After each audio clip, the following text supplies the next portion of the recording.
Good morning, everybody, and welcome to the joint hearing between the Assembly and the State Senate about school governance in the city of New York.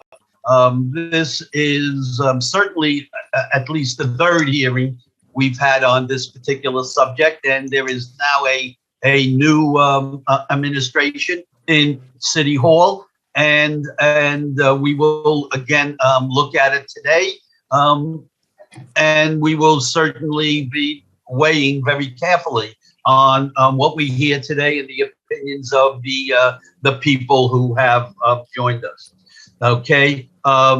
Without too much ado, I turn it over to my co-chairman of this hearing, the Senate Chair for New York City Education, Senator John Liu. Thank you. Good morning, Mr. Chairman, and great to have all of our Assembly colleagues with us today. Senator Shelley Mayer is the chairperson of the New York State Senate Education Committee, and she will be joining us shortly. My name is John Liu. I have the privilege of chairing the Senate's Committee on New York City Education. And today, as Chairman Benedetto mentioned, we are convened for the purpose of examining school governance in New York City public schools, and how, if any, how this system should be moved forward. This system has been dubbed early on by myself and others when we were in the city council as a system of mayoral accountability. In recent years, though, it's become more and more known as mayoral control, because it appears to be more about control than actual accountability. We have seen many stakeholders, especially parents, who have bemoaned the fact that they feel very little engaged. They have very little means of providing their input and receiving results from the administration, whether that administration at City Hall be run by former Mayor Bloomberg, under whose administration this current system began, or former Mayor Bill de Blasio. As Mike Benedetto mentioned, we now have Mayor Eric Adams, who has, in my opinion, gotten off to a promising start. But the discussion about mayoral control and how our schools should be governed is not about who actually is in City Hall at the time. It is about how best to run our public schools being the biggest responsibility of both state and city government. Just take a look at the state budget. The education budget is the largest piece by far of the state budget.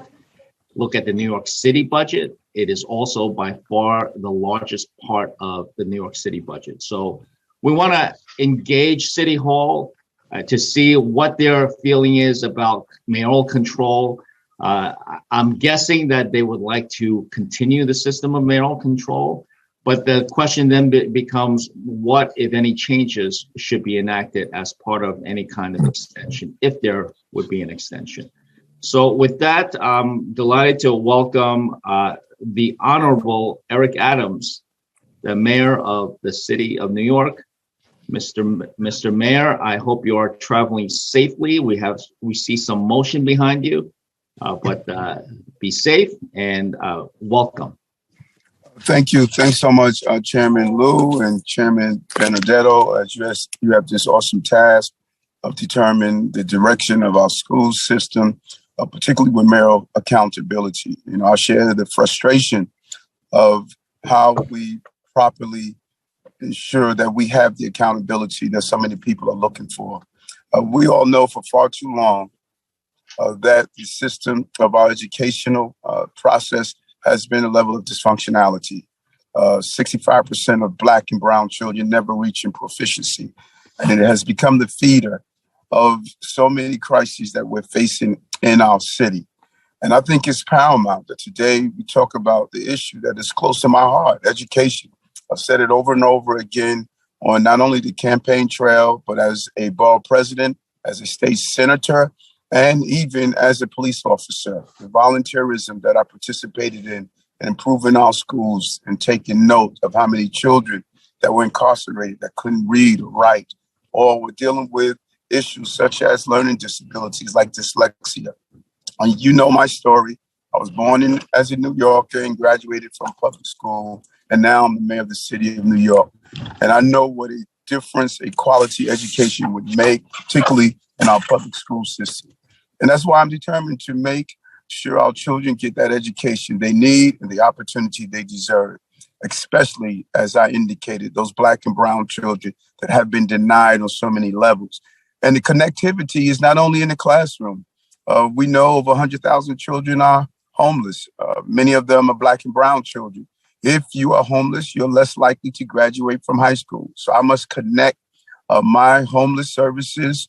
I must connect my law enforcement services. I must connect my health services as we look to give our children healthy food in the classrooms and in the schools.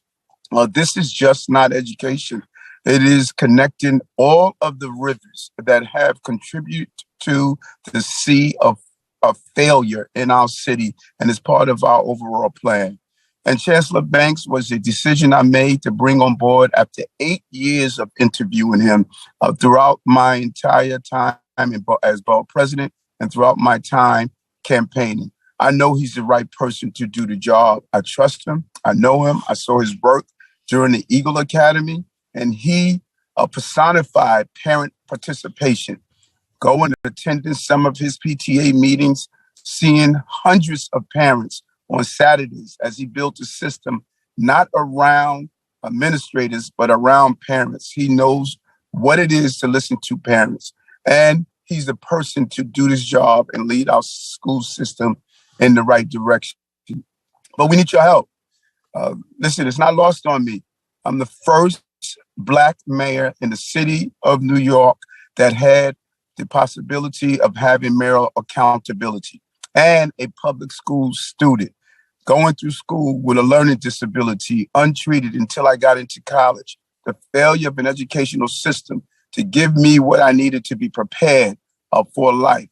I know what it is to sit in that classroom and have a duality school system where some schools in the city have great tools and resources, have everything from proper athletics and after-school programs, and other parts of the city are failing to have those same things. A 4-year extension of this transformational policy will allow me 4 years to do what I know what needs to be done based on my time as a student, as a law enforcement officer, as a state senator, and as the borough president. This is no time to go back to a broken system. The system we had in place with the school boards was a broken system. It's time to build on what we know works, and accountability is crucial in this process. We need to build back after this disruptive period that our children have experienced. These young children were disrupted for almost 2 years. And even when people wanted me to close the school system, I knew that we could not do that. And my team put in place the right plan to ensure that our children were able to be in school. We need to support our educators, reduce bureaucracy, and improve our children's physical, mental, and social well-being. And we must expand our vision to make sure all of our youth are getting an education that they deserve. And that's what this is about. And so now I want to turn it over to Chancellor Banks. I believe Chancellor Banks is the right person for the right time for this period to ensure our children receive the quality education they deserve. And he will be a partner with not only Eric Adams, but you as lawmakers to make sure that we get the accountability that we expect and the education that we deserve.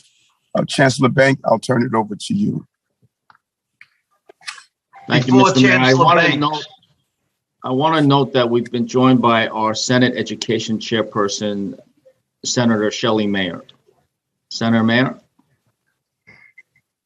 Senator, good Thank morning. You, Senator. Good morning. I look forward to hearing the rest of the Chancellor.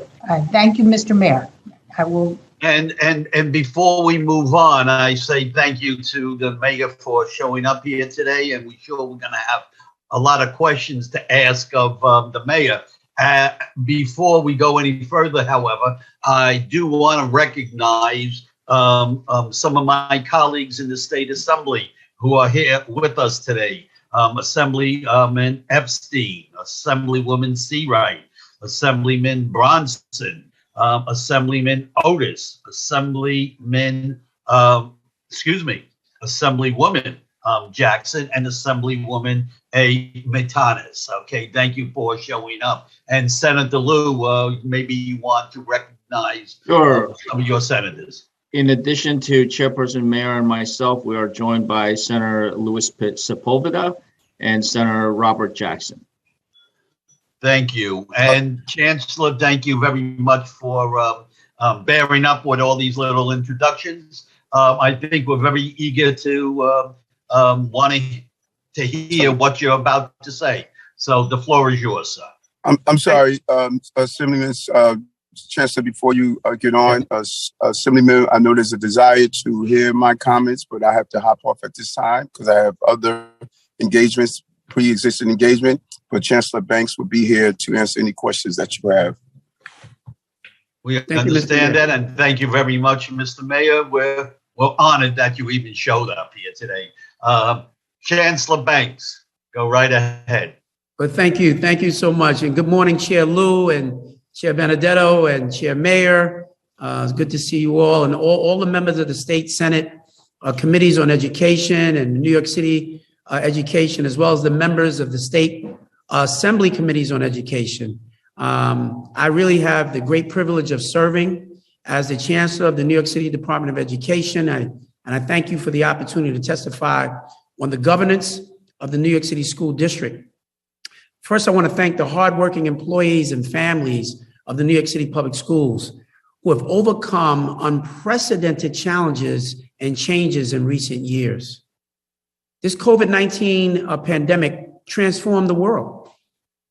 And I'm deeply proud of our parents, our teachers, our principals, school staff, food service workers, custodial engineers, nurses, school safety officers, and bus drivers who overcame intense adversity on behalf of our students. I'm a product of the New York City Public Schools through and through. As a student, I once served as a school safety agent at Clara Barton High School in Brooklyn. As a teacher, founding principal of 2 different schools, a leader of a network of schools, and a staunch advocate, particularly for students of color.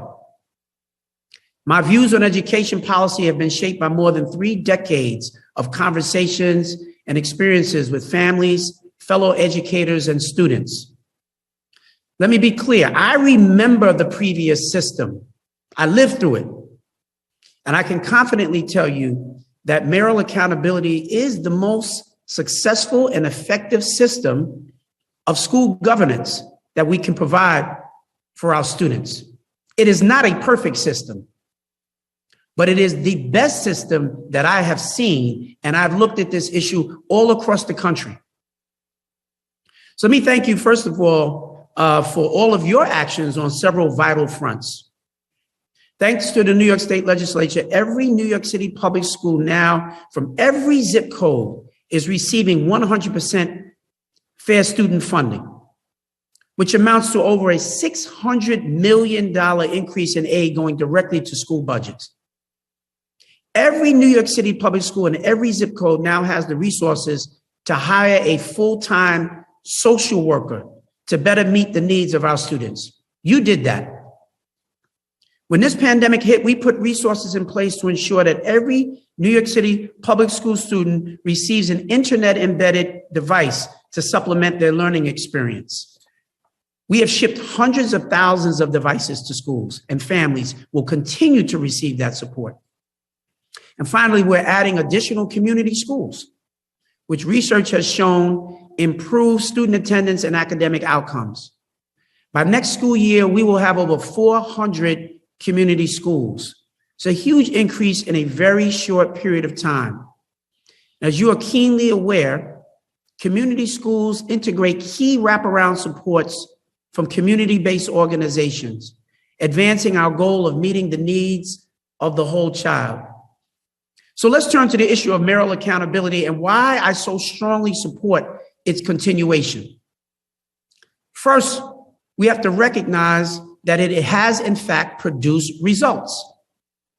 While we clearly still have much work to do, as I outlined in my vision speech that I gave here at Tweed on Wednesday, under mayoral accountability, New York City has created 90,000 early childhood seats, developed and implemented the successful community schools program that independent researchers have found significantly raised attendance and academic performance, produced the highest graduation rates in New York City history across all demographic categories, and vastly expanded opportunities for all students, including an expansion of programming in advanced placement, computer science, CTE, multilingual learning, and enrichment activities, including sports and after school. Those are just the facts.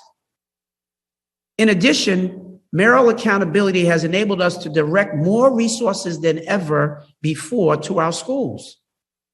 New York City schools are fully funded for the first time in history because our elected officials and community partners know who is clearly accountable for investing those resources effectively.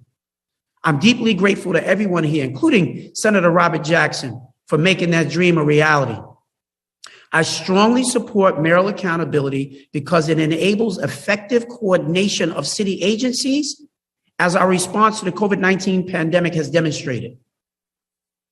Just in the past 2 months since I become chancellor, we've been able to work with other New York City agencies to implement our Stay Safe, Stay Open plan during the Omicron wave.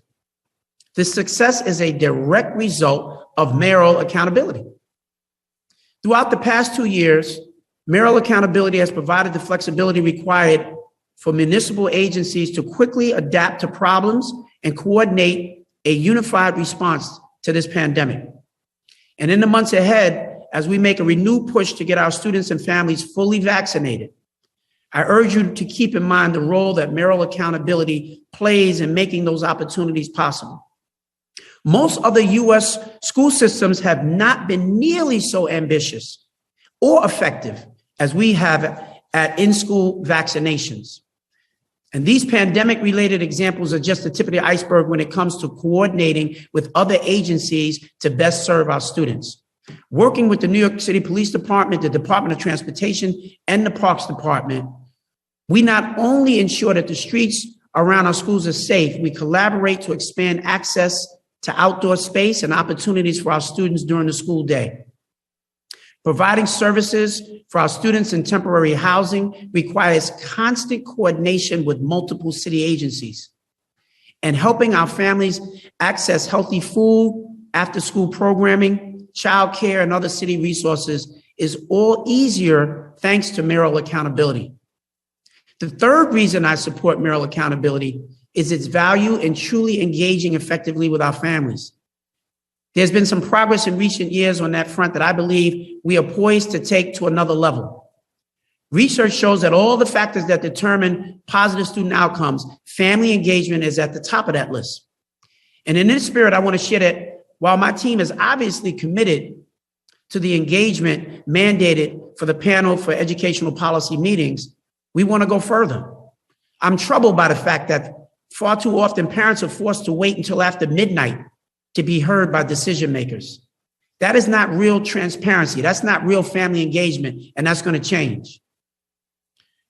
We know that when our expertise as school educators meets with the influence of families, magic happens. Children succeed not just academically, but physically, emotionally, and socially. So we'll be engaging with families in policy creation and implementation procedures at all levels. We're also going to be mindful and intentional about the importance of timeliness in our engagement. I do not want to create policy where families feel that they have not been part of the process. That will not happen with me as chancellor. I just got here, but I'm fully committed to this. I also want to take this opportunity to thank you, our elected officials, for the extension to the changes of the open meetings law.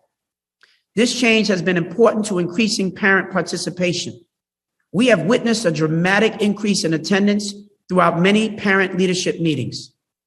The ability of families to be able to access meetings from their home has eliminated some of the barriers that existed in attending those meetings in the past. Having access to virtual meetings has given many parents the opportunity to attend meetings that they could not have done before. Our Families and Community Empowerment Division will also be supporting superintendents, school leaders, and other school staff with professional development to find ways to permanently embed families' voice in their school communities. That includes supporting governance structures like our parent associations, PTAs, school leadership teams, and citywide councils so that they can provide policy recommendations that work for our schools and the system as a whole. And beyond these formal partnerships, we'll also be accountable for building relationships in the community, and that especially includes engaging the voices of our students themselves. So listen, in conclusion, let me just say this last couple of points. In my speech earlier this week that I gave here at Tweed, I emphasized that genuine transformation requires close collaboration with our elected officials, community-based organizations, education advocates, and school communities. Together, we are going to build a better system through hard work and building real trust.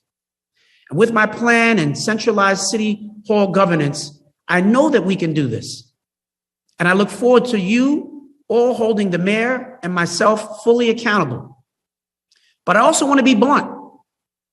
I would have never accepted this position as chancellor were it not for my faith in Mayor Adams and his having mayoral accountability. I remember the old system. I lived through it as a teacher, as an assistant principal. I saw it. It was a dysfunctional system. I would have had no interest in being chancellor under a system where the mayor was not held accountable for real performance. That's the only way we can effectuate the kind of bold changes that we need to make to advance a more just, fair, and equitable school system. So please understand that engagement is not just a slogan for me. It is in my DNA. It's an applied practice for me. The level of access to my administration and to me personally, from what I understand, is unprecedented, and it will remain that way. I will share that with you because I understand that with accountability comes responsibility to the constituencies that we serve. We will make bold changes to better meet the needs of our students in partnership with all of you every step of the way. You have my word on that. Thank you. Thank you, Mr. Chancellor. Chair Benedetto, do you? Yes, thank you, Chair Lou. I just want to recognize before we go further, we've been joined by Assembly people, Ms. Joyner and Ms. Simon. We welcome them to the hearing. And Chancellor Banks, I thank you very much for your statement. You know, maybe it's in response to parent desires already, but I heard that you're making the provision for some Zoom meetings and some Zoom teaching. If parents choose, that's what they want. I'm very interested in that and would like you to expand on that.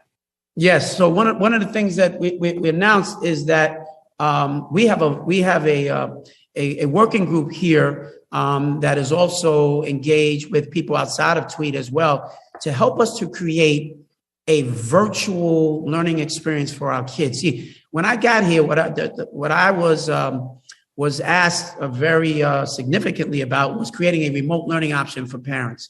It was a very challenging notion to do that because you can't create a remote learning option on a dime. It takes planning, it takes purpose. You have to reorganize schools because the people that you have to rely on to do it are teachers who are already programmed in schools. And so we worked really hard to do that. And by the time it looked like we were ready to actually be able to launch something, we were well on the other side of the pandemic. But that being said, as a go forward strategy, I recognize that virtual learning is here to stay.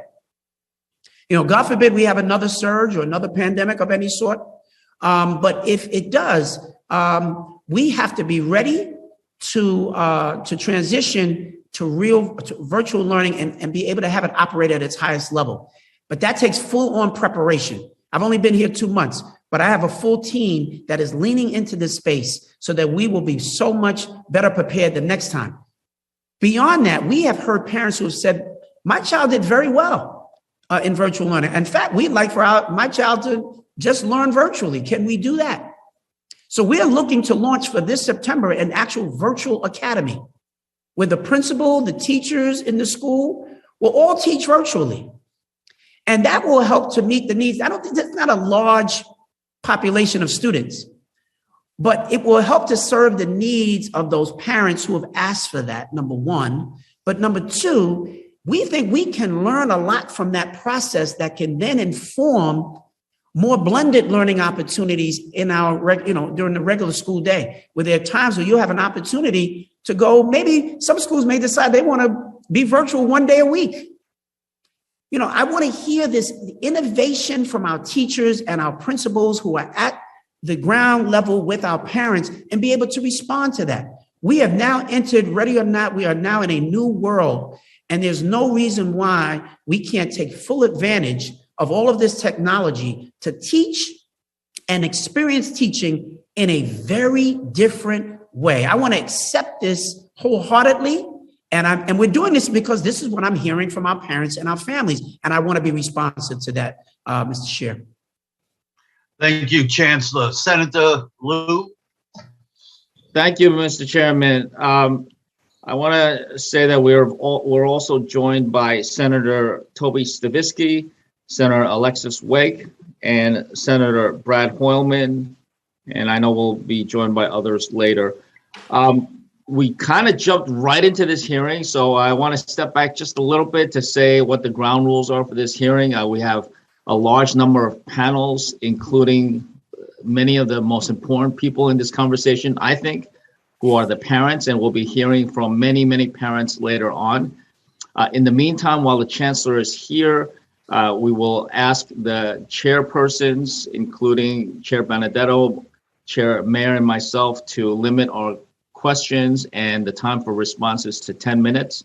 And we will have all of our fellow legislators ask questions and have time for responses for a total of 5 minutes each. This hearing has been convened for the purposes of examining school governance. And the reason we're doing this right now is because Governor Hochul, in her budget, proposed a 4-year extension of mayoral control as is. Now, people think of the budget as a document where we explain how we're going to tax people and how we're going to spend the taxpayers' money. This issue, however, does not actually have a fiscal impact. So there are some people who question why this proposal is in the budget itself. So there are a number of questions that we seek to answer in the coming month as we deliberate the budget. And we seek to get engagement and opinions, suggestions, complaints, criticisms from people, stakeholders, teachers, parents, and advocates. And so that's what this hearing is about. There are a number of questions that can come up. Questions such as, well, should this be included in the budget, or should we deliberate this after the budget is resolved, hopefully by April 1st? The mayoral control system ends on June 30th, so it appears that there would be time after the budget. The other question would be, should the mayoral control be extended at all? We have seen major cities such as Chicago, notably, that have reverted back from a system of mayoral control to a more, they would call it a more democratic system of school governance via school board. And then another possibility that we can consider is whether the system of mayoral accountability, aka mayoral control, should be extended, but with some significant changes. So this is a lot to think about in the next month as we consider whether or not to include this topic in the passage of the budget. And if not, then what should we be thinking about in the ensuing months as the current deadline or the current sunset of mayoral control approaches on June 30th. Mr. Chancellor, I thank you for being here. I guess I'm a little bit appreciative that the mayor showed up for a few minutes at the beginning of our hearing. disappointed that he is not here to answer questions from our fellow legislators, because as you know, for the last 20 years, New York City public schools have been governed under a system of mayoral accountability, also known as mayoral control. In 20 years, I've never heard the system called chancellor accountability or chancellor control. So as we're deliberating this topic, it would seem like it would be appropriate and possibly responsible for the mayor to actually be in this hearing, as the previous mayor, Bill de Blasio, was when he answered hours of questioning from fellow legislators in the hearing we had in March of 2019, the last time we extended mayoral control. So, Mr. Chancellor, you have definitely been accessible in the 2 months that you've been chancellor. You were actually accessible even before you were appointed chancellor, and I think that actually is a testament to your own approach. But I do have to say that previous chancellors at the beginning of their tenure generally are very, very accessible. That accessibility somehow wanes as the term of any chancellor or even any mayor approaches or continues down the timeline. So one question for you is how do you expect, under what standard can we judge your continued accessibility? Are you, how do you make sure that as you start getting entangled in the myriad of issues that will undoubtedly affect our school system, how will you maintain your accessibility? Well, first of all, let me just say I wouldn't take the mayor's inability to be able to remain on this Zoom with the legislators as any form of disrespect. He and I have talked about this issue at length, and I'm sorry that he, in fact, had some other engagement that kept him away from this. I believe he's making some important announcements about removing the mask mandates from our schools. That's happening right now, together with his other COVID updates. So I just want to say that, first of all, for the record, number one. But number two, I think if you want to know how I would behave and conduct myself going forward, just check my record. I'm not new to this. I'm not. First of all, I'm from here. I'm a product of the New York City Public Schools, as is the mayor. We have both been a part of this system. We are both products of this system. And I've committed my life and my career to lifting up our young people and to serving their families throughout my career. And if you see any of the work that I did from the time I was a teacher to when I was a leader, I was the founding principal for the Bronx School for Law, Government, and Justice. And during that time, I hired a young lady who worked for me, 20 years old. And then I ultimately hired her as a teacher and my assistant principal. And she went on to become the chancellor of this school system, Misha Ross Porter. She is my protege. And then as I left there and I went on to lead the work of the Eagle Academy. That's not just one academy. We have an academy in every borough in the city. So I've been in communities all across New York City. That has been my work. And the one thing that any group of families would tell you about me has always been my accessibility. That's what I meant when I said it is part of my DNA. I don't do it to curry favor. I don't do it because I want to look good coming on a Zoom, even for all of you as legislators. I do it because that's who I am. I'm a product of this system. I raised 4 children myself. I believe very deeply in community and community engagement. It's not a slogan for me. It's my lived experience. And so Mr. Chancellor, why don't give us some examples of how you would remain accessible? For example, how often would you attend each of the CEC meetings throughout the city? How often would you engage with parent organizations such as the various the PTA presidents associations that we have around the city? To what level will you engage with parents and stakeholders? Yeah, and I think the answer in many ways is all of that. But what I'm also doing is I'm building a team here. that will also help me. This is a very large system. And, sometimes parents get frustrated because they're having a PTA meeting and said, the chancellor didn't come. I'm trying to create a system of real response where if it's done well, Mr. Chair, parents don't always need to look to the chancellor to be everywhere. That's part of the reason why I've asked for every superintendent in the city to submit their letter of resignation. We are going to engage parents and families in the selection of the superintendents for their districts. I'm not just going to simply sit from on high at Tweed and say, I have chosen everyone who will be in those seats. I'm going to have a community engagement process. I want the superintendents in those districts to not be simply my superintendents, but there's ownership and buy-in from our parents, from our CECs. They will be part of a process in the selection of the leaders for their schools and for their school district. That's because that's how I move. That's who I am. But beyond that, absolutely, I'm looking to create a whole system where I'm in constant communication. So I think you will see that.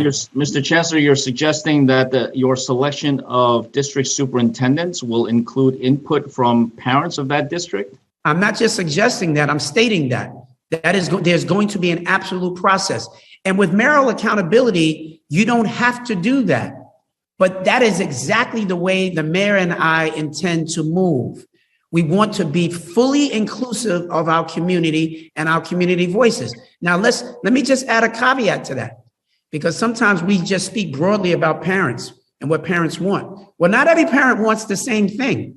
And I can bring a group of parents into a room and there can be lots of disagreement about the best way forward. So at the end of the day, somebody has to make a decision, and that decision will rest with me. But parents will absolutely be engaged. But that's the embodiment of what mayoral accountability means. At the end of the day, somebody has to be held accountable.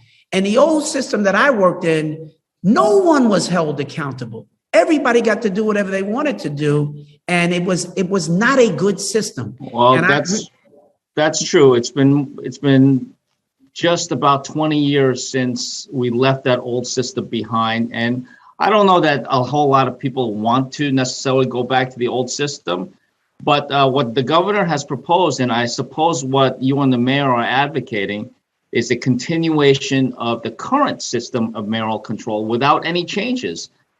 Don't you think that there are some changes that should be enacted so that we can make the mayor and yourself more accountable and have the parents have a more robust way of engaging and providing their input?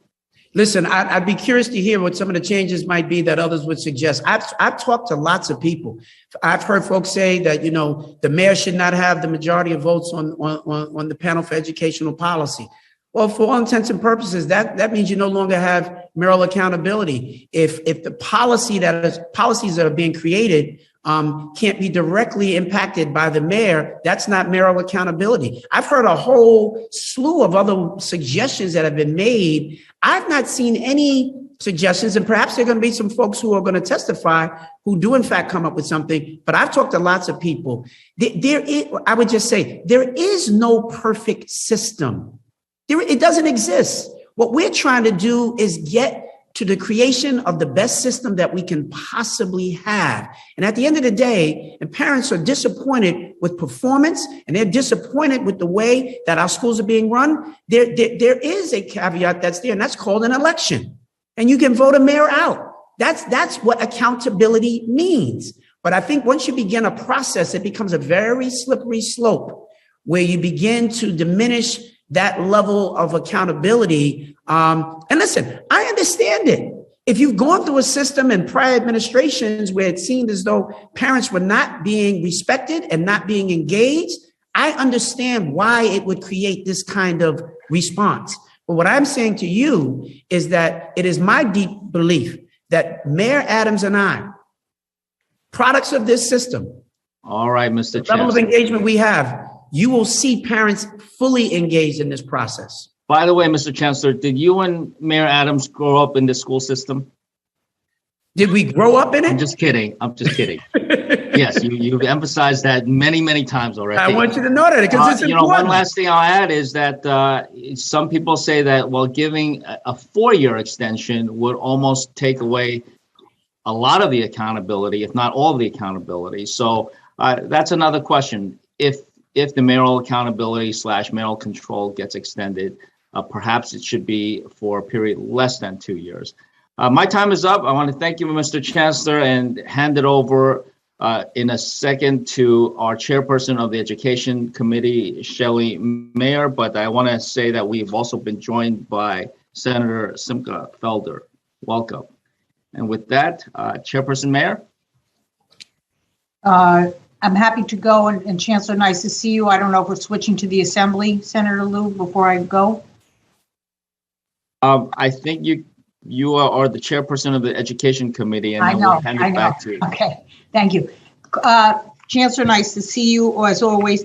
You know, I'm looking at section of the Education Law, Powers and Duties of the Chancellor of the City of New York, section 2590-H of the Education Law. And I recall distinctly the period, I believe it was in 2009, when we added a lot of language to section 15 to address, at that time, the frustration of parents in the City of New York.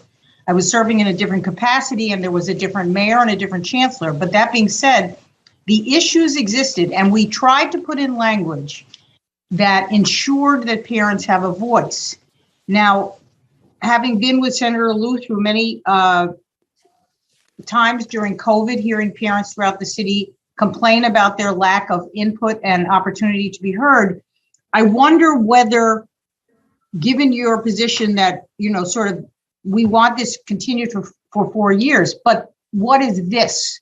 And this is defined in a law, which has all kinds of rules about what parents can do. Are you prepared to suggest changes to the law with respect to that section 15 involvement of parents that enhances the roles of parents? Particularly, for example, you mentioned your commitment to having parents engaged in the choice of superintendent. Are there specific suggestions you have to strengthen this provision to ensure that from your point of view, parents have the enhanced role you are speaking of? Well, I don't have any specific suggestions there, and I'm really would be really like to be much more engaged around that process. So I'm joined also by my first Deputy Chancellor, Dan Weisberg, who I think has been admitted in already as a witness here. And Dan, any specific adjustments that we want to make or recommendations as related to Chair Mayer's comments? No, thank you, Chancellor. Thank you for the question, Chair. I know there were, as you referred to, there were a number of changes made in 2019. We see the fruits of some of those changes, even though, as the Chancellor said, it's not a perfect system. So at this point, as the Chancellor said, we're very open to considering any changes you or other officials have, but we don't have any suggestions at this point. From our point of view, the changes that were made, particularly in 2019, to provide more access to parents were appropriate changes, and we hope to see them through. Well, just to follow up briefly, I mean, I think the point of your comments, Chancellor, is that you take seriously this issue of parental involvement at a level that, frankly, you're trying to say distinguishes you from prior administration. So I'm a little challenged by your point that you don't have any specific statutory changes you want to make to put into law the commitment you are making to ensure, for example, parents engaged in the choice of superintendent. Every other thing that you are committing to, why not come up with language that you're saying will enhance and put into statute a guarantee for parents who, frankly, many of whom have been dissatisfied with the current law? If you have an answer, great, and otherwise, I will cede my time back. Yeah, no. I mean, there's no very specific answer to that, other than I'm not quite sure that it is statutory language that needs to be adjusted as much as it is a commitment to the laws that are actually and the regulations that are already on the books. And I think that's a huge part of what parents have been saying. Not that there needed to be changes, but you needed to live up to what was already on the books. And that's what I'm saying that we're prepared to do. Well, okay, I look forward to hearing what the parents that testified today have to say. But lastly, I would say is with respect to this section 15, which goes through the obligations of the chancellor with respect to parental involvement, has your team reviewed that and determined whether the system is currently in compliance with that? Yeah, and I think, again, what we have heard and what we have discussed here at the DOE is that the regulations are appropriate regulations. I can't speak for prior administration in terms of their implementation for that. I'm simply saying that as I am coming in as the new chancellor, I expect to absolutely live up to what is already on the books. Thank you. Thank you, Mr. Chancellor. Thank you, Chairperson Mayor. Chair Benedetto? Yeah, I want to announce that we've been joined at this hearing by Assembly Member Aubrey. We welcome him to the panel. I think we should go now to our members who are waiting to ask some questions, and maybe we should begin with the Senate side. Maybe Senator Jackson would be available to ask his question now. I've been available for years to ask questions. First, let me thank everyone for coming in, and Chancellor, let me thank you for your leadership. Obviously, you said it, you were born, raised in the system just like myself. And I have a couple of questions. And one, I've asked it before, but I asked it in front of everyone. And that under the foundation aid, the money pours into the city and other places around the state of New York. And there is a contract for excellence to lower class size. I raised that with you before. I raised it with your staff.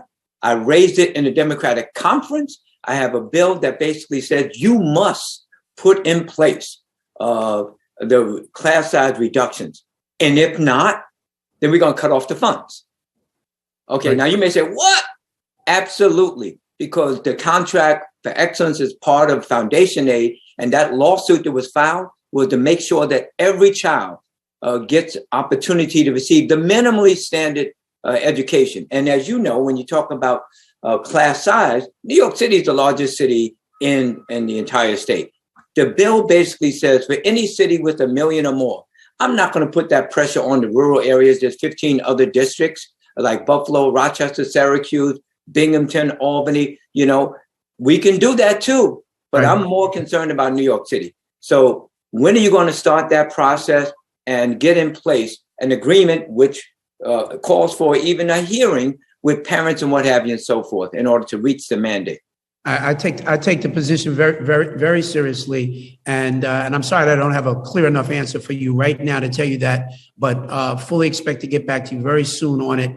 From the moment I've gotten here, I've been so consumed with keeping these schools open and keeping them safe. That is where I've been spending so much of the majority of my time. There's so many issues that are so broad, and they're all priorities, right? Quite frankly, and I'm still getting my arms around all of it.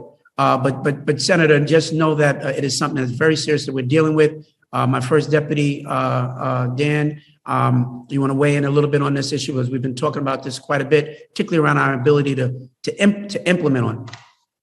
Sure. Yeah, I can just add, thank you, Senator, for your advocacy on this issue. The increase in foundation aid that you were so instrumental in has translated in part into lower class size. And Senator, as I'm sure you know, overall our class size is down over 6% in the last couple of years. Now, not all of that is positive. Some of that is families making other choices. And the Chancellor talked on Wednesday about wanting to win back trust and win back families.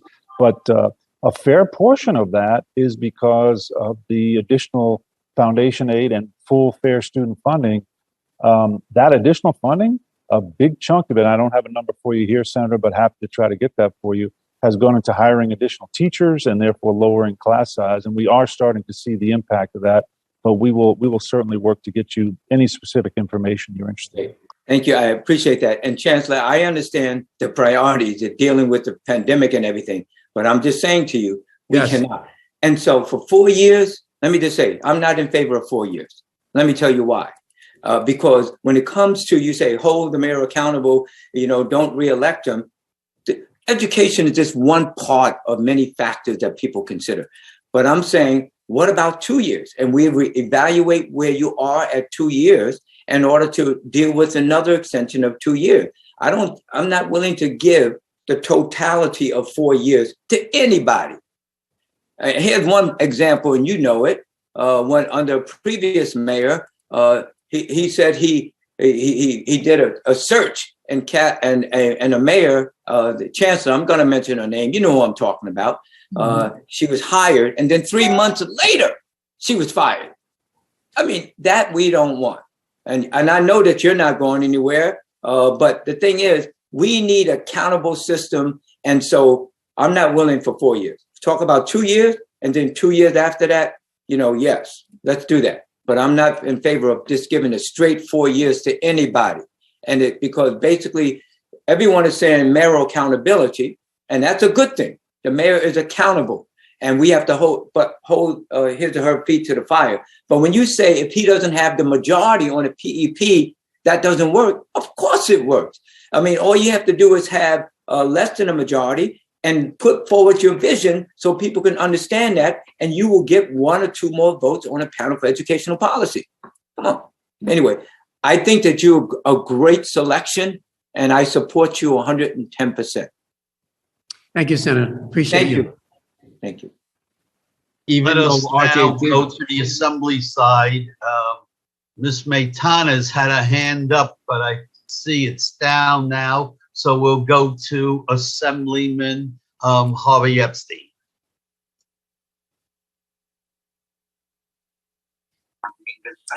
Hey, Mike, can I go next? I'm just trying to finish up a call here. Okay, so I just be next on. People are unable to afford it.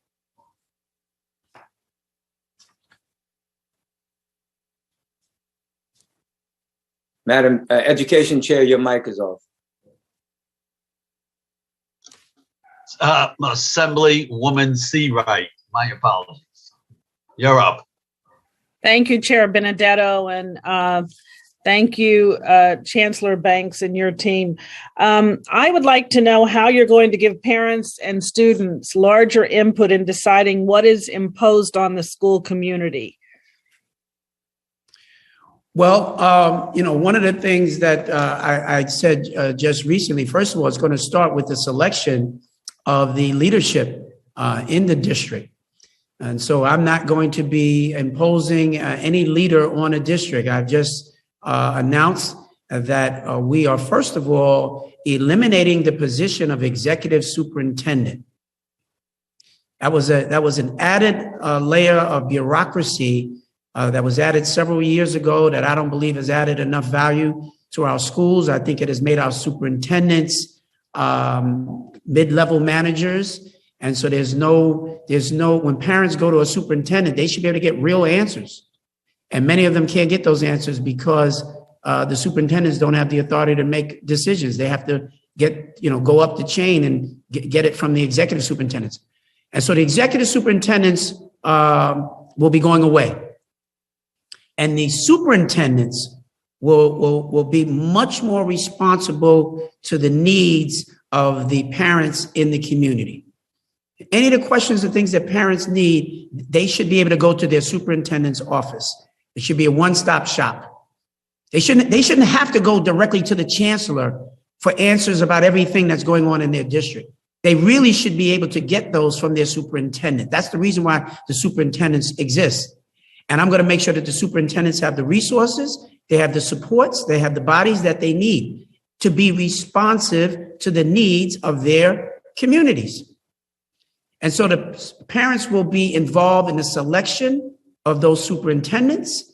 And in so doing, parents will be involved in having a major voice of everything that happens in their district. So I'm hearing from my school leadership, that teachers are given the new and involving information about COVID and policies at the same time as parents and the public, without any time to fully prepare or understand the changes in new policies regarding COVID. If you could just address that. Well, listen, these are some unique circumstances that we deal with. So as an example, the mayor is making an announcement as we speak that the mask mandate is going to now be an option for parents and families. It's meant to also be responsive to families who have asked us for a long time about the removal of masks. And we've also always said we're going to follow the data. So in so doing, we find ourselves sometimes in a little bit of a catch-22. Do you go and tell all the teachers first? The reality is that once you tell the teachers, you're essentially telling the parents. And then your parents will say, well, why did you tell the teachers? These are our kids. We should know just as quickly. So what we try to do is to be as sensitive to everybody's needs as we possibly can. We've heard from many principals across the system that announcements would be made at press conferences and things that they don't know. And so the parents want to know first, principals want to know first, teachers want to know first. Everybody wants to know as quickly as they can possibly know. And so they're not always, it's not even always so easy to do that, particularly when you're talking about high level issues like COVID. And so when it's not as intense kinds of issues that we're dealing with, we try to ensure that the appropriate constituencies know in the order that they should know.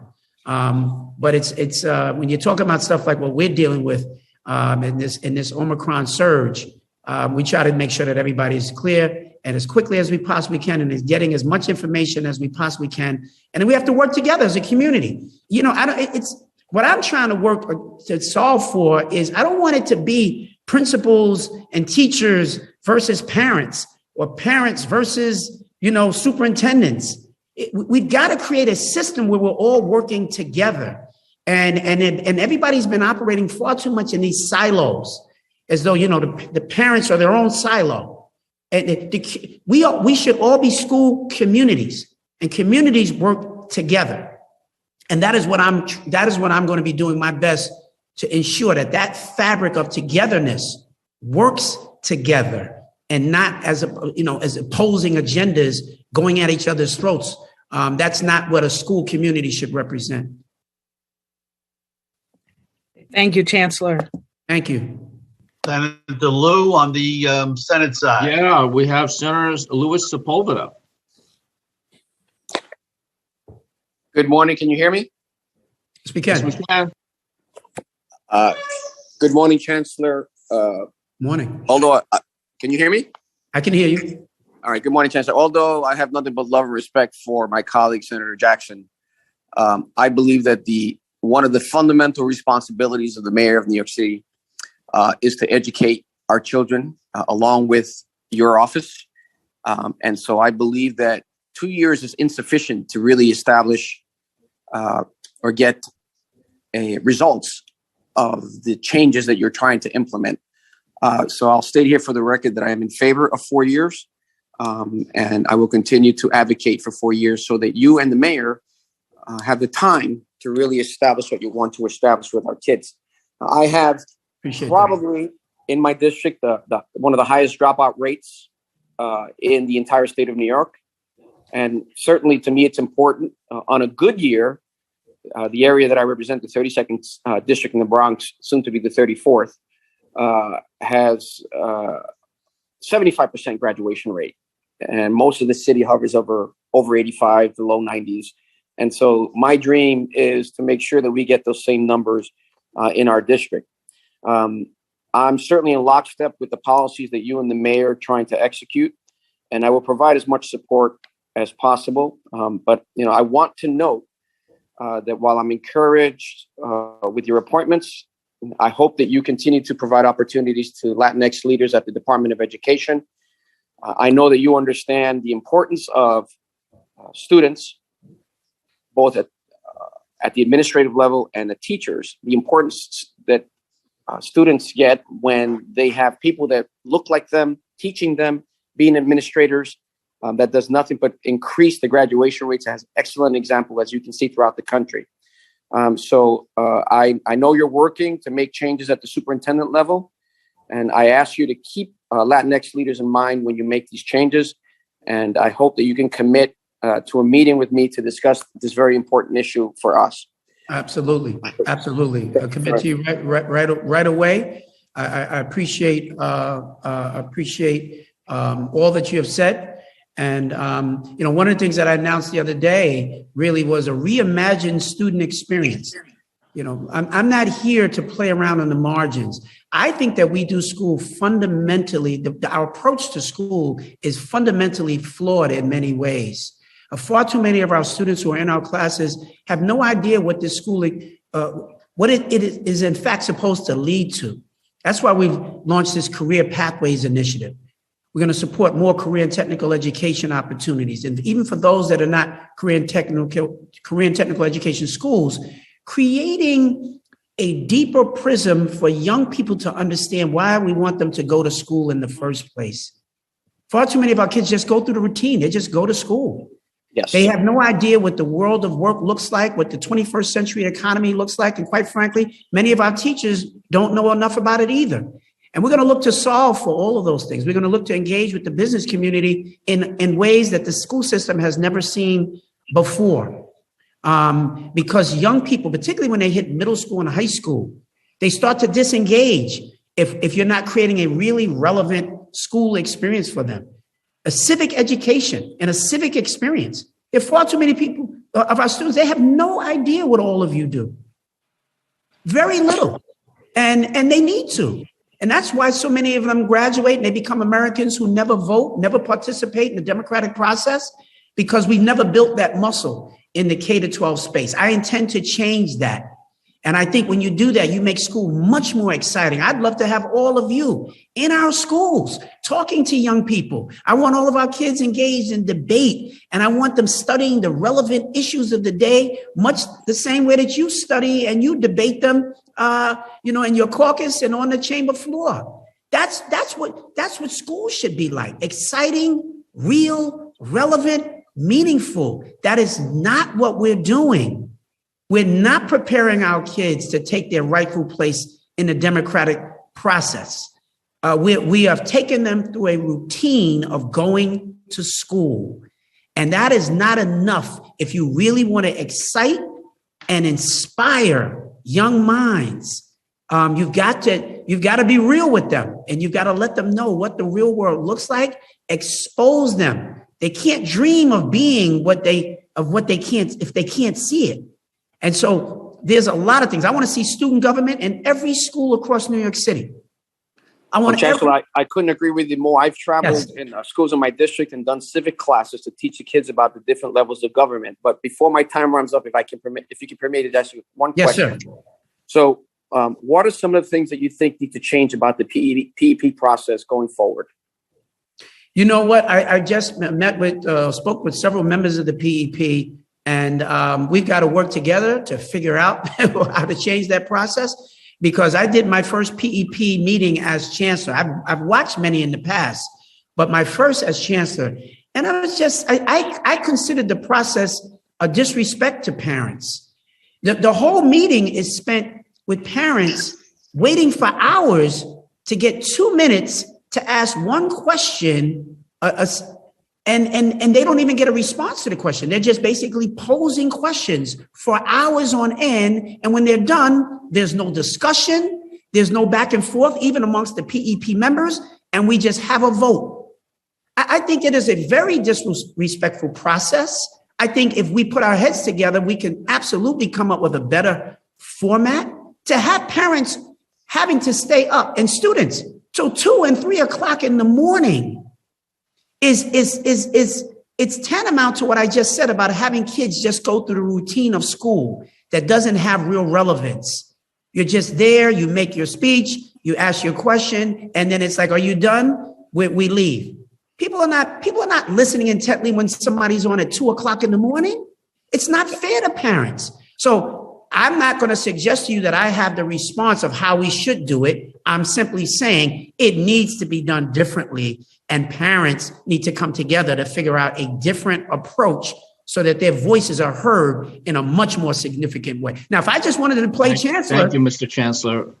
But by the way, you and the mayor have the power to change the format of the PEP meeting since you control the PEP. So now what? Now you can let the parents go first. No, Senator, that's right. You're right. But you see, but that's what we're talking about, mayoral accountability. I don't want to just simply say, I've got the power, so I'm going to make the decision. I'm going to engage parents and families in that process.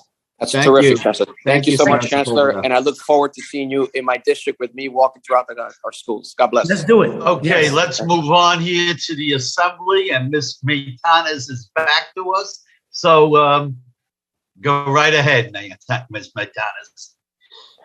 Thank you. Thank you, Chancellor, for being here. Thank you, chairs, for the opportunity to speak. As someone who came up through the Board of Education and then had a child go through that and participate in various activities, including the PTA. My concern is around diversity, the lack or the need for more student achievement and parent engagement. And so since mayoral control started in New York City, has become more segregated every year. We've seen privatization, the presence of charter schools increased tenfold, funding from the CFE Foundation aid diverted mainly to charter schools, and the need for equity and diversity teams at the school level. I disagree of extending mayoral control for 4 years, but we do need some time to pivot and find an alternative. So why not consider an extension of mayoral control for 2 years and creating a task force to look for concrete, sustainable alternatives? Talking about the panel for education policy, one of the things that we should consider is adding parent members. Currently, there is only one member for the PEP, and more parent oversight is needed to allow the task force to do the work that it needs. Additional parent members could be and look like one per borough, which would be 5, one representing special education, one representing English language learners, and one from high schools for an additional 8 parent members. So just some stuff that I wanted to share. Well, listen, I certainly appreciate it, and that's something I think that you all, and we certainly take up as for consideration as it currently stands. The mayor makes his appointees. I know we have at least 1 or 2 of the mayoral appointees, I believe, who are parents. Each borough president has the prerogative of making their own appointee, and I can't tell you whether or not they are parents or not, or what's taken under consideration by each borough president. But certainly the CEC member is. But I certainly appreciate and strongly take under consideration all that you have suggested. Thank you. Senator Toby Stavisky. You muted? I think she's muted. Senator Stavisky, please unmute yourself. Just saw that. Thank you. Chancellor, thank you for coming. I grew up in a family where my father was a teacher, a high school teacher on the Lower East Side for 48 years. So this was dinner table conversation as I was growing up. Obviously, I went to the public high schools and I taught high school in 3 different boroughs. So that's my pedigree. And I chair the Committee on Higher Education in the Senate. Real fast, I have a request, not a question, that I would appreciate receiving.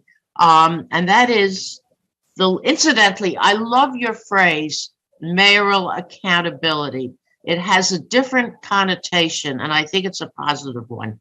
I would appreciate a list of the Department of Education employees who are not in the classroom, who are making in the 6 figure in terms of salary. I have asked for this before and it has never been received. Their name, title, where they work, and what the amount of the compensation is and what they do. Second, my question, it concerns the gifted and talented programs in the specialized high schools. Previous mayors and chancellors have been to varying degrees opposed to either improving the G&T programs and eliminating the specialized high schools. And I want to state I am a product of the specialized high school. I taught in one, and I support the G&T programs. In fact, I believe we should expand the specialized high schools to other boroughs as well. What is your feeling about the G&T and starting and finding these kids early and giving them the same opportunities as everyone else?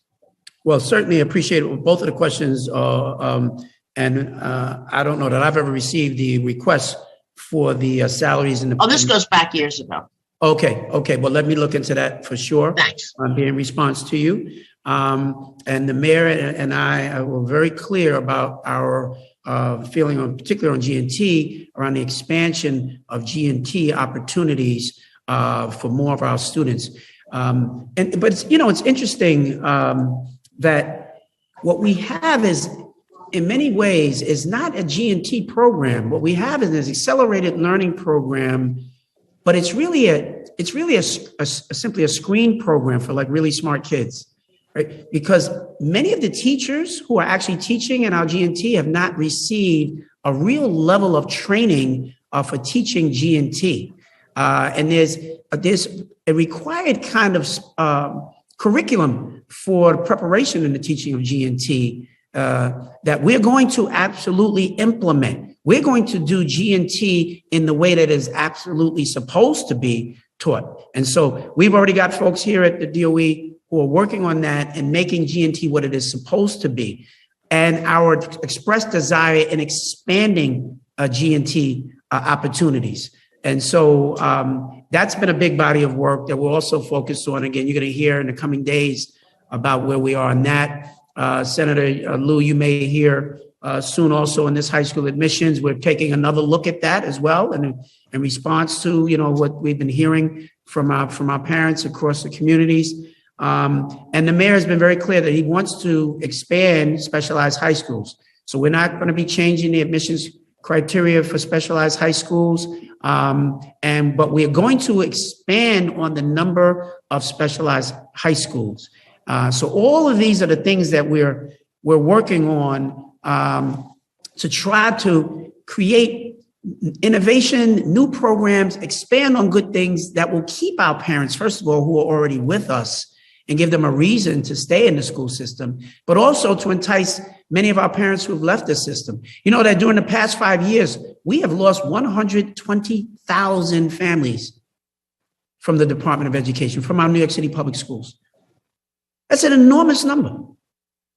And if we don't do things radically different, that number will continue to grow.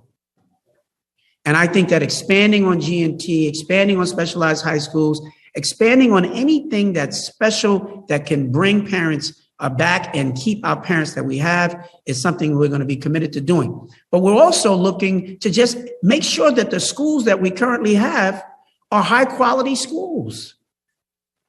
But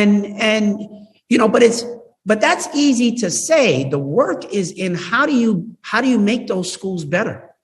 And one of the ways in which you make them better is by exposing them to what other schools that are similarly situated are doing. So often our schools work in silos, and we've got to figure out a better way to bring our schools together where our schools can learn best practices. That's where you can use technology and virtual learning as well. It will help to cross the divide and help all of our schools to get better. So thank you so much for those questions. Thank you. Thank you, Chancellor. Assemblyman Epstein. Thank you, Chair, and thank you, Chancellor, for being with us. Have you looked at the CEC and ECC resolutions that have been put out to date around mayoral governance and their concerns with the existing structure? I have not looked at it specifically myself, but we have a whole team of folks here who have. What's the question? Well, because you said you're open to hearing parent input on mayoral governance, and there's 10 different CECs and the ECCs all issued resolutions around changes in mayoral governance that they want to see. And so I wanted to know, really going back to what Chair Mayor said, what suggestions do you have? We've heard from lots of parents who are in leadership positions all across our city who want changes, and I want to know if you support those parents. Well, it's interesting. I have I have been visiting schools and I have been talking to parents from before I even came into this space. I've spoken to probably thousands of parents across the city and engaged with them in a whole host of conversations. And what I generally have heard are very broad. What we want to be heard more, and we want a chancellor who respects us and will see us, and we want a mayor who will respect us and will see us. And that has been the response that I've gotten as I have engaged with parents who know my background, who know in the ways in which I have moved. The very specific suggestions you're saying around what they want to see with respect to mayoral change, I've heard from parents quite a bit about those things as well. But unless you want to point to something very specifically, what I have been saying is that I have not seen nor heard of specific changes that I think or that I have heard or been exposed to yet. Well, and I'm happy to talk to you offline about it because we only have 3 minutes. But there's a whole host of things like, Chair Mayor talked about more parents on the being selected for the PEP board. Right now, we have one parent that goes to the ECC, more parent representation. There's issues around how the CEC elections are happening and the real problems in the structure it is. Making sure there's real oversight. We had problems with before the prior mayor where the controller would reject a proposal, a bid, and then the PEP would just oversee that. We're giving real, power to the controller's office to have real representation from that controller on the PEP board. Issue after issue after issue that that have been raised. And we're happy to go through those with you, but my concern is that we need to be responsive to those parent leaders, and we're going to hear from them a lot today. But we want to make sure that you're open to hearing from them and making real substantive changes at the thing. No, well, listen. First of all, half of the members of the PEP are parents, and so there are parents. We're hearing their voices, and in responding to some of their concerns, I think we have, and not just my administration. There have been responses that have been happening even before that. 100% of the fair student funding. That's a direct response to things that parents have been fighting for a long time, together with Senator Jackson. Those were parent voices who were out there who fought to make that happen as well. Parents called for more full-time social workers in schools. And we were all together, were responsive to that. Parents have said, we want more community schools. We've been responsive to that. So it's almost this notion that somehow or another, like not being responsive at all to parents and they're just outraged. That's not the case. Parents' voices, I think we have lifted up. We still have a long way to go. But I do think that there's been a number of things that have been done in direct response to what parents have been advocating for. So I guess, Chancellor, with my last minute, sounds like you are open to potentially changes to this based on the feedback we were getting from stakeholders across the city. Is that correct? No, what I'm saying is that I'm absolutely open to being engaged and having a higher level of communication with parents. I've not heard direct suggestions on changing mayoral accountability that has been anything that I've heard yet that I would say substantively, yes, we need to absolutely change that. Because I think that becomes that very slippery slope where we begin to move into a place where you don't really have mayoral accountability at that point. Okay, well, I think maybe we may disagree about what those substantive changes are, because I think they're actually really, really important changes that really lifts up the concerns that we've heard from across the state. I have a bill with Senator Jackson around parents who end up opting out of high-stake testing because they don't believe in those testing. And there's really no protection for those parents, even just notice about the rights as parents have. There's some really basic things that we need to change. And I knew my time is up, but I'd love to continue this conversation offline. I'd love to continue the conversation with you as well, and making sure that my staff is making a note of it. Let's follow up. Thank you. Thank you, Chair. Thank you, Senator Felder. Good morning, and thank you for allowing me to ask a few questions or make a few statements. First of all, we're very lucky in the Senate. We have extraordinary people that are chairing committees. We have a committee chair, Shelley Mayer, and then John Liu, and then of course Robert Jackson, who may not be chairing the committee, but he's chairing it anyway because he's so dedicated to the issue. So, number one, I would second motion about 2 years and not 4 years. Giving the mayor 4 years, in essence, gives him his whole term. And I understand that the mayor may have confidence in the fact that he'll be the mayor for 8 years, but that may not be so. And if so, giving the mayor 4 years is in essence giving him his whole term, and that's not accountability. So I just, for the record, I would say at least 2 years, 2 years. The other issue that is really something that the prior mayor and his chancellors neglected and will forever be on record as not taking care of the special needs children of the city. And there are thousands of cases, and I want to commend again Senator Liu, Senator Mayer, and of course Senator Jackson, who have been so dedicated to this issue. There are thousands of cases that have been not addressed for years. It is unconscionable. I have no way to say it any other way. And there is absolutely no excuse. For the first 10 years of my life, I worked as a tax auditor for New York City. I have a CPA background. That's my background. And believe it or not, this goes back 30 years. One day they found hundreds of cases in the basement somewhere that were never ever addressed. And that's exactly why these people kept on complaining about not getting closure on their cases. And at that point, I don't remember who the commissioner and the assistant commissioner was. They went ahead and they created a task force. They took 30 auditors who were normally going out to do new audits and assigned them to these hundreds and hundreds of cases to clear them and to get closure on them. There is no, I can't emphasize it enough.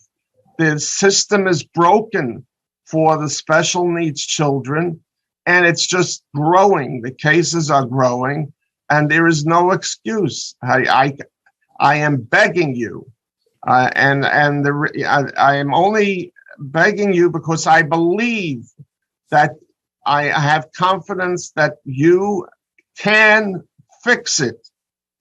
If I really believe that, I'm listening to you address other questions, and I have a smile inside. And I'm thinking to myself, this man, I think that if he wants, he can actually fix it. So I'm begging you, because these kids have no one who really can advocate on their behalf. I'm sure I'm not looking for an answer. I'm just saying to you is that if you look into the matter, you will find that there are thousands of cases that are backlogged, and the system of addressing the cases is broken. They will continue to grow, and I am confident that if you want, you can fix it. So I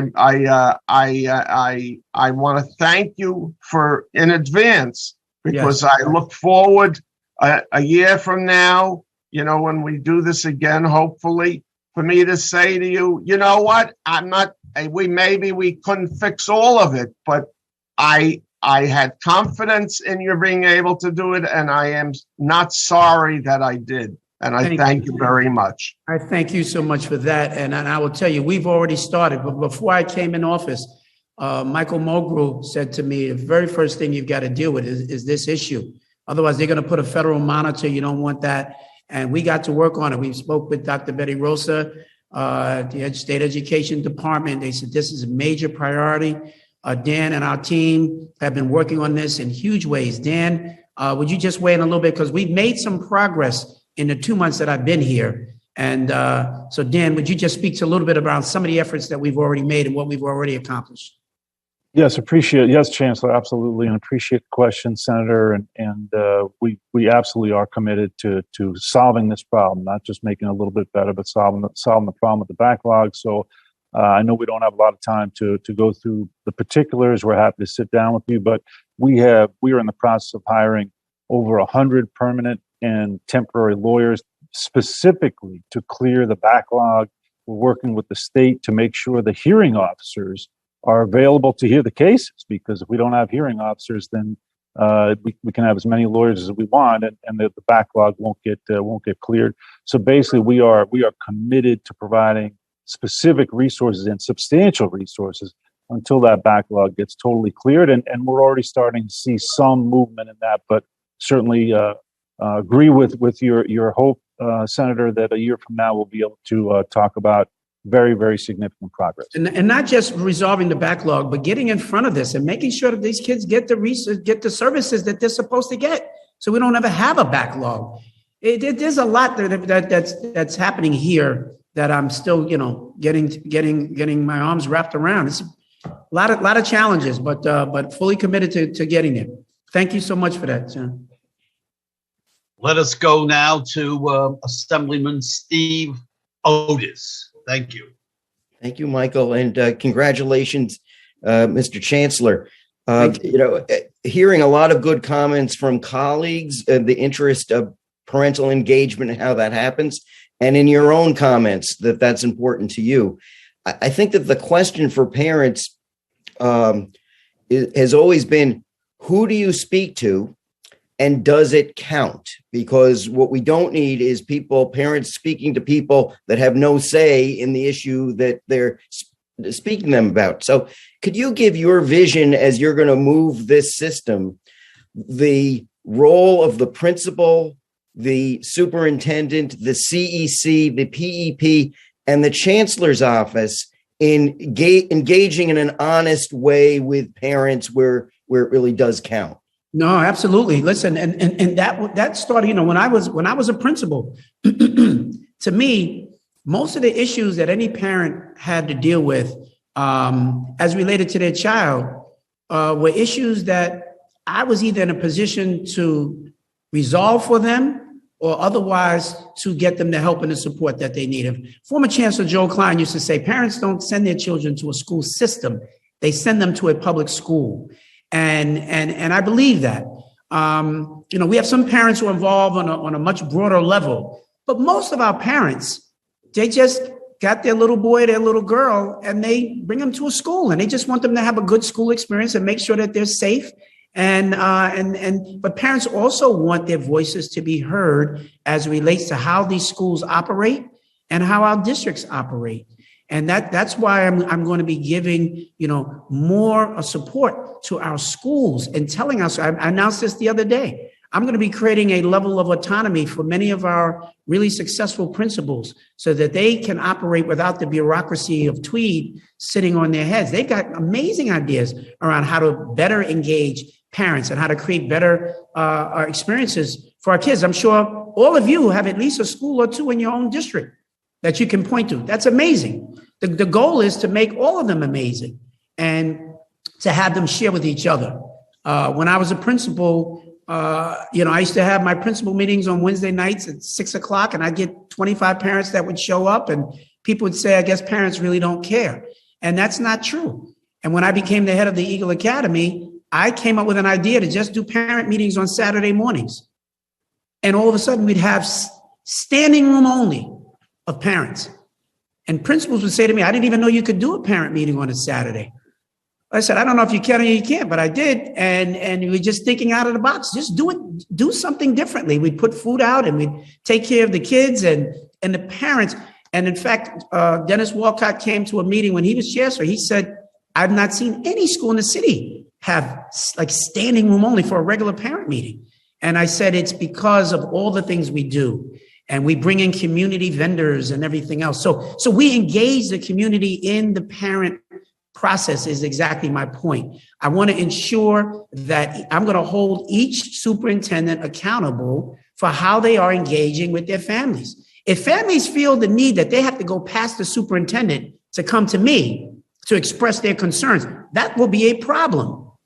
That's the reason why I want to fortify the superintendent's role, give them the supports that they need, and help them understand that they will also be judged for performance on how they are responsive and engaging parents and families in the process. So these are just some of the steps that we're looking at in terms of how to do this and how to engage. But there's some things like you mentioned, the PEP.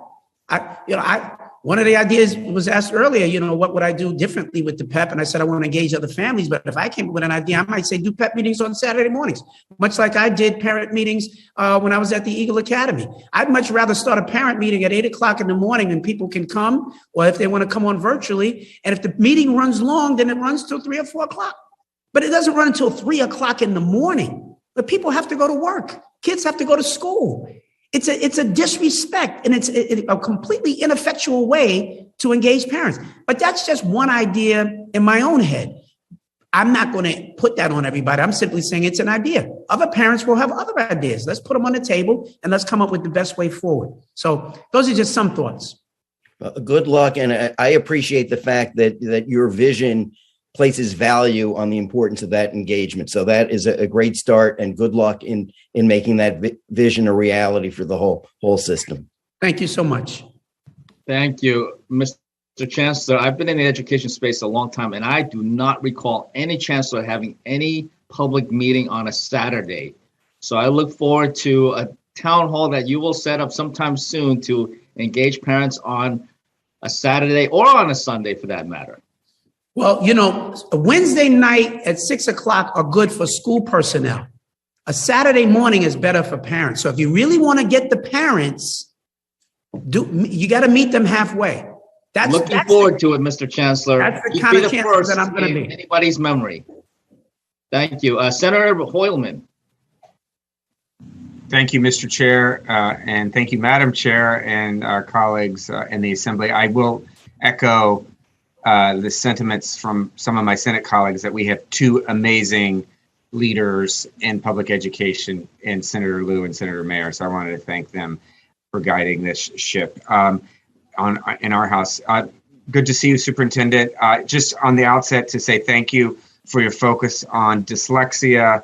I think I've told you that my personal experience about my daughter, unfortunately, not being identified early enough, and that so your and the mayor's focus in that regard is much appreciated. I did want to ask you about G&T. There was a question earlier, but will schools like Anderson, Nest, and Manhattan, will they be opening their admissions to G&T applications for K through 3 before the end of the year, or are we going to have a lottery? It's not clear on their website what's happening, and constituents are asking. I get it, and we're going to have the answers to those in the next few days. So you're going to be hearing very soon about where we are. We've been grappling with a lot of these issues. It's coming very shortly. Thank you. Secondly, I appreciate your support of virtual meetings. We have legislation in Albany to make that standard for voluntary organizations like community boards and our CECs. So your voice on that is important.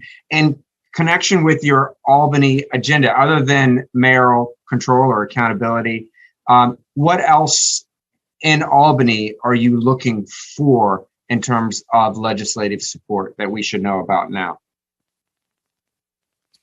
I don't have any other issues right now. We're just walking in the door. First of all, I just wanted to thank you also for your support and just your advocacy around reading and dyslexia.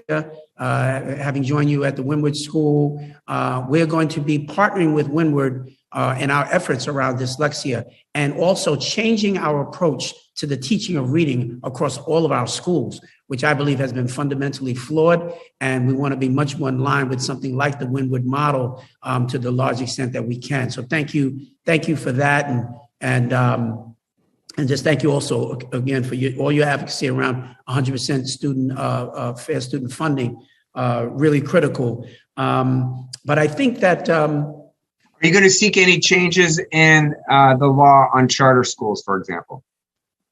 That's not a priority that I am bringing. I am in full support of any school that is promoting excellence, but it is not part of my express charge here today to talk about, anything with respect to expansion of charter schools per se. I'll leave that to others to bring that forward.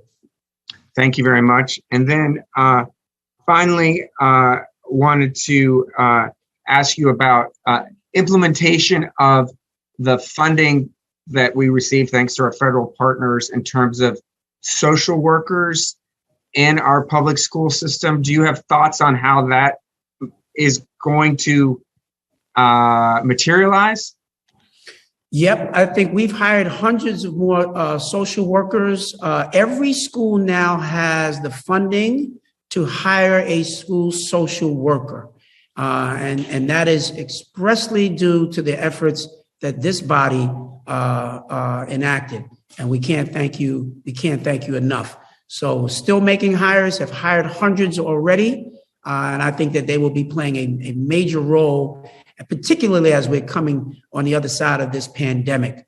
As we know, the social emotional impact that it has had on so many of our kids is probably something that's really difficult to fully measure. And so every resource that we can get that helps for all of our young people to be in a better place emotionally, mentally, and all their mental health challenges is welcome and deeply appreciated. And I want to thank you all for that. Well, again, I appreciate you coming in the door and taking the reins, and look forward to working with you and our colleagues. Thanks. Thank you. Okay, let us move on to Ms. Simon. Thank you, Mr. Chair, and thank you, Chancellor Banks, for all you're doing and for your approach, which I find very refreshing in many respects. I do have a number of questions for you, and I also want to thank you for your work on dyslexia, and I'm looking forward to that site visit. Senator Mayer asked about Article 15 and the role of parents in the system, for which he had no specific suggestions. But I want to point out that in 2018, we made a number of changes in the processes for selecting superintendents and principals, the C37 process and the C30 process. So I'd like to know your understanding of these processes, which in my experience, at least have been sort of largely ignored by DOE, which is would be helpful to understand your understanding of those. I also want to just point out about class size. I know it's gone down because of foundation aid, but I think we need an intentional reduction of class size and not sort of a default because people have left the system. And I also want to support this issue of pendency that was raised by Senator Felder. We have a lot of cases and a backlog, mostly because the DOE has been fighting parents. They don't, they just start the ball rolling again every year and force parents to litigate. And that's really highly problematic. And that backlog that is being reduced is really because the state hired last year a bunch of independent hearing officers. And I'm just going to state for the record, my belief about the oath agreement is that it is blatantly illegal under federal law. So, my last thing is about mayoral accountability. Voting the mayor out is rhetoric. It's not reality. It really is not how people vote. Elections happen for a lot of reasons. So if you could talk to me about the processes, the C37 and C30 processes, I'd appreciate it. Yeah. And those processes really are supposed to, right, fully engage parents and community in the voting selection. Is not simply supposed to be at the full discretion of the chancellor's office, right? And so, the various levels, I was part of those processes, myself, and coming up through this system. And so that is why I have every intention of the full-on engagement of the community and parents in particular around the selection of their leaders in schools and in their districts. I respect that. I understand it. And it is my full-on intention to support it. And that's the position that I've taken. Okay, because I think that you will find that parents feel that those processes have not been engaged and haven't been turned on. And also that they're insufficient. So I really want to say that a number of us are really going to be focusing on the engagement, true engagement of parents, and their voices being heard in the education of their children. And that, of course, is broad gamut. But I absolutely. And let me say this, beyond just the technical aspect of like mayoral accountability, 2 years, 3 years, 4 years. I want to have a relationship with all of you. I do not intend to be separate and apart and sitting in tweed as though I'm untouchable.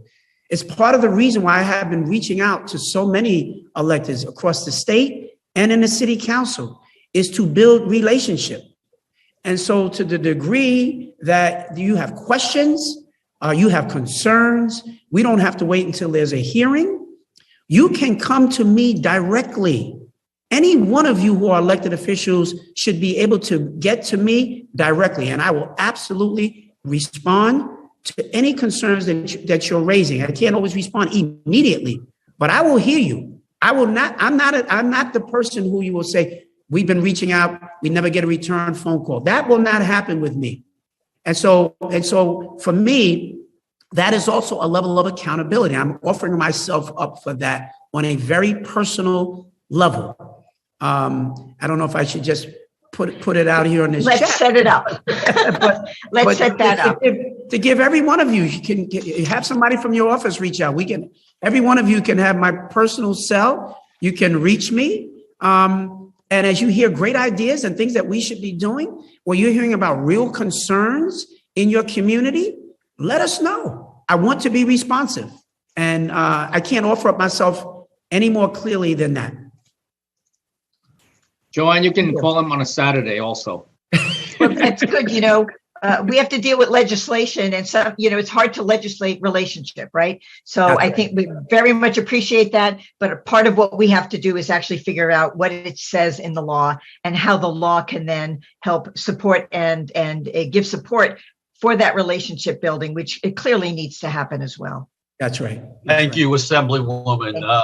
Senator Liu, as far as I can see, we have exhausted the questions on the Senate side, so we'll run the string out with the esteemed members of the Assembly. And next up would be Assemblywoman Joyner. Thank you, Chair, and thank you, Mr. Chancellor, for being here this morning. I do want to say I live a couple of blocks from your old school, Bronx School of Law and Government, so appreciate your work. A big fan of everything that you've done there. I do want to lend my voice to many of the concerns that have been brought up by my colleagues regarding PEP reform and also the need for more G&T programs within the Bronx. That's very, very important here. And I have two questions and concerns. The first one is about state funding and transparency with funds that are coming down through the state, but that we're working in conjunction with the city. For example, My Brother's Keeper, Bridging the Gap initiative, which was very particularly helpful in my district with the students in temporary housing. We had high numbers. We still have high numbers of students living in temporary housing. And this program was to help have more social workers, more support for those that are living in shelters. But, there was very little communication back with us as state partners on these types of initiatives. So just looking forward to seeing how the mayor's office, your office, can be more transparent with giving reports as to how that funding is showing up in our schools on a local level. It's very important that we are, working together, as you mentioned earlier, but also producing results that each of our schools can actually see and feel. Yes. And then you also talked this morning about expanding the role of superintendents and getting rid of the executive superintendent role.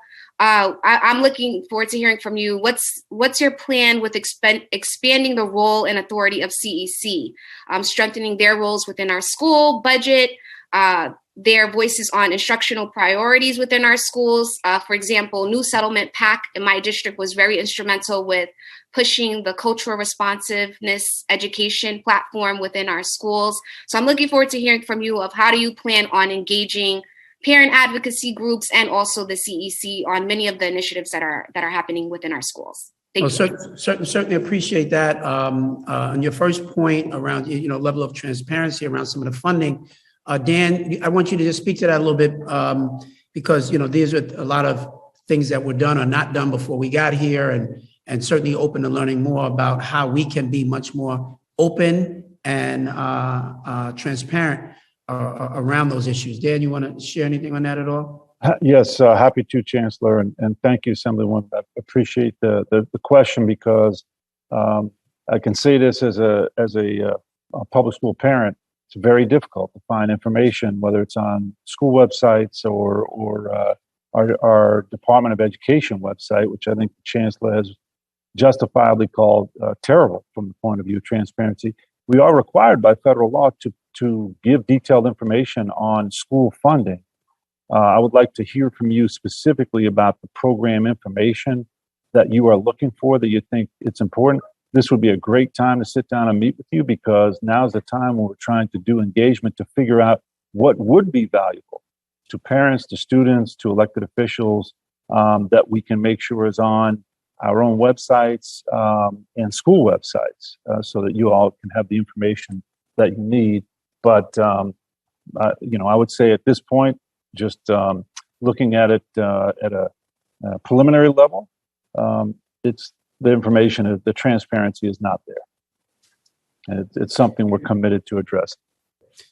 And we had the first democratically elected CEC happen during the pandemic. And when I gave my vision speech for the system just a couple of days ago, I had a host of CEC presidents who came in right after the speech when I sat with them and my full-on commitment to working with them. One of the things they brought up also was that when I visit schools in the district, they would like to be notified as well. I was in the process, I generally have notified elected officials when I was in the district, but I hadn't necessarily thought to invite CEC presidents, and they made it clear they would like to be invited as well. And so I think we're off to a good start working with them, and they're going to be much more engaged at a more formal level with me. I think one of the questions that was posed earlier was around specific things that we're going to be doing. And through our Deputy Chancellor, Kenita Lloyd, where our Office of Family and Community Engagement, we've got a whole host of people here. It's a whole, group focused on these efforts and how we engage with parents. And I'm going to fully activate them, and all of them in this process of making sure that the CEC members are lifted up very significantly and are at the table as they will help to co-create policy with me going forward.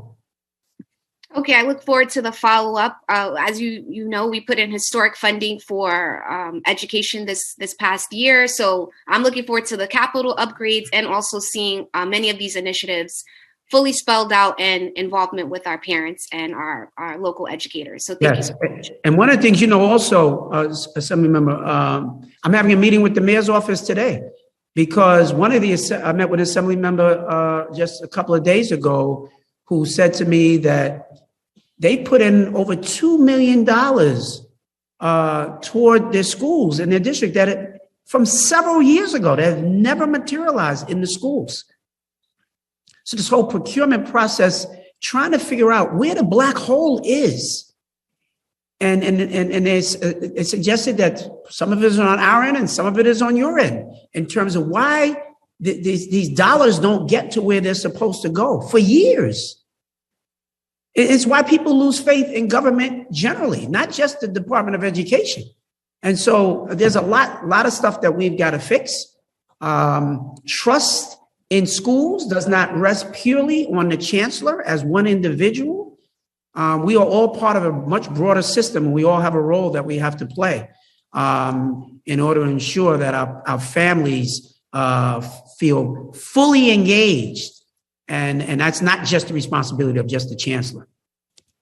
Thank you, Mr. Chancellor. I have been remiss in recognizing Ms. Assemblywoman Hyndman, who has joined us. Oh, you can't forget her. You cannot forget her. Yes, indeed. And let us now move on to Assemblywoman Jackson. Thank you, Chair. Thank you, Chancellor Banks, for meeting with us again. Thank you for noting that there will be social workers in every school. As a former social worker in a public high school, Yes. I say thank you. The need is absolutely there. It was there before I got there, and it's definitely there now. As far as just executive superintendent, I always shout out Dr. Tobias. I'm just wondering what I know you said eliminating that line, but is there any place for them in the system? Is my first question. Any place for your executive superintendents in the system? Because Dr. Tobias was really helpful to us in the Bronx. From a concerned parent, my sister actually would like to know what funding or how do you see special education funding? Like, how can we increase it? Is there anything that we can do about it? Busing in particular, and this is something I actually have to do as a social worker. The busing contracts are problematic, and they want to know like how we're going to deal with the contracts, seeing that some kids are on the bus with mental health issues for 2 hours at a time because of how it's set up. So if you can speak to that. And the main reason why they're asking these questions is because parents are not fully understanding of what mayoral control means for them. So if you could talk to the parents, talk to even people on this chat right now about what mayoral control means for parents. How does that affect them? That would be helpful. Yes. So to your first point you raised, even about just the thanking me around the social workers and, having somebody who's been in the system for a long time, I absolutely understand the critical role of social workers. They're also part of the fabric of really good schools and how we respond to our parents and families. But I'll thank all of you. I know you're more recently in the as a member, but it was your colleagues who made that happen, and we are the beneficiaries of it. But it's also, they were responding to the call of parents, understanding. So that's the way it's supposed to work, right? Parents express what needs to happen. We hear it, we respond, we provide the resources and the supports. And that's when we're all working well together, that makes for good government. I want to thank you for that. Several of the executive superintendents, while the position has gone away, may reappear in other positions. But again, we're going through a full-on review. So there's some good people. They had to be pretty good people to advance to that level. And I know I've heard from a lot of parents in the Bronx who are really supportive of the executive superintendent, Tobias, and I've become very fond of her myself in the 2 months that I've been here, and I've seen her work. And so stay tuned. We will see how these things play out. But it's not just, we didn't just move one position or one person. They have full offices that they have to the tune of millions of dollars. And we want to push those dollars closer to schools. And that's all this is about. So it's not personal for any one individual. I'm going to ask Dan, my first deputy, also again, just talk a little bit, because this issue around special education and the amount of funding that we've been spending and the buses that don't show up and the busing has been an issue seemingly like my whole life. But just some of the things that we're trying to do, Dan. Yeah, one of the things, thank you, Assembly Member. I mean, it's, as the Chancellor says, this is unfortunately a question we get from a lot of parents of students with disabilities and special needs, which means it's a continuing problem. One of the things that I'm spending some time on that has some promise is the new nonprofit that was started a couple of years ago, Nice Bus, which has something like 900 special education routes. It was set up in part to reduce those times. We shouldn't have any student, much less a student with special needs, on a bus for 2 hours. Now, sometimes that's unavoidable, things happen, but that shouldn't be our system. That nonprofit was started to alleviate issues like that. So I've got a meeting with the head of Nice Bus to not just figure out, well, what progress have we made, but is this a model? And what are the ideas we can have to then, the Chancellor talked a lot about scaling promising models and models that are delivering. And we've got to look into whether this is a model that we want to scale up or whether there are other ideas, because clearly the status quo is not working. We have students with special needs on the bus for 2 hours. That's not acceptable. And Chancellor, can you just say what mayor control would mean? Yes. Yeah. I would say that the message to parents should be that you have a chancellor, first of all, who is holding himself up to be accountable to the parents and the families. And that when in doubt, they have somebody who they can go to who should be able to do everything he can to resolve the issues and the problems that they face. That's what it means. But tell them the language is mayoral accountability. It's not control. I'm doing everything I can, being very intentional around avoiding, even though that's part of the language regulation, that it's not control, because I think that denotes something entirely different. People don't want to be controlled. People want to be a part of a process, and then I see myself as the embodiment of somebody who believes deeply in community, who comes from community, and who will engage community. I don't sit on high here at Tweed. It's part of the reason why I did my vision speech here in Tweed. Most of the reporters who were here, and we invited several hundred people who came in. 90% of these people had never stepped foot in Tweed. Tweed, it was almost, without saying it, was sending a silent message that people are not welcome here. And I'm going to change that. So there are going to be lots of things that happen inside of this building. This should be the people's building for our parents and our families every bit as much as City Hall or any place else. This place does not belong to me, and I intend to open these doors wide. So let them know that. Mr. Chancellor. Okay. All right. Let's go to Assemblyman Ed Bronson. Ed. Thank you, Chair Benedetto, and thank you, Commissioner Chancellor Banks, for being here.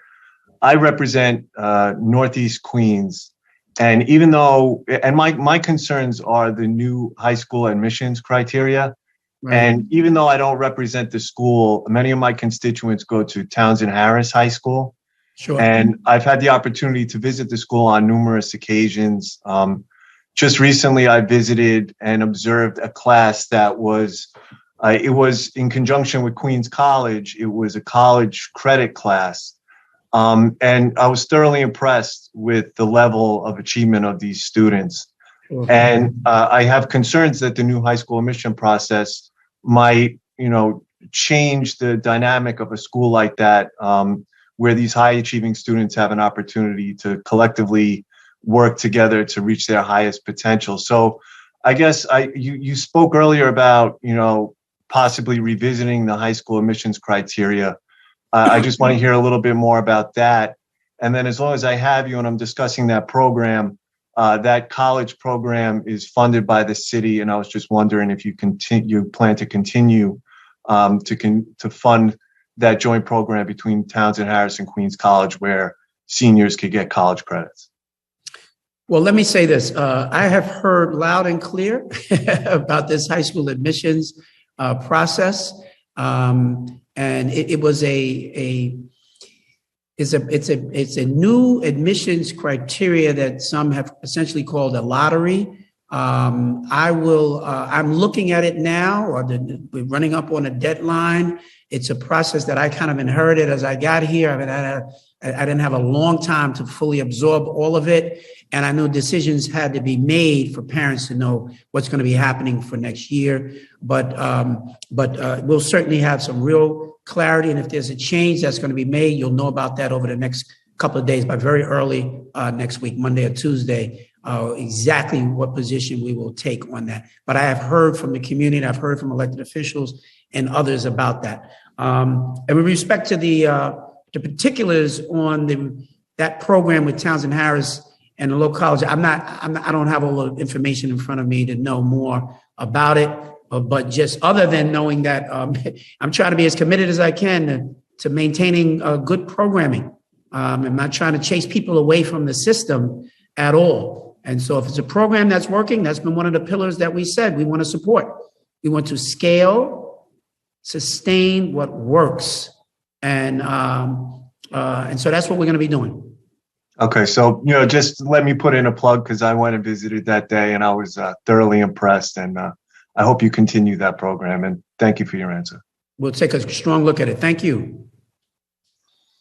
Thank you, Chancellor Assembly. Banks, we thank you so much for your time here today. You know, I'm back on Townsend Harris. It was one of the schools that I've always looked at quite closely, and certainly the students that come out of there excel, and it's just interesting.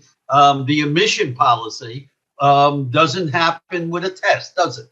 Am I correct on that, Mr. Chancellor? You're correct. Indeed. So high quality education and high quality students can still be done without a specialized test. I find it very good, very interesting.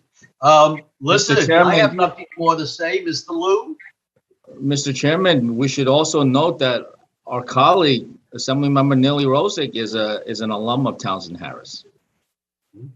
Very good, and an advocate for that school as well. Yes. I want to thank Assemblymember Braunstein for his questions, and you had mentioned it also. So I think many of us are heartened by your comments, Mr. Chancellor, that in the coming days we will see perhaps a revision to the high school admissions, specifically the screening process that was announced about at the end of January. Parents, as you indicated, have voiced concern, if not uproar, about the fact that the new screening process sometimes includes 50% of the applicants in the first tier, which they say then amounts to essentially a random lottery process. So we look forward to your announcements in the coming days about this high school admissions process, and perhaps this would be the first manifestation of how engaging your administration would be with parents and their input. Thank you, Mr. Chancellor, for your time. I like the way you set me up for that one. All right, but thank you, everybody. I appreciate all of you and the leadership of this body, and thank you for your consideration. Thank you. Bye-bye. Mr. Chairman, we next have up somebody who is itching to testify and to give us her take on our schools. She is none other than a newly elected member of the New York City Council from Brooklyn, and recently appointed chairperson of the City Council's Education Committee. May we have her testify, Mr. Chairman? And she is coming to us, really coming to me and many others, I'm sure, for the first time. And knowing what it takes to be the chair of the Education Committee, I don't envy you, but I wish you well, Ms. Joseph. And so please give us some testimony. Good morning. Thank you, everyone. My name is Rita Joseph. I'm representing the 40th Council District in District 40 in Brooklyn. And for the past 22 years, I was an educator at PS6 in Brooklyn.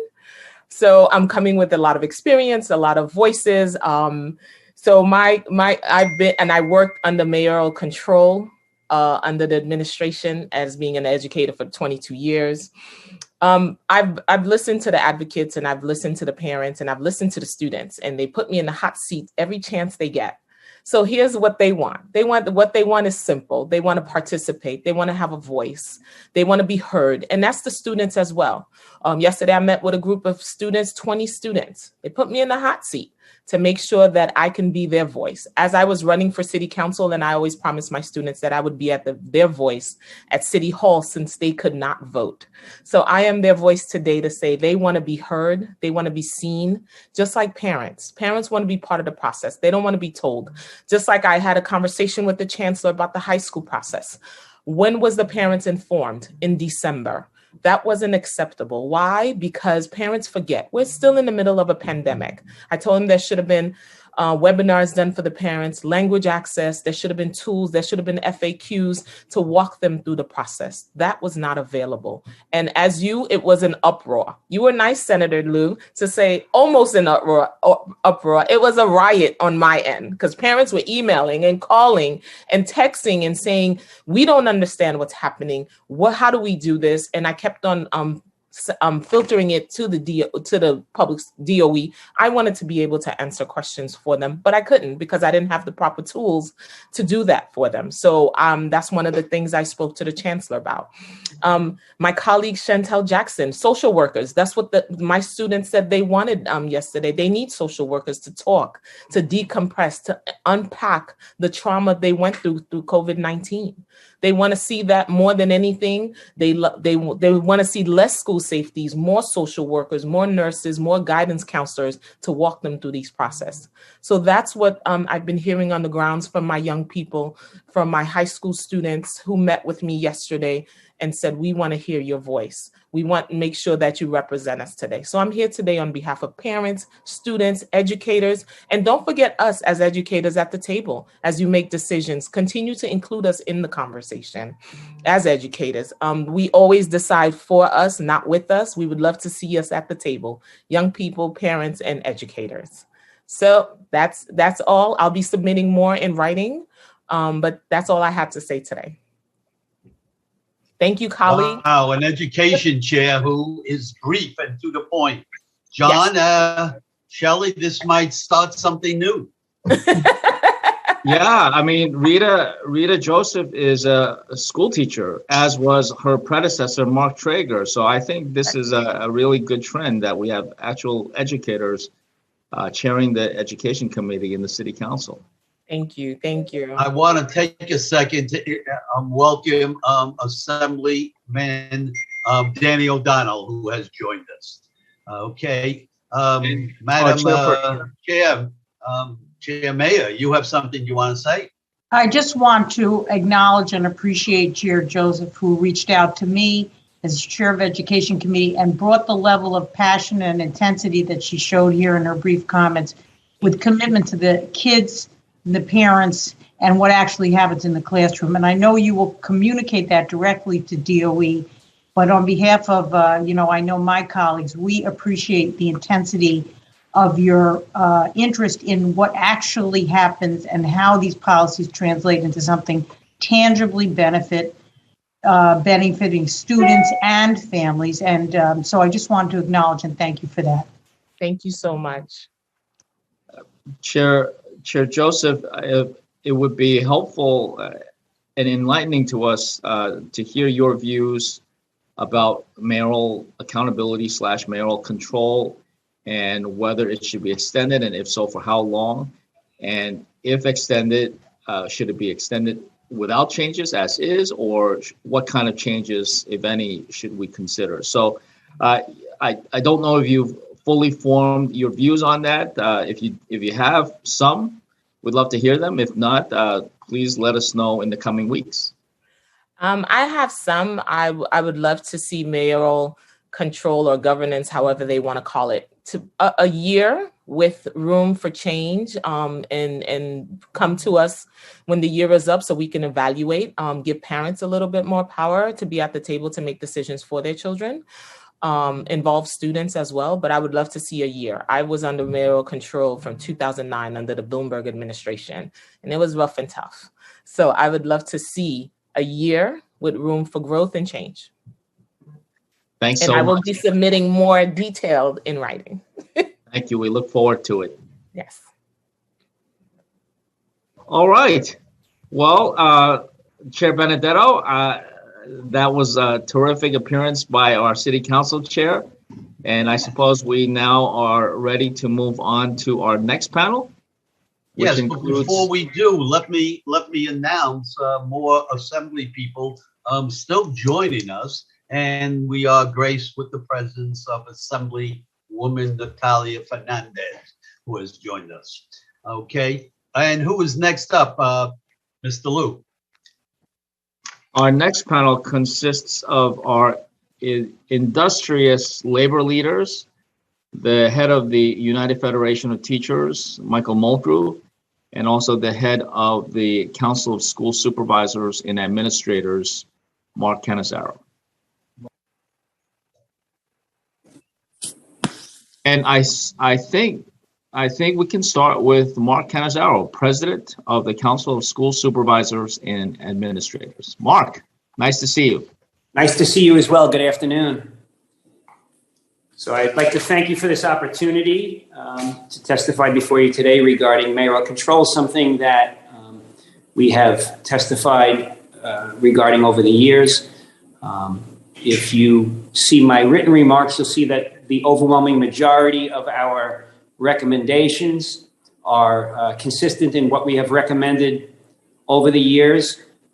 Some changes to the makeup of the PEP to include a CEC member as well as a city council appointee. And we've also are now requesting, and I think this is probably, in my mind, the most important part of this, is we are now requesting a comprehensive review by an independent organization going forward to take a long-range look over the last 20 years at mayoral control to offer some, again, independent analysis on what has worked, what hasn't worked, and then to call together a task force to address those recommendations and see how to go forward from there. It seems that we seem to get together right before the sunset of mayoral control each time and offer some opinions and perspectives, but with very little independent information, unbiased information coming forward. So I really would like to see a review of that nature. I do also have to say that listening to our chancellor's comments and also commenting on our mayor, that we are off to a very good start with this particular administration. I have been very pleased with the candor of our chancellor, the responsiveness of our chancellor. I heard him say something about responding to your cell phone calls, and I have to say that anytime I've reached out, I've received an immediate call back, and I am heartened to see what looks like some common sense ideas going forward. However, I try not to look at this issue as an issue of who's in charge, because we know that if the wrong person is in charge, no matter what the policy is, it's not going to go well. And if the right person is, certain things are going to look better. One of our recommendations would be, when the makeup of the panel would be actually 6 appointees by the mayor and 7 appointees by others, including the borough presidents and such. And the feeling there, and I know there's been some debate around that, but the feeling there is that if there is a policy question, concern that is somewhat controversial, it should not be too difficult to convince one member who was not appointed by the mayor himself to go in that direction. Principals have school leadership teams that they work with and establish policy with, and they do not put a majority of the people on the school leadership team. So I do think that it is possible to continue mayoral control or mayoral accountability and perhaps not have the majority vote there. And, that's, again, you can read the rest of my remarks, but I think the independent review and some tweaks to the panel are the 2 critical pieces. Thank you, Mark. Next, we have Michael Mulgrew, the president of the United Federation of Teachers. Well, thank you. Thank you, Senator Lou, Chair Lou, and thank you to Assemblyman Benedetto, and of course, the wonderful Shelley Mayer. Thank you so much. I think Mark's comments were perfect. This is not about who's in charge. Okay, we have 20 years of evidence now, and I'll just go over some of the decisions that were made because there was not a check and a balance on the mayor. And we're not ever saying going back to the old community schools. We believe that mayoral control, but we just do not believe anymore in the version that we currently have here in New York City. We had a mayor who changed our entire school system into a standardized test-based accountability system, which caused great damage to two different generations of children in New York City. And we had a mayor just talk about the things that you guys have even been questioning about. How did our gifted and talented program land up to be so segregated? It was because there was a change, a specific change in policy to use kindergarten children standardized test scores to decide who goes into gifted and talented. The parents and the teachers were outraged about all of this, but there was no real voice for them and ability for them to change that decision. And then I'll go forward to the next administration, where our schools, just take what we are hopefully getting to the end of right now. It was the teachers and parents who had to force our school system to be closed when the mayor made it clear that he wanted to keep our school system open during the first wave of the pandemic. Why do the parents and the teachers have to take these great political fights on? If we would have had a PEP panel, there is no way that he did not have complete control over. That would have never happened. And as it was, our school system closed a week too late at the minimum. And then the constant how to reopen during a pandemic. Again, fight after fight after fight, parents, teachers, all this political work going on, when all we would have needed was just some sort of check and balance. The PEP panel. Fixed terms where people can't be fired if they don't vote the way by the person who's appointed you. These things are in my testimony. But this is not, and we've come off with a great start with this administration. The last administration, we created pre-K for everyone. That was a great start. But the evidence is there after 20 years that mistakes will always be made because of politics and education. And the problem is that the mayor, no matter who he is a major political figure. And that's why I think this would be better off for all mayors going into the future to say it's the PEP panel that makes the final decision. But now they could say it's a PEP panel that is no longer a puppet panel, because that's what all it is right now. So I am hoping at this point in time, we keep mayoral control, but we make the reforms that are clear based on evidence that we now have need to happen. Parents are sick and tired of chancellor after chancellor after chancellor telling them, I want to work with the parents. I believe in parent voice. Every single chancellor since mayoral control has started has given that speech. And the parents are outraged because their voices are always silenced. And it's not technically the chancellor who silences their voices. It's the Department of Education. It's the superintendents. The fact that they know in the end, whatever happens and the decision that has to be made is going to a puppet panel. So they don't have to really do the work. And I'm not trying to disparage anyone, because it's just the very way, the culture and essence of the way this legislation works is going to constantly cause the same evidence to be made. And when that evidence is made new all over again, it's the children and our schools that suffer. So I am hoping that the legislature will look at really reforming this in a way to do what Mark said in terms of the PEP panel, do some sort of maybe fixed terms for the members, because so far every mayor always fires someone when they don't do what they want. Thank you for your time and consideration. Gentlemen, your testimony is well taken, and I thank you for it. But I do want to go on the record, because just Mark, what you said in your opening statement was we go through this every time, and we have hearings just before we're re-upping school governance. And the truth be said, this is really at least our third hearing we've had on this particular subject. So the Assembly has been, preparing for this, as has, I'm sure, the Senate in this. So this is not a last minute thing. We've been listening to people for a couple of years now, just want to get that on the record. But again, both your testimony, Mark and Michael, have been well heard, and we thank you for it.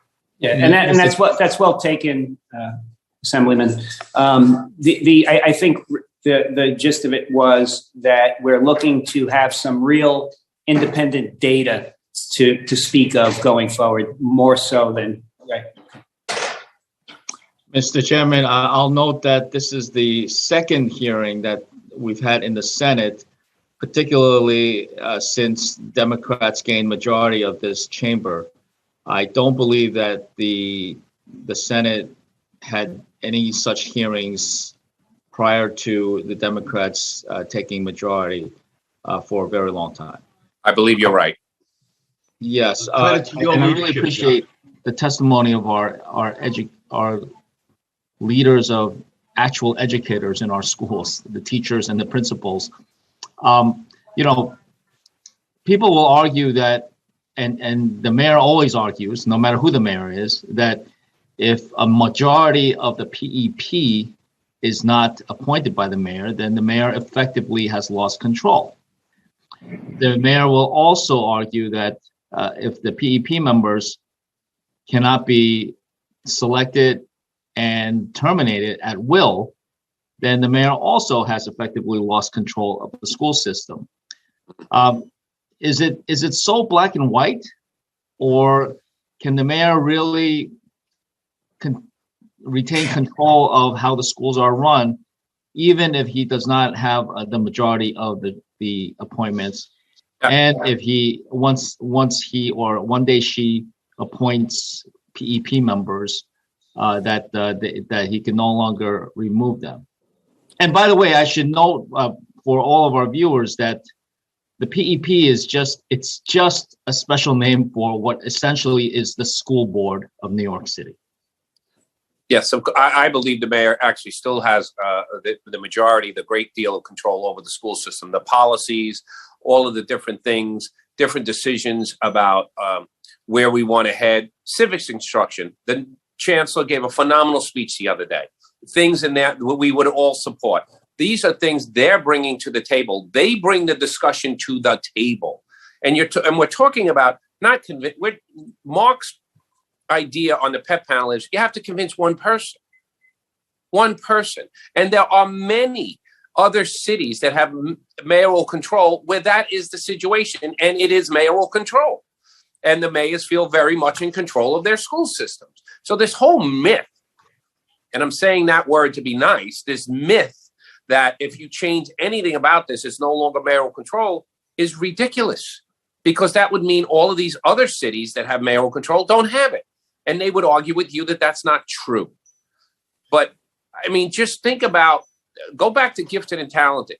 What educator? You couldn't get a single educator in this country, a researcher, anyone to say, oh, let's standardize test kindergarten children and use those results to make decisions. No one would ever say, do that. Yet that is point of information. You're referring to the Bloomberg administration now. That's the Bloomberg one. Okay. Who would have said, let's keep the largest school system in the United States open throughout the pandemic, throughout the first wave, because they know what's best. Now this is the de Blasio administration. It doesn't matter. It's just the way, it's the essence of the policy will cause these problems over and over again. Yeah, I mean, and thank you for that, Senator, that question. And I agree with what Michael said. When you think about convincing one person, you're convincing a diverse group. So I'll ask the question another way. If you have a panel of 13 people, and the only people who agree with you are the people that you put on there and their job is beholden and that position is beholden, are you necessarily going to get the right answer? And if everybody else is disagreeing with you, that should give you pause. And all I'm saying is, from the diverse group we're talking about, borough president appointees, a CEC appointee, a city council appointee, if the policy is sound, I would think that it wouldn't be too difficult to find someone among that group to agree with the position. So I do disagree that would water down in any way mayoral control or accountability. And like I said in my remarks as well, many organizations, including schools and school principals, operate under what's less than complete control. Yeah, and I'm going to go back to this for a minute. Just think of some of the examples I have just brought up that have caused severe damage. There were real consequences to those decisions. And if we would have had a different system, I'm quite sure we would have had a different outcome. So the mayor at that time might have gotten their ego bruised, but we would have stopped tens of thousands of children from being harmed. So come on, man. Do either of you have any feelings about whether it should be for another 4 years or maybe another period of time? And also, should this just be included as part of the ginormous budget package of legislation, or perhaps we have time to deliberate this separately after the budget is passed, but before the June 30th deadline? Well, I never really understood why it would be part of the budget, but then again, I don't know all of the thinking behind that, but I just never understood it. So that's as far as I will comment on that. And the first part you asked, John, I'm sorry, I forgot what would you ask first? I'll do that one if you want. 4 years. Okay, good. Does 4 years make sense, or perhaps a different length of time? We recommended 3. I don't know. Go ahead, Mike. Yeah. I mean, you have to, whatever you do here, you have to constantly look at this and look at it. And it really has to be about the evidence, because I know you might not like hearing this, folks, but this has always been a political decision and never a substantive decision. It's never been based off of, has it been good for the kids? It's always about the politics and the leverage, and that's just what it is. And to your second question, I would say no more than 3, because everything has to be reviewed. And to your second question, I would say that's really up to you guys. This is your work. In the budget or after the budget? That's your work. Okay. We'll do the education. Shall we go to Senator Jackson? Yeah, Senator RJ. That was a good discussion. In fact, we in the state legislature, especially the Senate, we look at whether or not there's an immediate budget situation in order to determine whether or not it really should or should not be in the budget. So, well, as far as mayoral accountability, the term of it, that's not a budget item, as far as I'm concerned. And the whole issue of the governor saying that she will give 4 years, she doesn't have the authority to give. That's our authority as state legislature. And in fact, I've said earlier, and you may have heard, that I don't think it should be more than 2 years for us to reevaluate the progress that has been made in the first 2 years. And as I said earlier, that the issue of, we can hold the mayor accountable by election, education is only one part of many things that people look at. So I would not go with more than 2 years. But I also said to the mayor, and you may have heard it, that the foundation aid formula that we've been fighting for years and years and years has a contingent, a contract for excellence, meaning reducing class size, especially in New York City, which is the largest city in the entire state.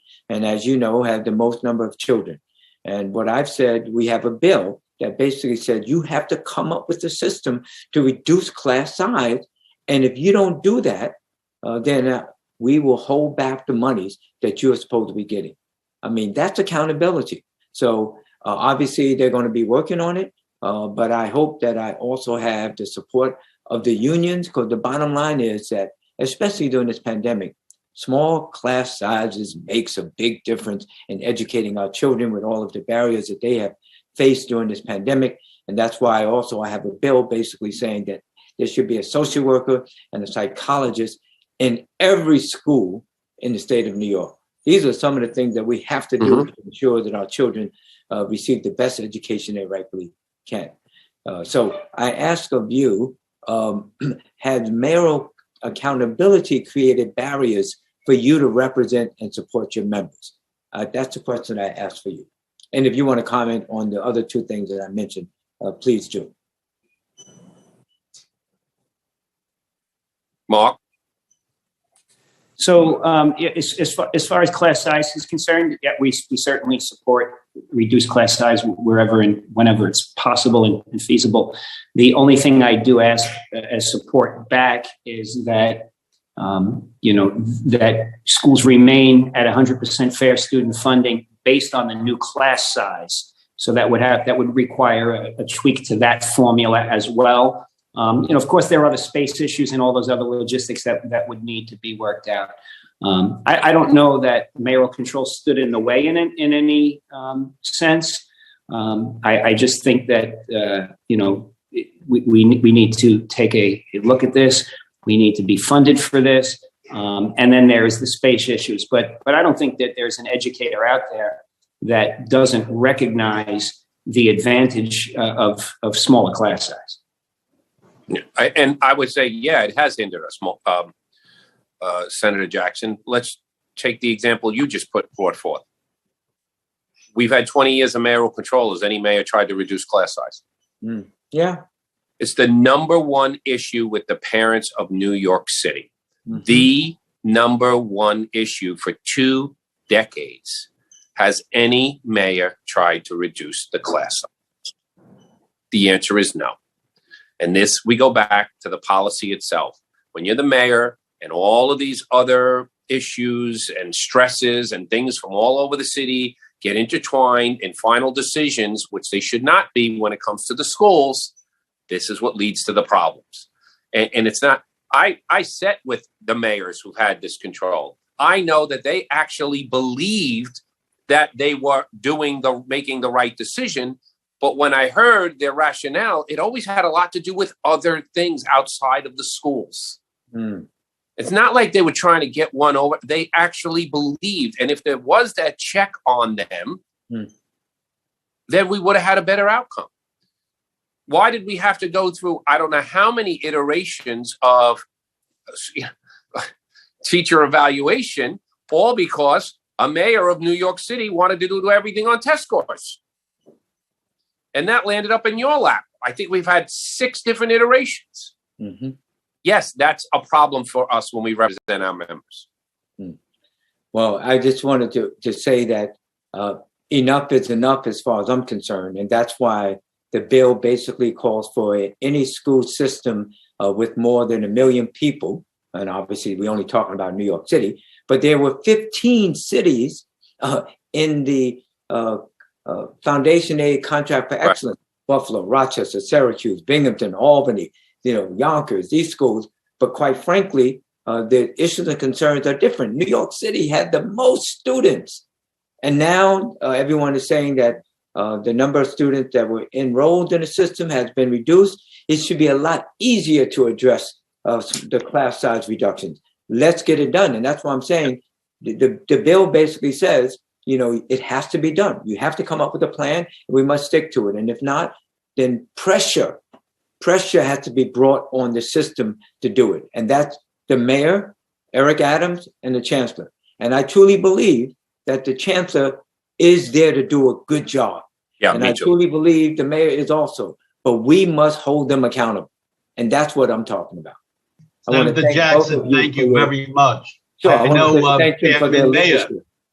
I want to thank both of them for their leadership. Senator, please let your chairperson speak. Senator Mayor. Thank you both. I have 2 specific questions. Mr. Mulgrew, the chancellor referenced your conversation with him about special ed failure under the prior administration, and I know it's something so many of my colleagues are really very concerned about. In your thinking about how and to strengthen mayoral accountability to avoid this issue that we grant control and then we haven't had accountability, particularly like I'm thinking in special ed, how would you ensure that we have the kind of changes that you, and I think we all agree are necessary in the special ed front in a law? Do you have ideas about how to do that? Yeah, at this point, you have to take into consideration any red flags, any possible, New York City is under an official corrective action plan.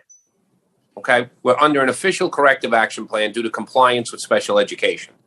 The majority of it has to do with this massive backlog of cases. Right. But I can tell you, even this year, we've had the largest number already of special ed non-compliance complaints when it comes to individual students.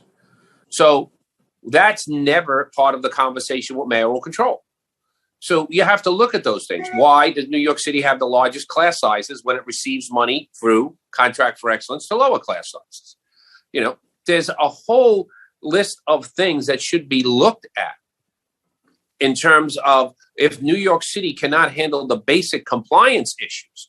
The other day, and I saw that Rita Joseph was on, and I see that I believe the chair, the speaker of the city council is on right now, that the other day, the New York City Department of Ed testified in front of city council that they're in 100% compliance for English language learners. That's just a blatant lie. There's no such thing. So when you're looking at mayoral control, you have to first start with the basics in terms of, are you in compliance with all of the needs of the children in your school? Or do you have the proper length of day for teaching? Or all of the services that a child is required to have in place?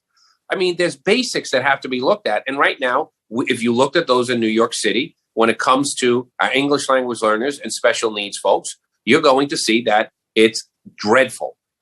And I know that the chancellor's been having very good conversations with me about this and all that. But what they have to undo, just think about this, is the Department of Education that thinks their job is to come up with rationalizations as to why children aren't getting their services.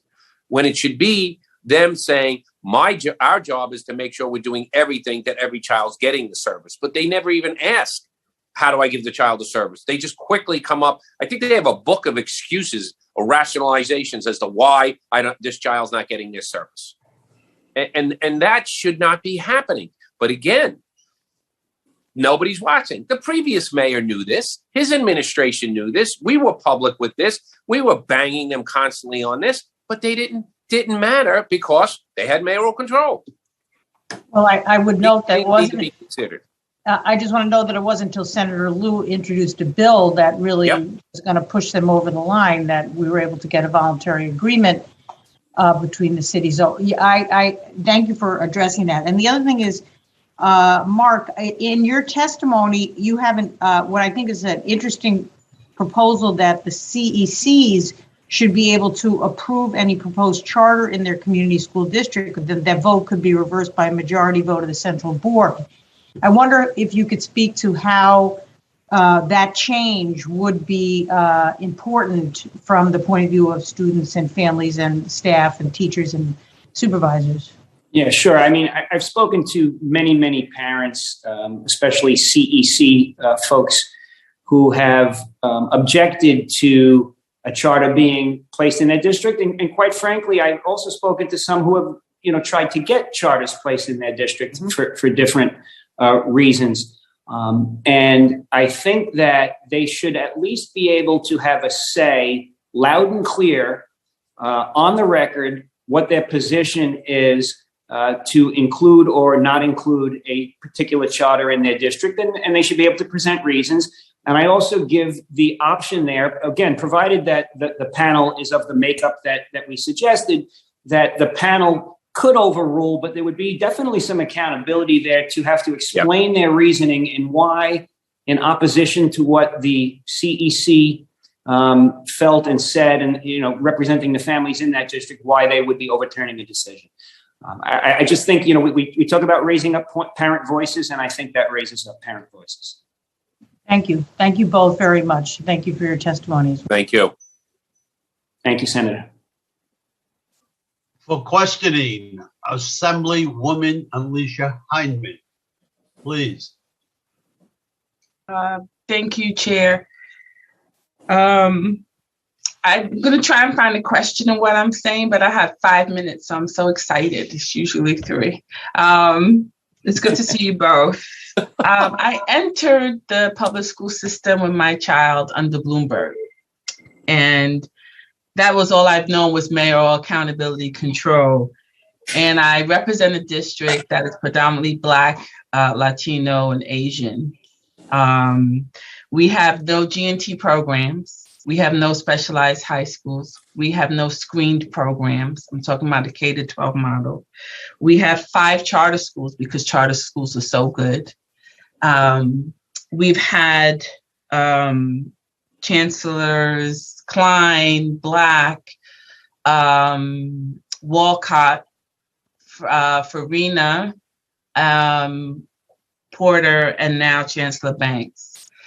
And listening to both of you, we are in a highly political climate. We all are. And I never thought I'd be in office. But we've always had this model, mayoral control. And when I first got to the assembly, I think the frustration is, I voted against it, it still passed. And now it's before us now in this budget for 4 years. And for a community like mine, the frustration is what's going to be different now, right? What's best for our children now? And I have a community that's mostly homeowners. I don't have NYCHA. I don't have, a lot of things that is just, like people say, like automatically assume my district was, one that had a lot of NYCHA in it, and that's just par for the course of your underserved population or your low performing schools. And I don't know what school boards were like because I never was involved, but our schools performed better with a previous system. And now here we are again on the precipice of voting for mayoral control. And for a district like mine, I'm just always wondering what's going to be different this time. And I have to believe that with this chancellor, with this mayor, because they came up through the ranks, that if Bloomberg was able to make this system the way he wanted it for those years under that leadership, I have to be optimistic that under this leadership, they're going to make it into what I need it to be for this district. I thank you both for all the work that you do and the populations that you serve. The UFT and CSA, our principals and our teachers are everything to us in this district. I just wonder what's going to be our mantra when this passes again, that it's going to be what we need it to be for the children of New York City. I'm finished, Chair. Thank you. The only thing I can... okay, go ahead. No, please respond to us. I was just going to say, the only thing I can say is I certainly agree that this mayor and this chancellor have the right idea so far, and so far so good. And we are off to a great start with them. And, nobody here has said to completely scrap mayoral control. No. But we are looking for some changes, some slight changes to it. But I agree with you, and I hear you, and it's not just your community. There are several of your colleagues that feel the same way. So let's hope that, going forward, because I tell you, I'm hopeful and I'm optimistic and positive with everything I've heard and seen so far from our chancellor and our mayor. I'll note that Assemblymember Hyndman is also the chairperson of our caucus's education committee, and she's very thoughtful on these issues, both as a legislator and a parent. Although I will also note that I'm sure it was just pure, nothing was meant by her exclusion of mentioning Chancellor Carranza in her list. Oh, that was definitely. There's nothing meant by that, right? I thought I had them all. Yeah, definitely. Thanks, John. All right. Senator Stavisky. Sorry, I was so busy laughing at the Carranza reference. First, let me thank my two friends, Mark and Michael. And I want to associate myself with what Jackson said about class size, and every study shows that it matters. I had mentioned earlier today to the chancellor that maybe there's a difference between mayoral control and mayoral accountability. And I listened to Mark talk about borough involvement, and I think it was probably maybe 8 or 12 years ago when the Senate internally, we would meet quite often in the old conference room and discuss the renewal of mayoral control And I think that's where various iterations came up.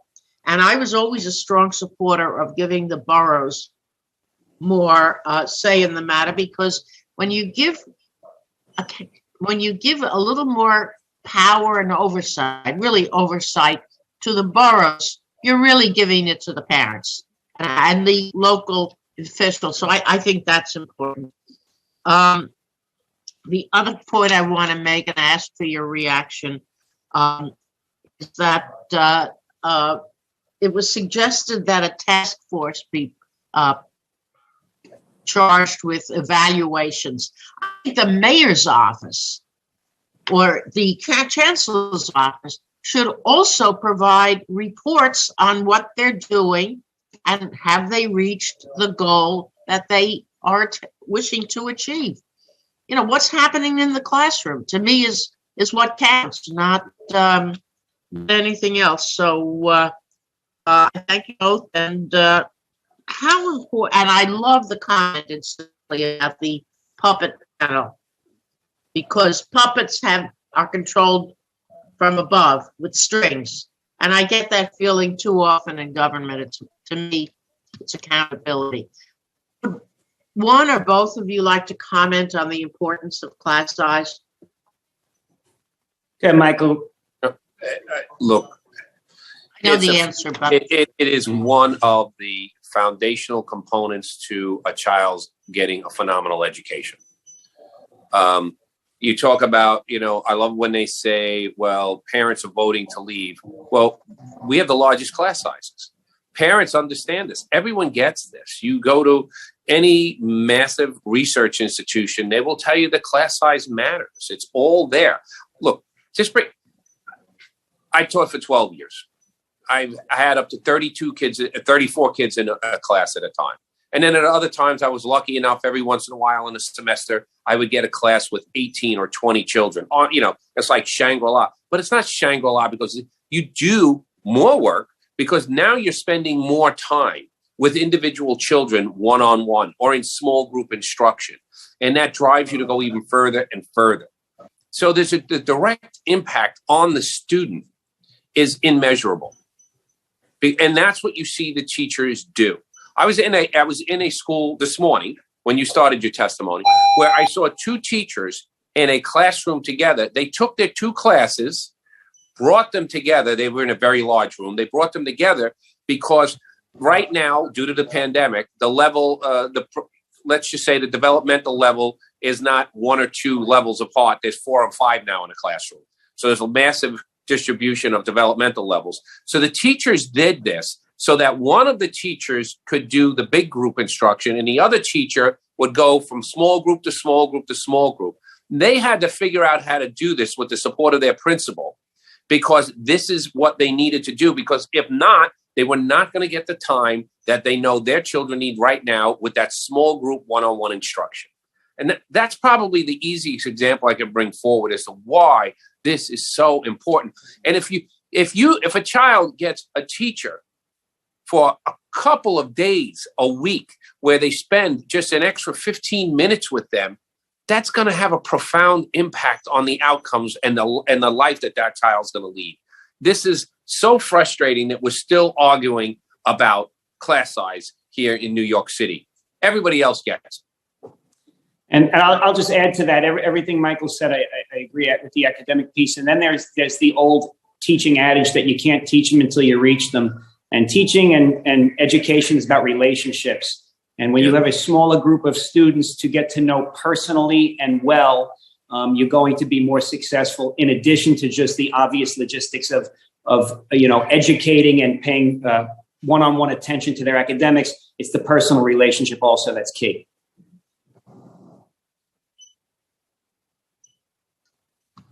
Very good. Thank you. Let us move on. And again, I'm looking at the senatorial side, and I don't see the questions from I senators. think we have your colleagues in the assembly, Mr. Chair.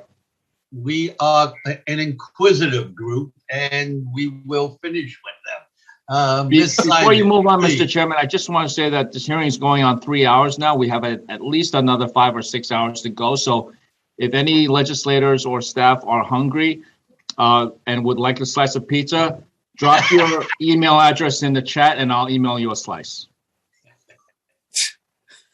Thank you, John. Ms. Simon, go ahead.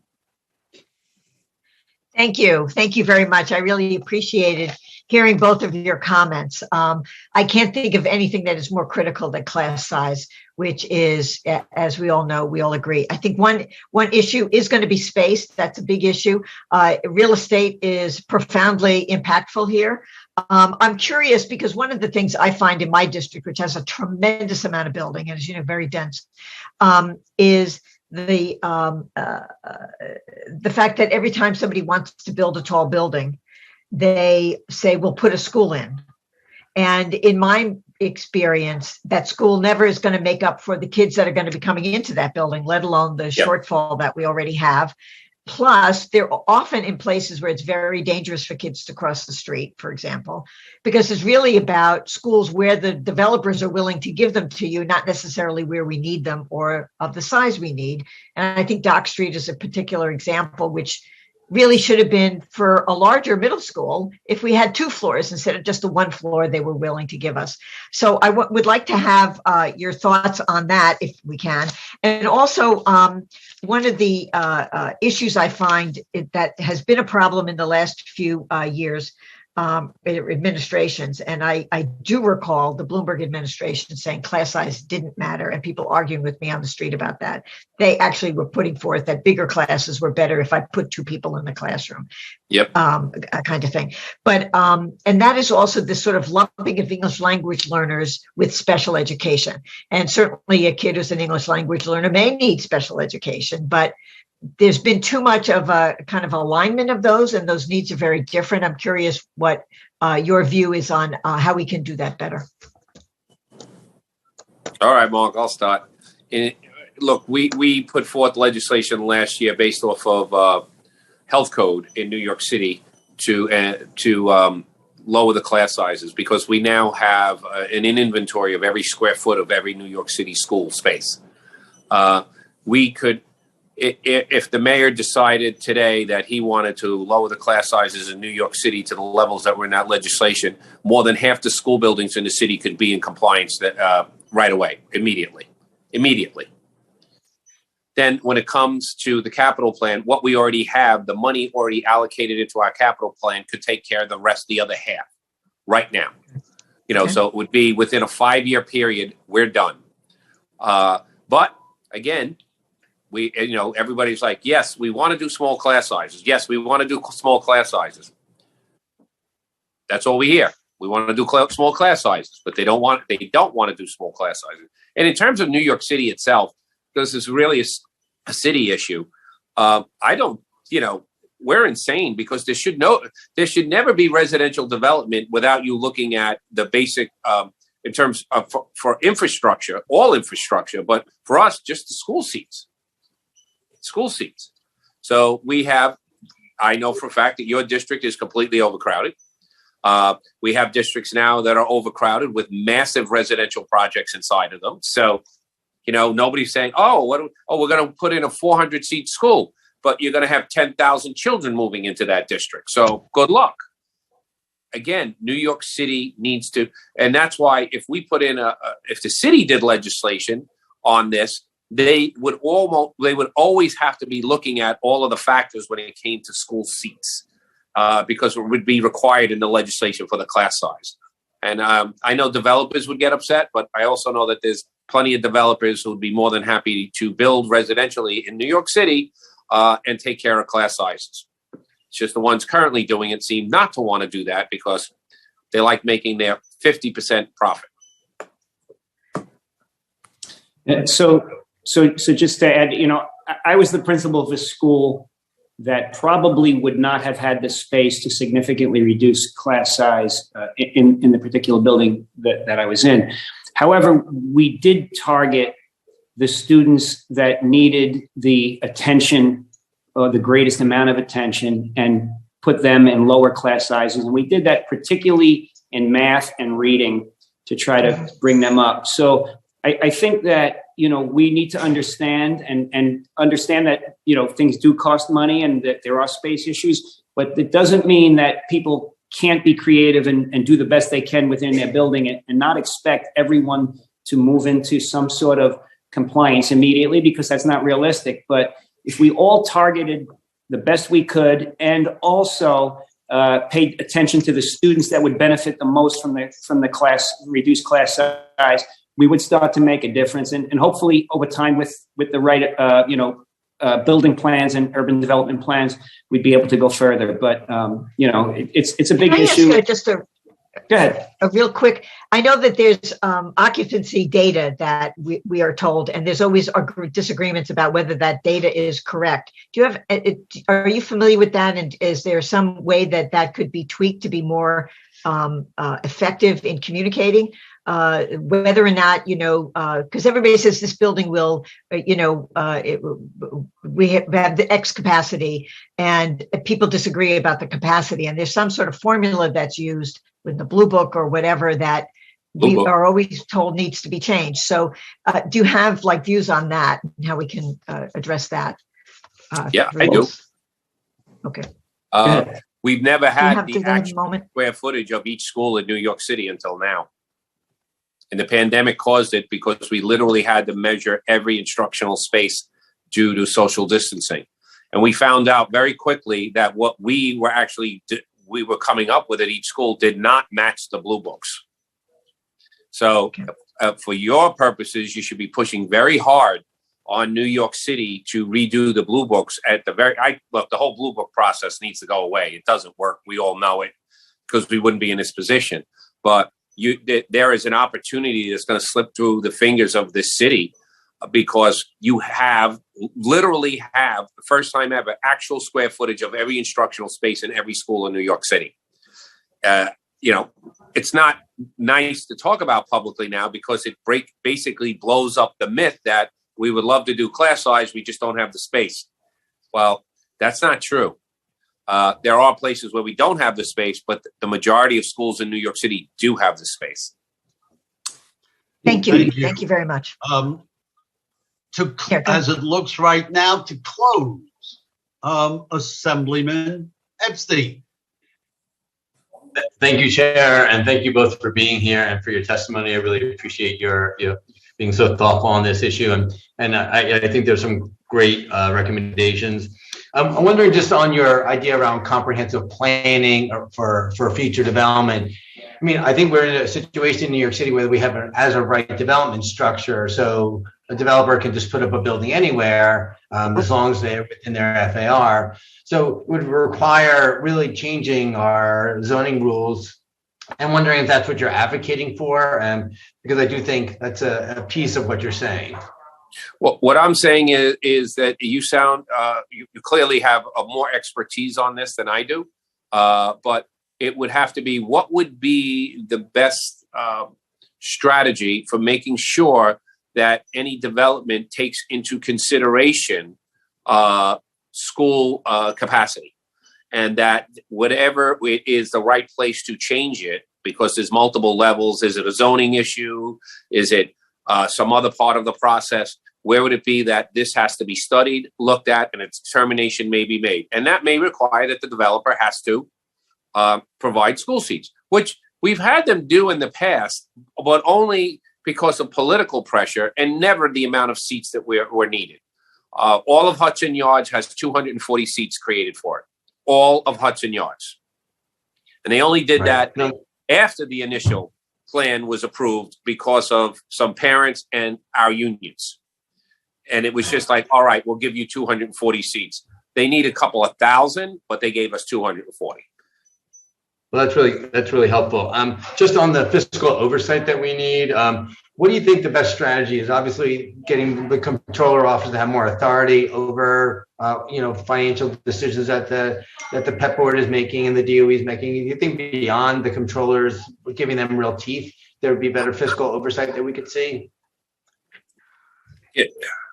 At this point, each administration, you have to look, we've looked at them differently. So what's the general pattern? In the end, both of them just well, the last couple of years through the pandemic has probably been, it's going to turn out to be a complete mess in a couple of years, because there was all the procurement rules were suspended. So there was expenditures being done everywhere. And, and there is nobody still does not have a handle on this. So the controller's office was completely taken out of this. So for us, say non-pandemic situation, it would be strengthening the controller, and then have the controller directly report to you guys.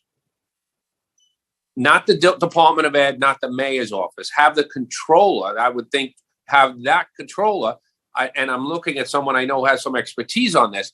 Would it be really interesting to have a controller that would have to directly report to the state legislature on these issues, rather than going through the city reports, but have the controller directly report? I think might be an interesting idea. Thank you. That's really helpful. And I agree. I mentioned fixed terms and the issue about parent oversight under co-locations and additional schools opening. How much power do you think the local CECs or whatever school boards or whatever structure we created should have in those potential new schools and co-locations?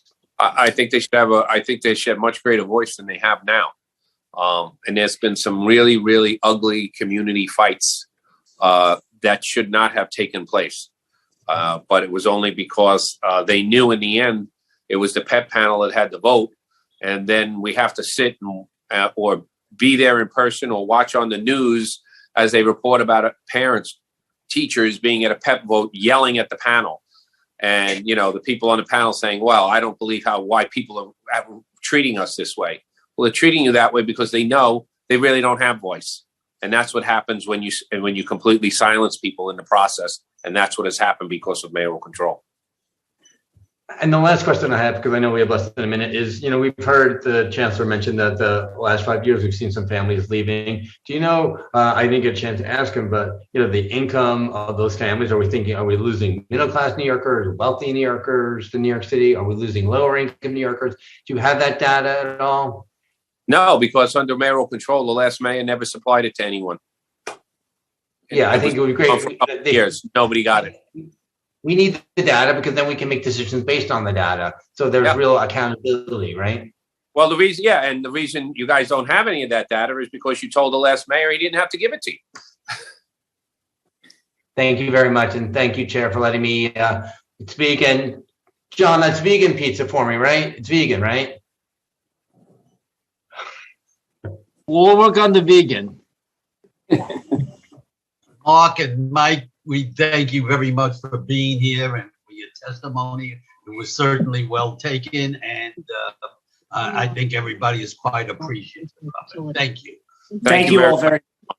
The National Atomic Energy Agency says sign of a radioactive leak from the. All right. That was great testimony we heard from Michael Mulgrew and Mark Cannizzaro. Mr. Chairman, are we ready for panel 4? I think they're ready. We're certainly ready. Let's get going. All right. We have Shirley Albin, the co-chair of the Chancellor's Parent Advisory Council, Ellen McHugh, the president of the Citywide Council of Special Education, Alyssa O'Shea, a Queens representative on the Citywide Council on High Schools, and Tom Shepard, a member of the panel on educational policy and the CEC president's appointee to that. Welcome. I guess we'll have Ms. Albin go first. Thank you. I'm going to jump right into it. We look at the panel of education policy. I'm representing Chancellor's Parent Advisory Council. From the concept of the PEP, why parent voices weren't there is recently just there. Our constituency is in every school building. We sit on every school leadership team. We sit on every district leadership team. We advise the chancellor. If we are able to do that, make policies on the school level, on the district level, on the borough level, we said we're here in it together. It takes all of us to get it done. Why is the PEP not reflecting that? Where is the stakeholders? Where is the parent voices there? When we look at the PEP, we see mostly chiefs and no villagers. It takes a village. Where's the villagers? Where they're in communication and transparency and accountability, where's our voices, right? Recently, there's a seat. Tom Shepard is there for a parent voice. Just recently, you said we need to do this together. Why is not a reflection on the PEP of that? Why is no reflection of what we structured at the level of where things are happening? We are in the trenches. We're in the school buildings. We know how these policies affect. We see them implemented. We see the pros and cons of these policies. We live it. We advocate for it. Shouldn't we? Why is it stopped at the Chancellor Parent Advisory Council? Why is it stopped at the Community Education Council? Why aren't we on the PEP? I should be advocating for more seats, not a seat at the table. The Chancellor is there. Why is we not there? We should have been there from the very beginning. I'm going to give you an example. Tom Shepard is there, and it's a pebble playing seesaw with a mountain. When the mountain has the pebble so high up, it's not being seen.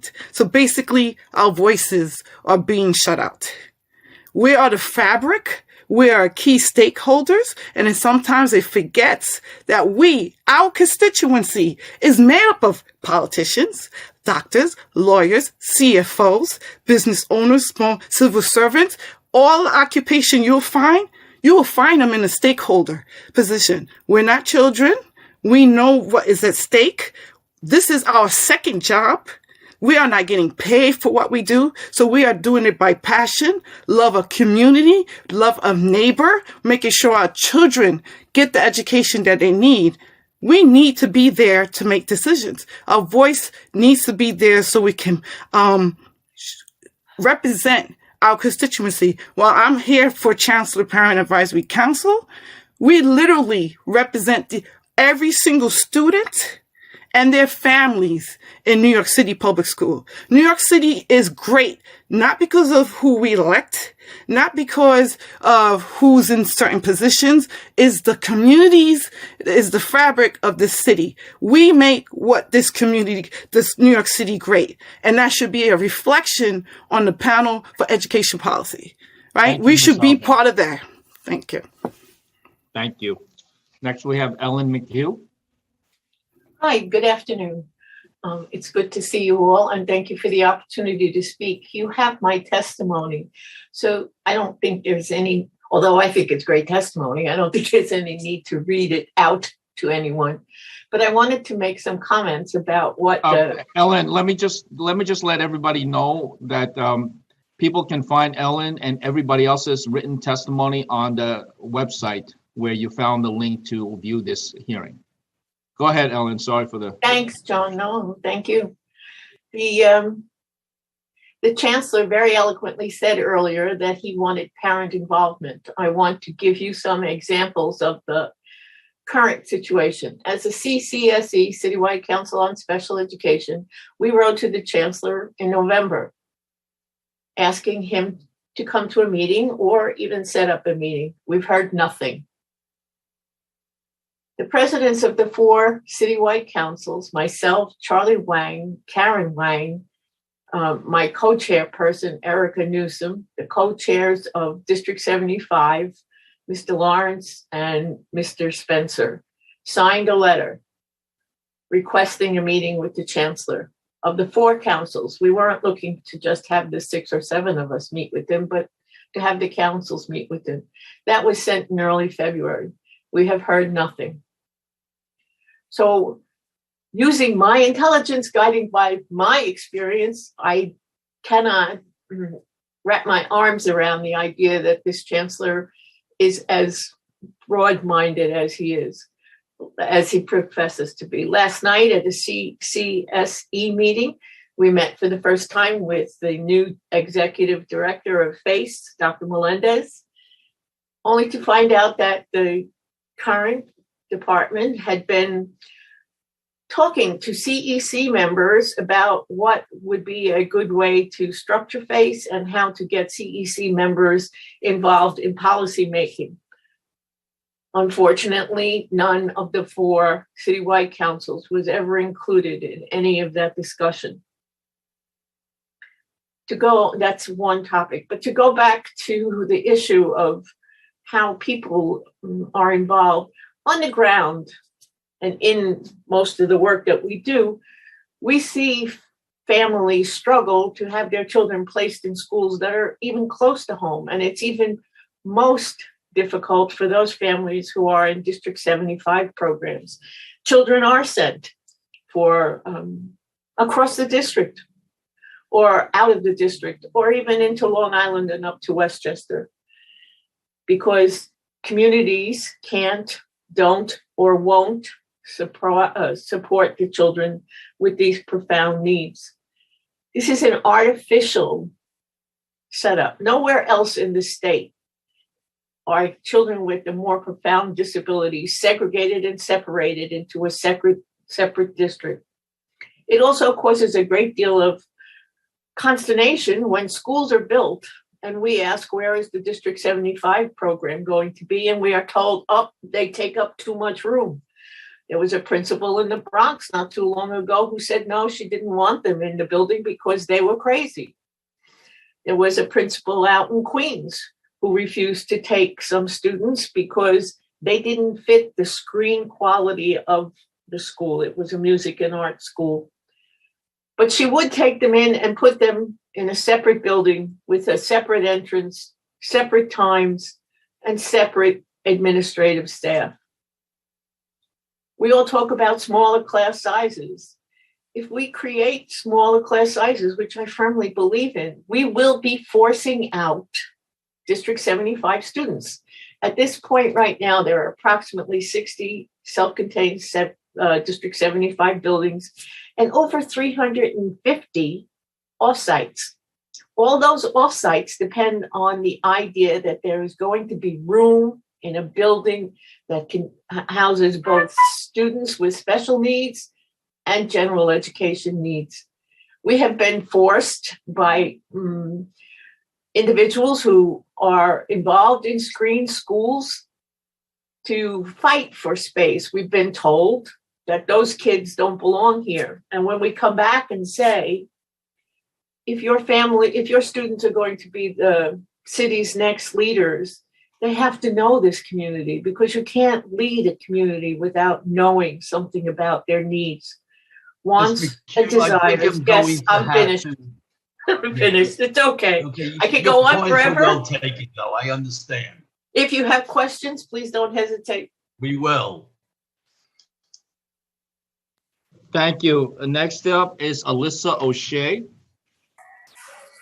Hello, my name is Elisa O'Shea, and I am an elected parent leader in New York City.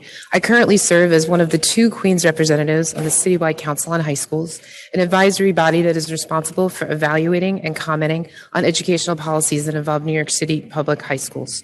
Prior to this position, I served as a Queensborough President's appointee to CECD 27 from 2019 through 2021, and I am also a member of the CPAC High School Committee so that I can better collaborate with other parent leaders. In my personal time, I am an active PTA member at Townsend Harris High School, where my child attends 10th grade in an ICT environment. I volunteer as the PTA's alumni liaison, strengthening the connections between former and current students to continue the school's rich traditions of scholarship and service to the community. In addition, I am co-secretary of Place NYC. I am also a member of the New York City Hotel Trades Council in my professional life, and in general, I am a strong union supporter. However, I am dismayed at the undue influence that the United Federation of Teachers has had on school closures and remote learning decisions during the pandemic. In my opinion, a decentralized governance would mean effectively ceding control to the UFT. Evidence from the last 2 years has personally convinced me that this is not in the best interest of public school families and students. My experience as a parent leader during the administration of Mayor de Blasio and his chancellors was disheartening. I watched as the mayor attempted to dismantle specialized high schools and gifted and talented programs throughout the city, instead of expanding them in much needed geographic areas like Queens. In the past year, advanced math in middle schools and AP offerings in high schools have also been targeted for removal. The current high school admissions criteria are practically a lottery, with most students in bucket one. No parent engagement was conducted, and OSC has not provided requested data on the algorithm and implementation, despite repeated requests from CCHS. The Bridge program at Townsend Harris was mentioned earlier. I am a single parent supporting my child on a lower middle income hourly wage. We were counting on this program to help alleviate the heavy burden of college tuition down the road. So I implore Chancellor Banks and Mayor Adams to put support back into this program, and I will gladly provide any information needed to support this decision. And I highly recommend that you take a tour of this wonderful school. We are in dire need of high school seats in Queens. Our enrollment numbers have remained relatively steady despite the loss of 120,000 families over the last 5 years, as Chancellor Banks stated earlier. We especially need a new specialized high school in Queens comparable to Brooklyn Tech. Approximately 55% of the students in specialized high schools are economically disadvantaged, and in this very diverse borough, there is only one specialized high school with a very low seat count, and it represents only 3% of the seats that were offered in fall 2022. We need more in Queens, more investment, more academic opportunity. We also need to expand the career and technical education programs in New York City. These are critical pathways that provide real-world experiences for our young people to launch dynamic careers that will support and rebuild our great city. In my written statement, I wrote about my recommendations for the PEP, some of which were mentioned earlier. In the essence of time, I will just skip down and allow you to read that on your own. I think there are many motivated parents willing to commit their time and energy to bettering our school community. With the proper support from the DOE, the mayor, and the governor, I believe we can make this system better. Please help our elected parent members and councils, as we are counting on you to continue to value and elevate our voices from the grassroots level. Thank you so much for allowing me to speak today.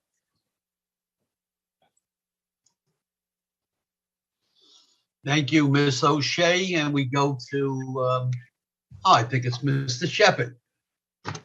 Mr. Shepherd, please. Good afternoon. Thank you, Chairman Benedetto. Senator Liu, I got your virtual pizza slice. Thank you very much. Appreciate that. My name is Tom Shepherd. I am the CEC President's appointee to the Panel for Educational Policy, and I'm also the newly elected vice chair. So I've been listening to this testimony all morning. I've been in my car bringing my daughter back from a tour of Howard University yesterday. And, you know, I'm going to say it this way. I think we are really conflating issues here. The administration and management of a system, right, is a completely different thing than the governance of a system, right? And what's happening right now is when we're talking about a system of mayoral control, and I'm intentional when I say mayoral control of a system, because a system of accountability is one where the mayor and the chancellor have to answer to someone. And in our current law, right, the governance of this system belongs to the city school board, and it says city board in the law. The Panel for Educational Policy is what we call ourselves, right? Now, you know, and I'll be more than happy if you have questions to give you specific examples, right? But I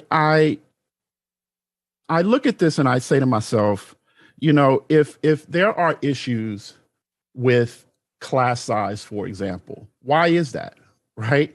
If, you know, policies, major policies in the law are supposed to be voted on by the city board, right?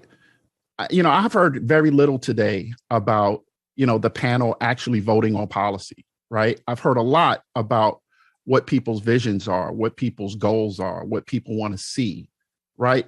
But we have a structure here that is designed, right, so that someone, namely the mayor and the chancellor, have to come to for approval on those things. And that is the Panel for Educational Policy.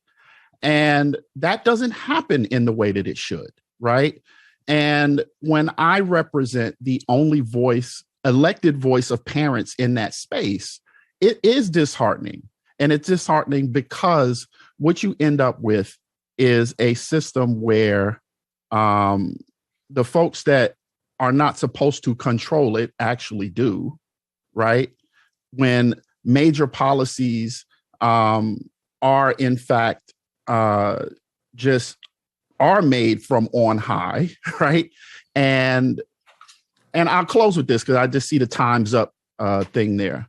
I think that in order for these systems to work, because I think where we are right now, we're having a conversation about one, whether or not to extend mayoral control or not, or two, how long, and three, if we're going to modify it in any kind of way. What I will challenge all of you to do is really look at this and see, no matter what we do, how do we make sure that parents aren't just engaged, right? Everybody commits to engage with us. But how do we set up a system where parents have a true, like, say in it, a vote in it, right? Like a stake in it. And I'll be more than happy to, if you have questions, share my thoughts on how that could look. But I think right now, this system does need to change. Thank you. Tom, thank you very much. Panel, we thank you very much for your input. John Lou, is it okay? Yeah, if I just want to, I appreciate. Go ahead, John. What are you going to say? I appreciate the testimony of these speakers here. I've had many conversations with Tom Shepard over the years, and I know he truly cares about the schools, not only as an advocate, but obviously as a parent also. I think it's, I appreciate, Tom, how you discerned between school governance and day-to-day management. And I think you're absolutely right. There's some conflation of the two. So I think that's something for us legislators to keep in mind, that there's a difference between overall school governance and that day-to-day management. But I also, Tom, we'd love to get more input from you as well as the other panel members, exactly, like, should we extend it? For how many years if we do? And specifically what changes? On the issue of parental input, right now, Tom, I think you're the embodiment of that parental input because you're the CEC appointee to the PEP. So there's a lot of pressure on you. With that, I yield to Senator Jackson. Thank you, John. So good afternoon, panelists. I wanted to ask a couple of questions. You may have heard about the issue in front of the state legislature is whether or not we extend mayoral controls, or as we refer to it as mayoral accountability. And the governor has weighed in and said that she was willing to do 4 years, even though the governor really doesn't have the authority to do that. That's up to the state legislature. And we have discussed this particular matter in our work groups. So my question is, what do you feel about the term, the time frame that we should extend mayoral accountability for Mayor Adams, understanding he's just beginning in his first term? He wants now 4 years, in essence, the full term of his tenure for election. I am not willing to do that. I've said 2 years. Let's see how they perform, and we can consider additional 2 years and or adjustments in discussions with the mayor and his team. So my question is, what's your opinion about the term, the amount of time to give for mayoral accountability? Senator Jackson, may 2 years. 2 years. 2 years. I'm on board with 2 years, on 2 years as well, because it has to flow and adapt. We have to see where we are. You have to see if it's working, but mayor control as is needs to be, I want to use Senator Lou's words, tweaked. It needs to, we need to improve it. We need to enhance it. And one of those ways that could be done, more parent voice. Okay. Tom, Yeah, did you I want would. to say something? Yeah, here's the thing. I think that for a lot of people, the idea of extending it 2 years is resignation, right? Like, okay, if we're going to get this, we'll settle for 2 years. Well, I'm not willing to settle for 2 years, right? Like, we've had 20 years of mayoral control, and it has not worked in 20 years. Like, in my opinion, this is not a reflection of Mayor Adams. This is not a reflection of Chancellor Banks. Right. We are dealing with a system that has not worked for 2 decades.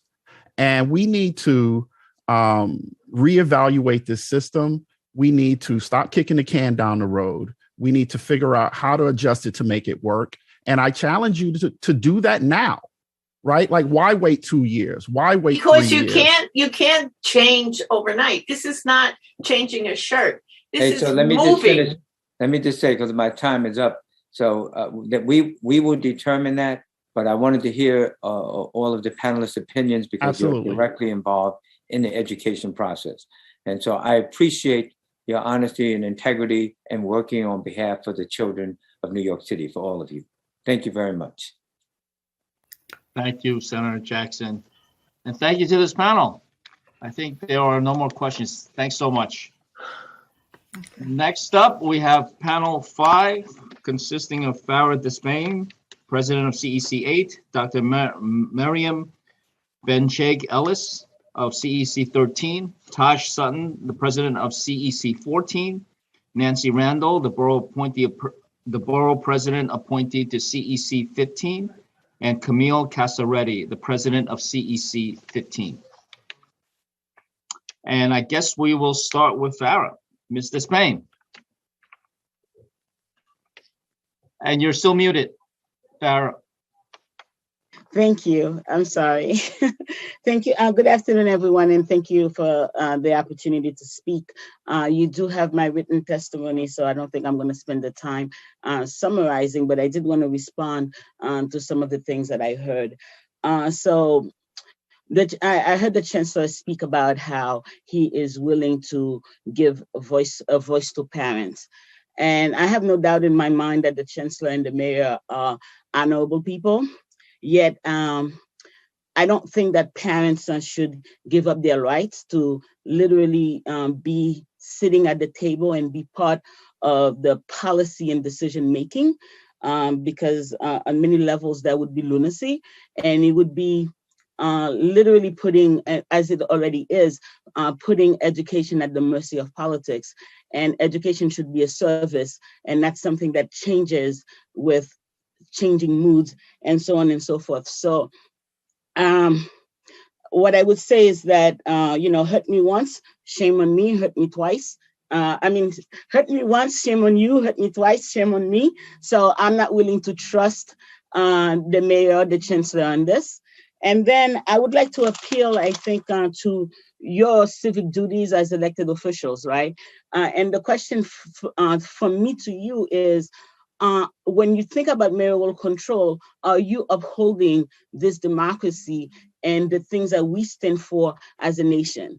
Because in any real democracy, the governed are required to participate in how they are governed, right? It's a civic responsibility, but it's also what parents are responsible for in terms of making decisions for their children.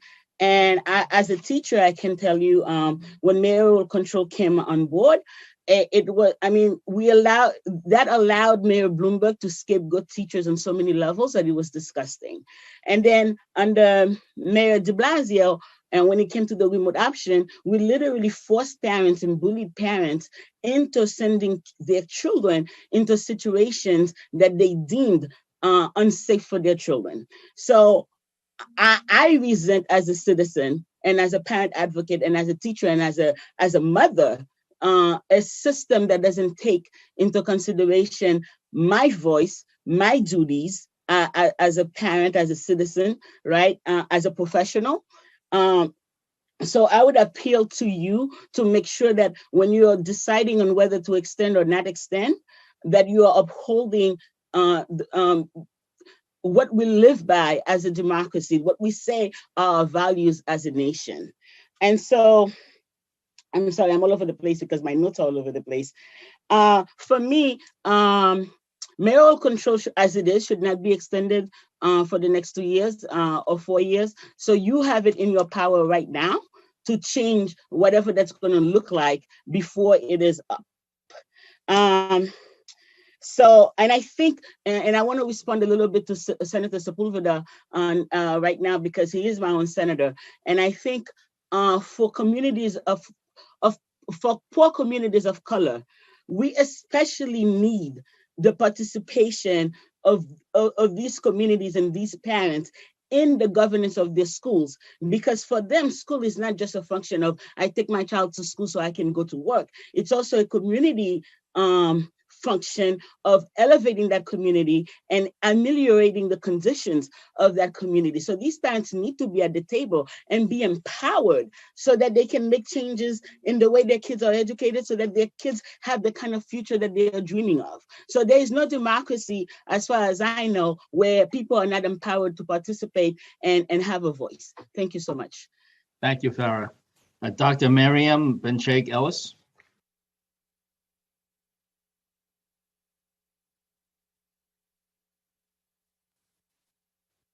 You're still muted.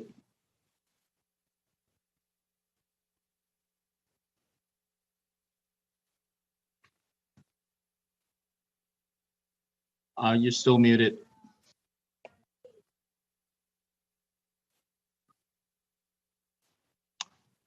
Do you hear me now? I'm sorry about that. Yes, we can hear you now. Go ahead. Thank you, Senator Liu. Thank you, honorable senators and honorable members.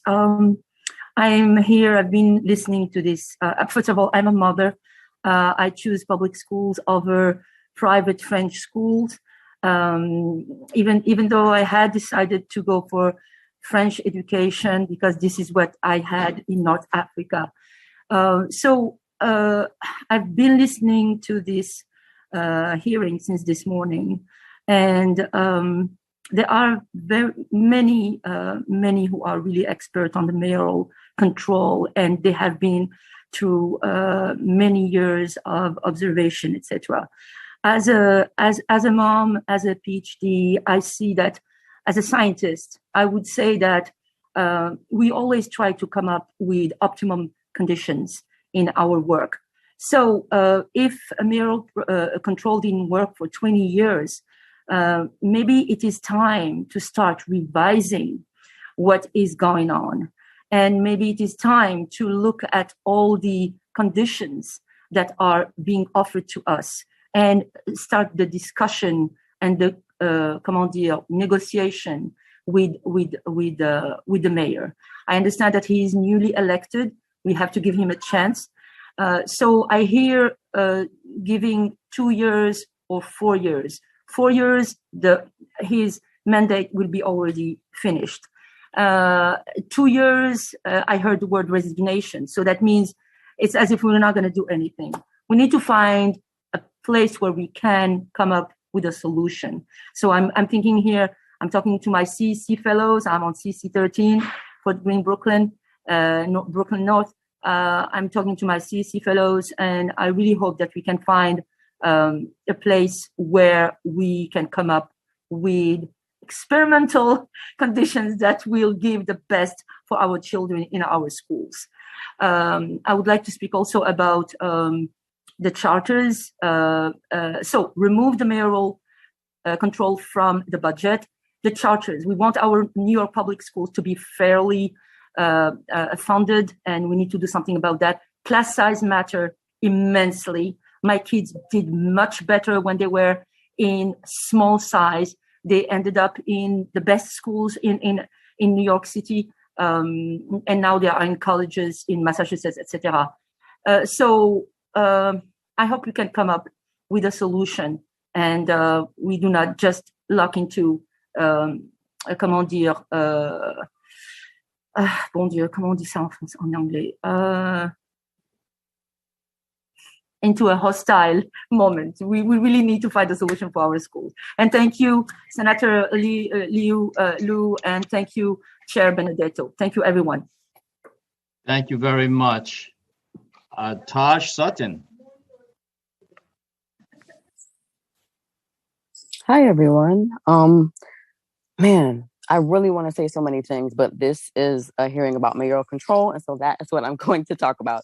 Um, I think we have to understand as a city that this incremental change that we often want to roll out does not work for the individuals most impacted by systems. And what I mean by that is if we continue to give mayoral control a try just because we have a new administration, the individuals and the families and the communities and the schools and the districts and the zip codes who suffered under the Bloomberg era and under the de Blasio administration will continue to suffer under the Adams administration, not because Adams and Banks are uniquely flawed in any way, but because the system is inherently undemocratic, which some parents have already mentioned.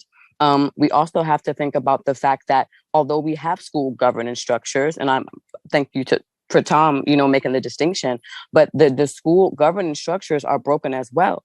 And I want to raise your attention to the fact that community education councils across the city have recently passed resolutions on school governance with very specific asks and recommendations regarding what the PEP should look like, how parents should be voted on, the fact that we need more parents on the PEP, the fact that, excuse me, I don't know why someone is calling me, sent a voicemail.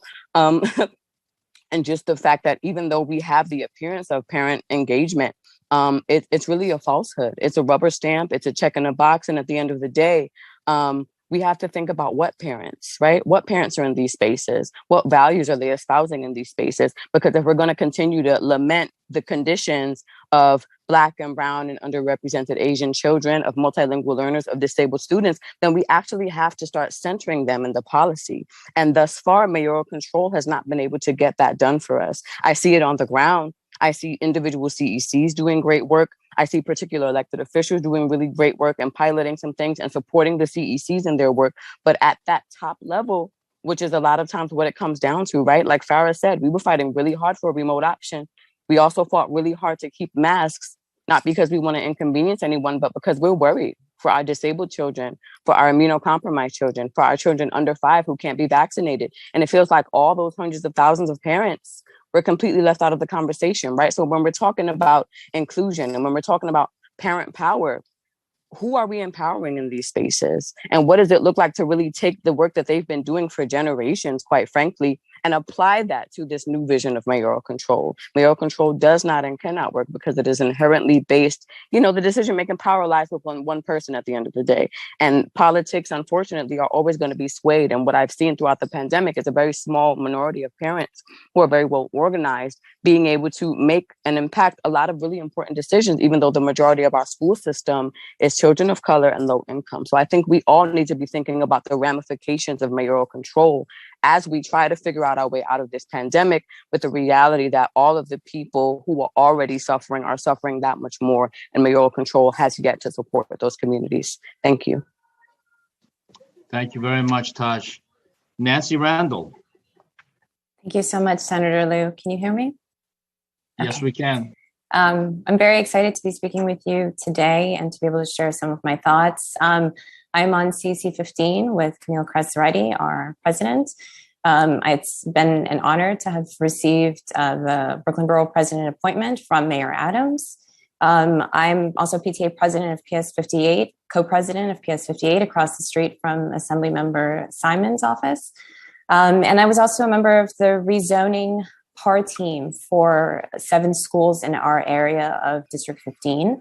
And the first thing that I wanted to mention was when I was a member of the rezoning team, one of the things that kept coming up repeatedly was the distrust that many families of color had, especially in Red Hook, had of, and Gowanus, had of the DOE, and the lack of accountability that existed towards families who had long felt that they had not had their voices heard. Recently, at the beginning of this year, there was a lot of concern as to whether or not we would be able to have a week of remote learning before beginning school, so that people could get tested and so that there would not be community spread.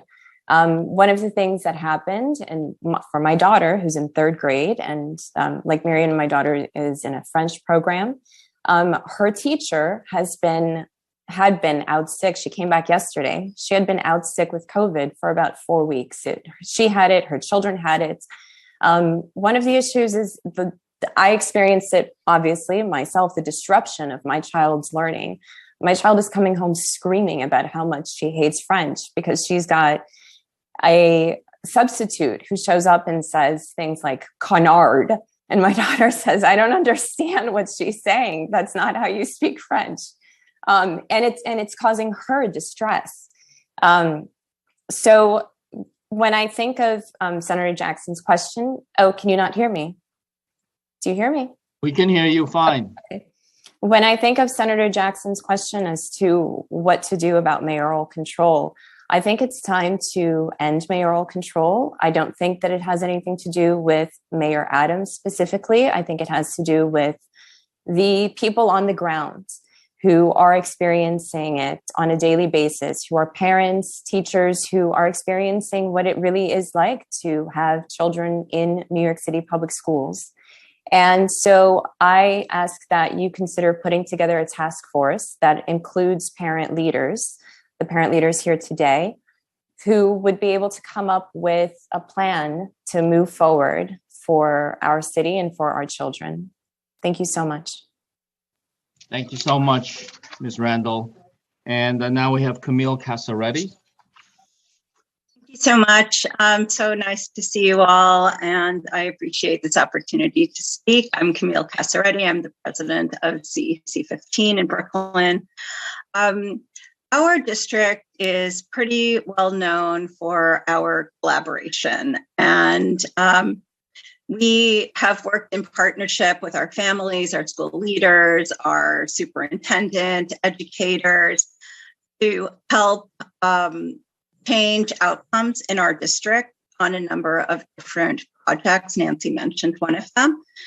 And we do this in community with each other, and we work together to build each other up so that we can move as one school community.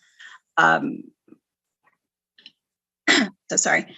But today I came here to have 3 asks. One is that we must remove this mayoral control extension from the budget. It has no place there, and we need time to discuss and deliberate what the future looks like. I do not agree with 4 years. I do not agree with 2 years. I think that we must absolutely consider a 1-year extension.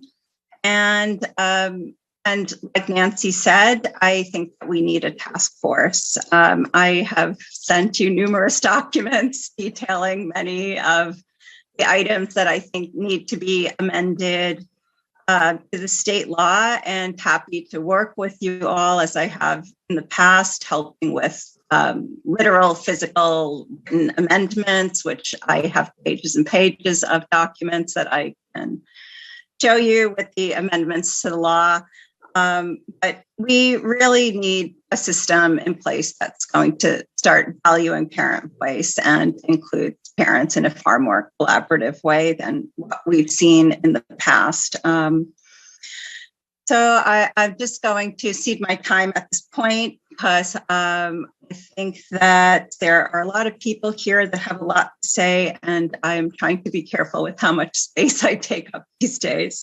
So thank you to you all, and I know that you will work to make thoughtful and impactful changes.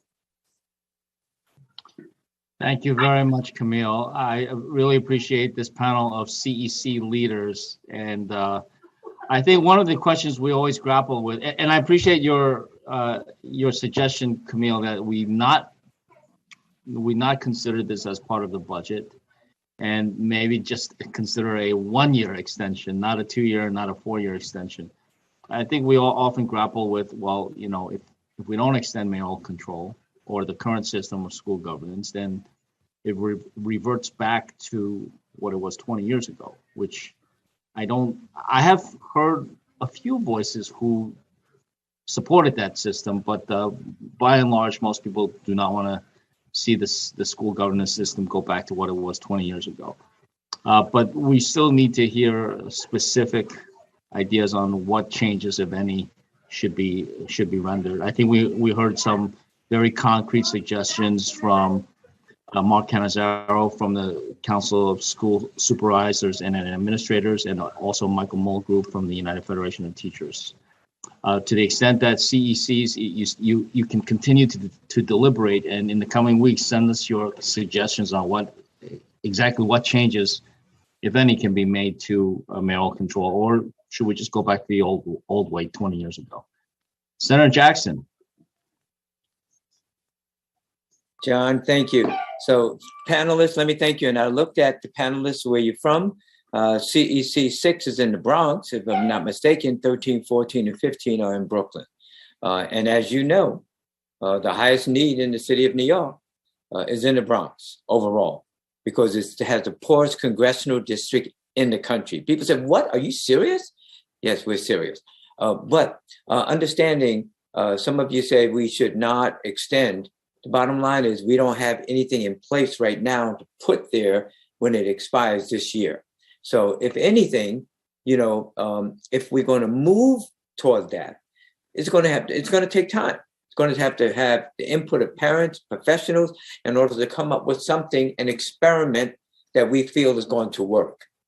Under the leadership and involvement of Mayor Adams and Chancellor Banks, it comes to accountability. And so parents want to be part of that process.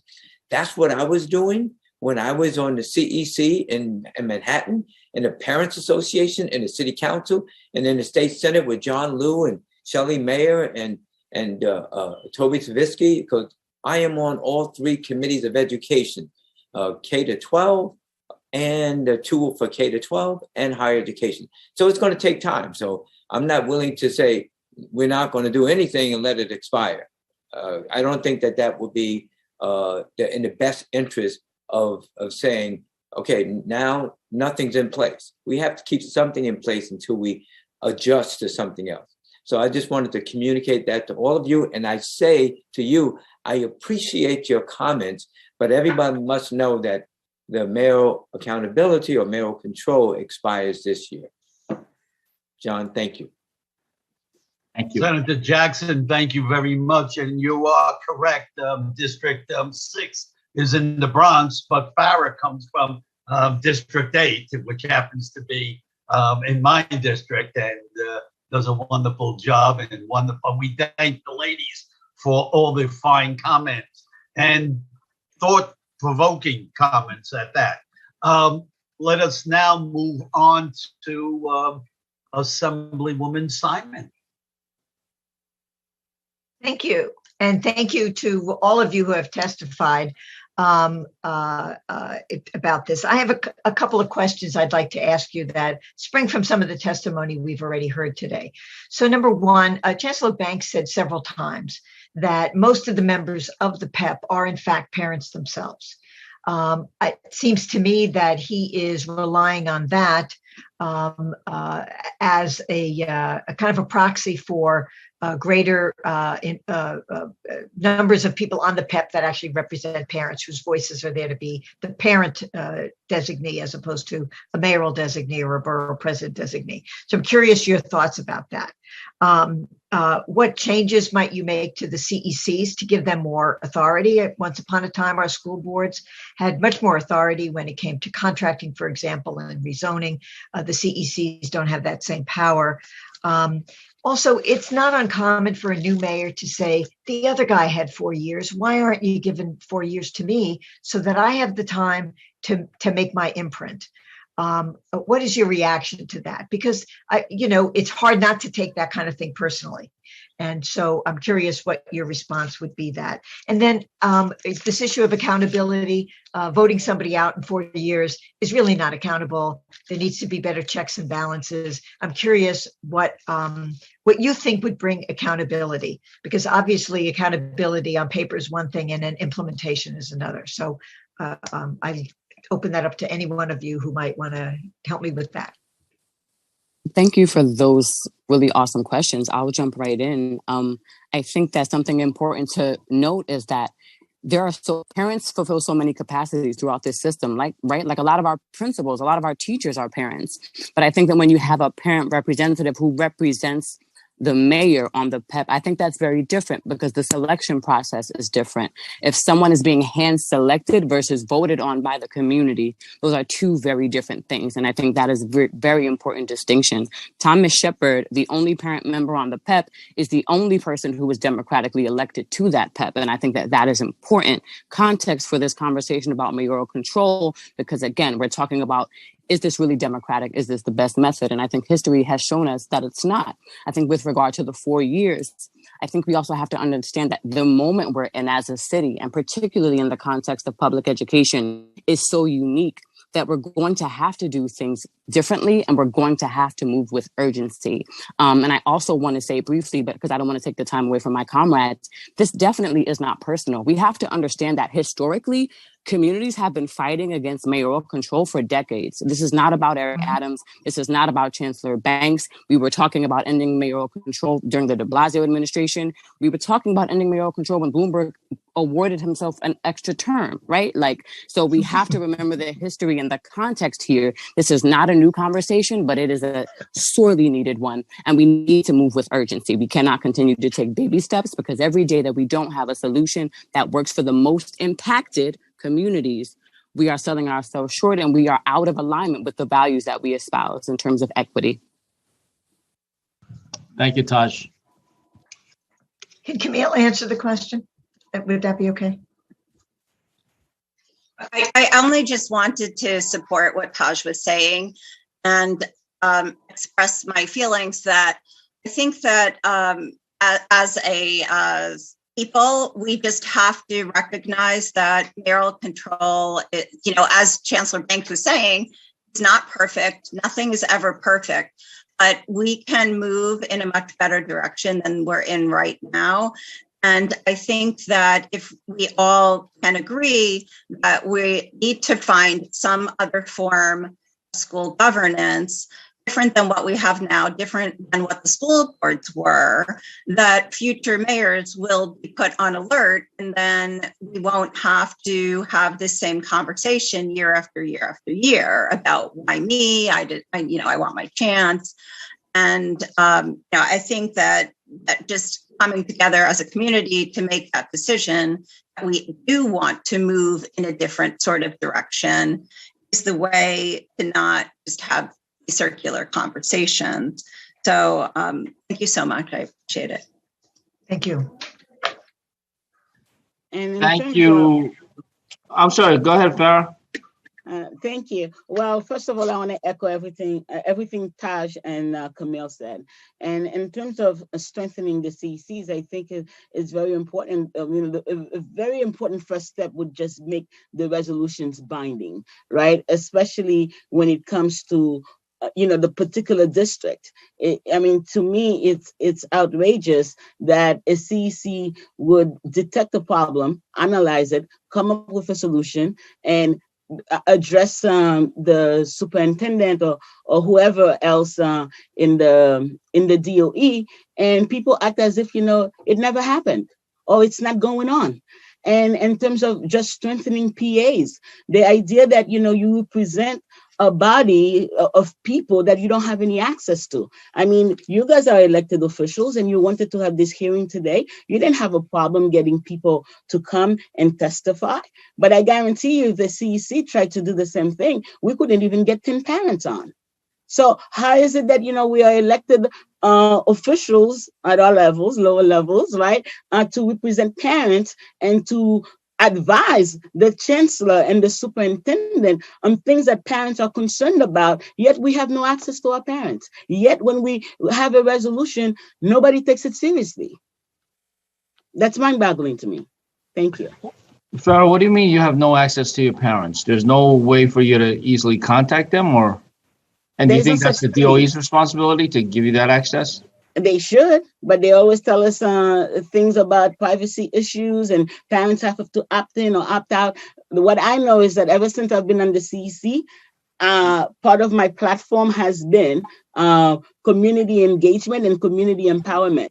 I hear the buzzwords, right? At the DOE level, every chancellor says it, the mayor says it. But then when it comes to the ground, where the CEC has as its duty, or should have as its duty, to engage and empower parents, it can happen. And CEC 8 has had to be very creative on the way we reach parents and be out there doing things that if the DOE knew, the DOE would be, that's illegal. Well, it's my community. I can do whatever I want in my community. And if you happen to be a parent who has a kid that goes to the school, then well, now I'm speaking to you specifically about that school. But we literally had to make education, as it should be, by the way, education a community thing, in order to be able to triage the parents who have kids going to our schools. That should not be. We should have direct access to the parents who represent. Thank you. It seems as if you're elected parent leaders, then you should probably have the access to the parents via the DOE. That's a great suggestion. Okay. I don't see any more legislators with their hand up, so I want to thank this panel of CEC leaders. Keep up the great work, and if you continue to do a spectacular job, we may increase your pays by 20%. Oh, you're funny. Thank you so much. Thank you. I don't know much math, but 0 times any other number is still 0. Right. A 20% increase is still a 20% increase. Thank you. Thank Our you. next panel is furthermore CEC leaders. The first and second, this panel that's leaving and the panel coming in were both CEC leaders in no particular order other than the number of their CEC. So we now welcome Naquan McLean, the president of CEC 16, Stephen Stowe, the president of CEC 20, and Tazeen Azad, the first vice president of CEC 22. And if she is able to get here soon, we'll also welcome Lucia Curatolo Boylan, the vice president of CEC 31. Naquan, the floor is yours. Good afternoon, Senator Luz, Chair Mayers, Chair Benedetto. Thank you for the opportunity to testify before you this afternoon. My name is Naquan McLean, and I serve as the CEC president for District 16 in Bed-Stuy, Brooklyn. I am not going to read my testimony because I submitted it already, but I want to follow up on some things that my colleagues from the former the panel that just left said. And I want to first say that there are 733 school districts in the state. Out of that 733, there is only one that have mayoral control. The one that have mayoral control has 82% of Black and Latinx families. That says a lot. To move forward, I want to talk a little bit about what Farah just said around the data that we receive. The data, actually under the last administration, we were supposed to receive the data of our constituents. There was an adjustment made to the blue card where parents that wanted to give CECs their information was supposed to be able to give them the information. We have not received that. I want to talk about SLTs, which is the school governance structure that is not working. This has been a problem for years that we have brought up. I want us to think about in 2019, when we worked with you great legislators to look at the C30 process, to look at the C37 process, and it's still not working. One of the mandates under the C37 process was that the chancellor was supposed to present 2 to 3 candidates at an interview. I know of a district that they only submitted 1, which was the 11th person that was recommended, and that person got the job. So it's a flawed system. I want to leave you with this, because my colleagues have talked about mayoral control, but I want to leave you with this one example of why mayoral control does not work. In 2019, the city council, which have really no authority over the school system in the city of New York, which makes no sense to me, put a law out on the books for a task force for fair student funding. That commission or that task force came up with a report. The report was never released. I was a member of that task force. The report was never released because the mayor did not agree with the findings and the recommendations of that task force. That is one prime example. They wanted the money. They wanted the money. They wanted the money. We finally won the money thanks to Senator Jackson, the AQE, and those people that have been fighting for 30 years for it. They got the money. Why aren't they taking the recommendations that we made? Thank you for your time. Thank you, Mr. McLean. Stephen Stowe.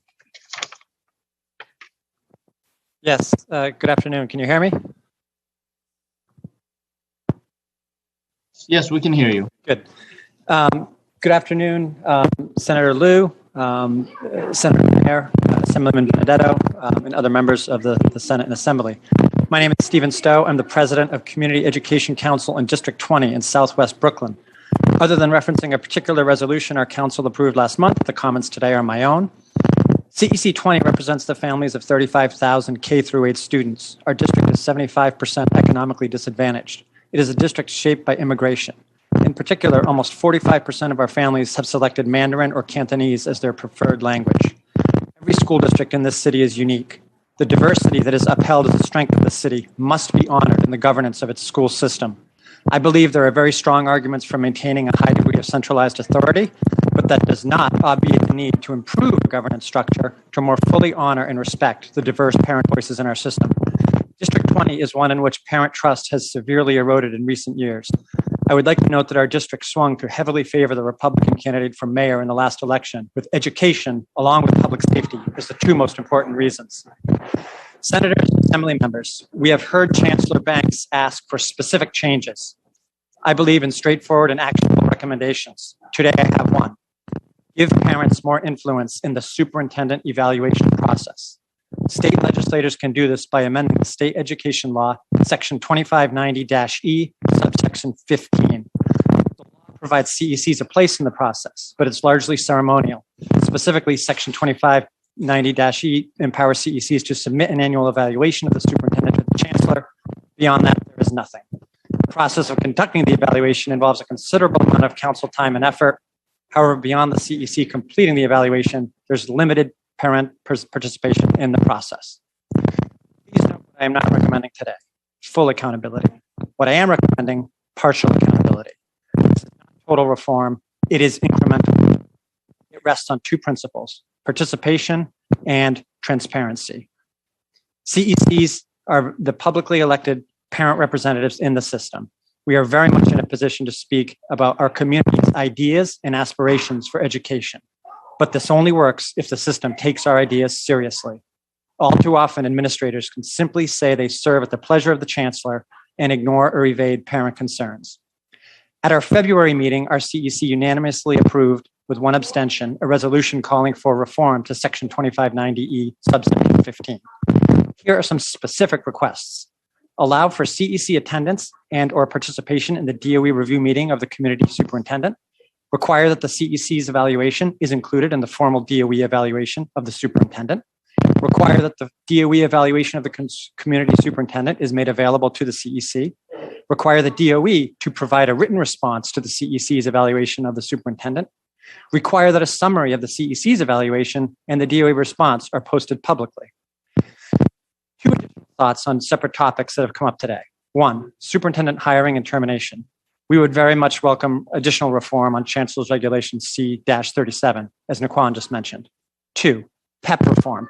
It must be said that any changes in the election process of the parent PEP representative and any expansion of parent PEP representation must ensure that diverse parent views on education are represented. Our CEC is one of a coalition of councils whose interests are not adequately represented by the current PEP representative on key issues, including support for gifted and talented, in opposition to Chancellor's Regulation D-210. One individual cannot possibly adequately represent the diversity of parent voices in the system, and the existing method of electing the parent PEP representative is far from democratic. It involves the DOE pre-selecting a small set of candidates and a non-public election of simply CEC presidents voting for the representative. We would welcome reform of this process as well. Thank you for your time. Thank you, Mr. Stowe. Tazeen Azad. Thank you, Senator Liu, and thank you, Chair, and all the other senators are here today to hear and listen to our perspectives as elected parent leader. I am indeed the first vice president of District 22 CEC. I'm also the DPAC chair. That means I represent the Title I schools of my district, and I'm basically on a lot of parent representatives platform in my district. And so with that, I hope that you take my testimony seriously, but I'm not going to reiterate a lot of stuff that many of my colleagues and my comrades here have already spoken about. I'm just going to focus on few glaring issues, and then also refocus on language access and then the impact of mayoral control in that aspect. So I want to reiterate that after 20 years of implementation of mayoral control in its current iteration, we are still the foremost and the largest school districts segregated within this country. So there was no fundamental changes to how this school district is being navigated and being perpetuated that made changes to the current standards of our students' educational experience after all of these years. So I'm not really sure what is the legitimacy of this type of governance if they could not have made any type of improvement on that aspect. And I would also want to sort of push back on what we heard the chancellor say, that they were responsive to parents' feedback as if that was built into the system. But in fact, it was parents' pushback and sometimes elected officials' support that forced the system to make a lot of changes. I want to highlight what had happened during the pandemic when parents were requesting a remote option in the forms of the surveys that were distributed. First of all, as soon as we had hit the pandemic, almost all of our multilingual communities were totally pushed into the void. There was informational blackout, there was no outreach, and there was no culturally responsive way in getting them to come back into those folds. And so despite overwhelming requests for a remote option, the mayor unilaterally made the decision not to follow that, and not to mention that he had elongated the school, kept the school open even longer into into the pandemic than that was needed. And the other thing that I want to highlight, that despite of all of the pushback and all of the informations and all of the proposals we had made in improving multilingual education for our students, nothing had really changed in light of what we have faced during this pandemic. As a parent, if I do call in to the translation line on any DOE platform, public engagement, I'm directly directed to a segregated phone line where I see no one, where I hear nothing but one translator voicing and translating for all of the folks that are on the other side of the screen. And this is not a proper way to engage our most vulnerable communities. And this might be and can be said, and there might be clear through line drawn for all communities of color in such way. And so I really do implore revisiting a structure that has failed so many of our folks, and what is legitimacy for its existence at this point. If I may, I just want to say that I really implore for you all to consider a task force in reconsidering that is based on science, academics, and research. And at the same time, limiting the terms to 1 or 2 years. I think we could do those simultaneously. We just can't. We don't have to do one at a time. And for sure, all of the little mechanisms that all our colleagues had mentioned before is a great way. Not to mention, the PEP does not include representation from ELL, our multilingual communities, our students with disability communities, and the D75 communities, who are also democratically chosen leaders from in the forms of CSCs. Thank you. Thank you, Ms. Azad. In response to some of what Mr. Stowe's comments were, and I think other parent leaders, the chancellor said earlier that it actually is true that the majority of PEP members currently are indeed parents. Does that mean that the parents' voices are not actually, can that mean that parents' voices are not actually represented on the PEP, even if a majority of the members are, the majority of the PEP members are parents? So, no. When we look at how Tom Shepard was elected, there was a nominating committee of CC presidents from all 5 boroughs, 2 from each borough, well represented. Then there was a process of application. Those people then submitted those names of the final 3 candidates. They were supposed to take that back to their CECs. That went back to their CECs. The CECs took positions on who they wanted the president to vote for, and then the presidents made those votes. Now, did that happen in every district? We can't speak for that. But 25 presidents voted in the PEP member selection out of the 32 that was allowed, because the 4 citywides was left out. So setting that, Tom is the only elected member. So even if there are other parents on there, they're not elected, they are appointed. We want more elected. The process can change, that's fine, but we want more elected members. Okay, thank you. Can I just? Yeah, please. Yeah. So, to that bit, to what Nakwana saying, I want to piggyback up a little bit. And in fact, the reason that we are sort of pushing for this change is because CEC members are in direct contact with our parents and do hyperlocal work, and we get to then gauge and sort of take the temperature of our communities very purposefully and consistently. So having appointment to a panel as opposed to someone who is appointed by those folks that are in direct communication with the parents is a much more different concept. And let's not forget that the 2 parents that the mayor is appointing is in addition to the 7 other that the mayor is appointing himself to. So that's not, we just don't want equivalent split down the middle. We want overwhelming parent representation. We want overwhelming democratic representation, not appointments. I'll just stop there. And I'd be happy to make one final comment. The important thing is to represent diversity of thought. Parents have a huge diversity of thought about how education should be in the city. It's important somehow to get that represented as well and not just rely on a majority voting process.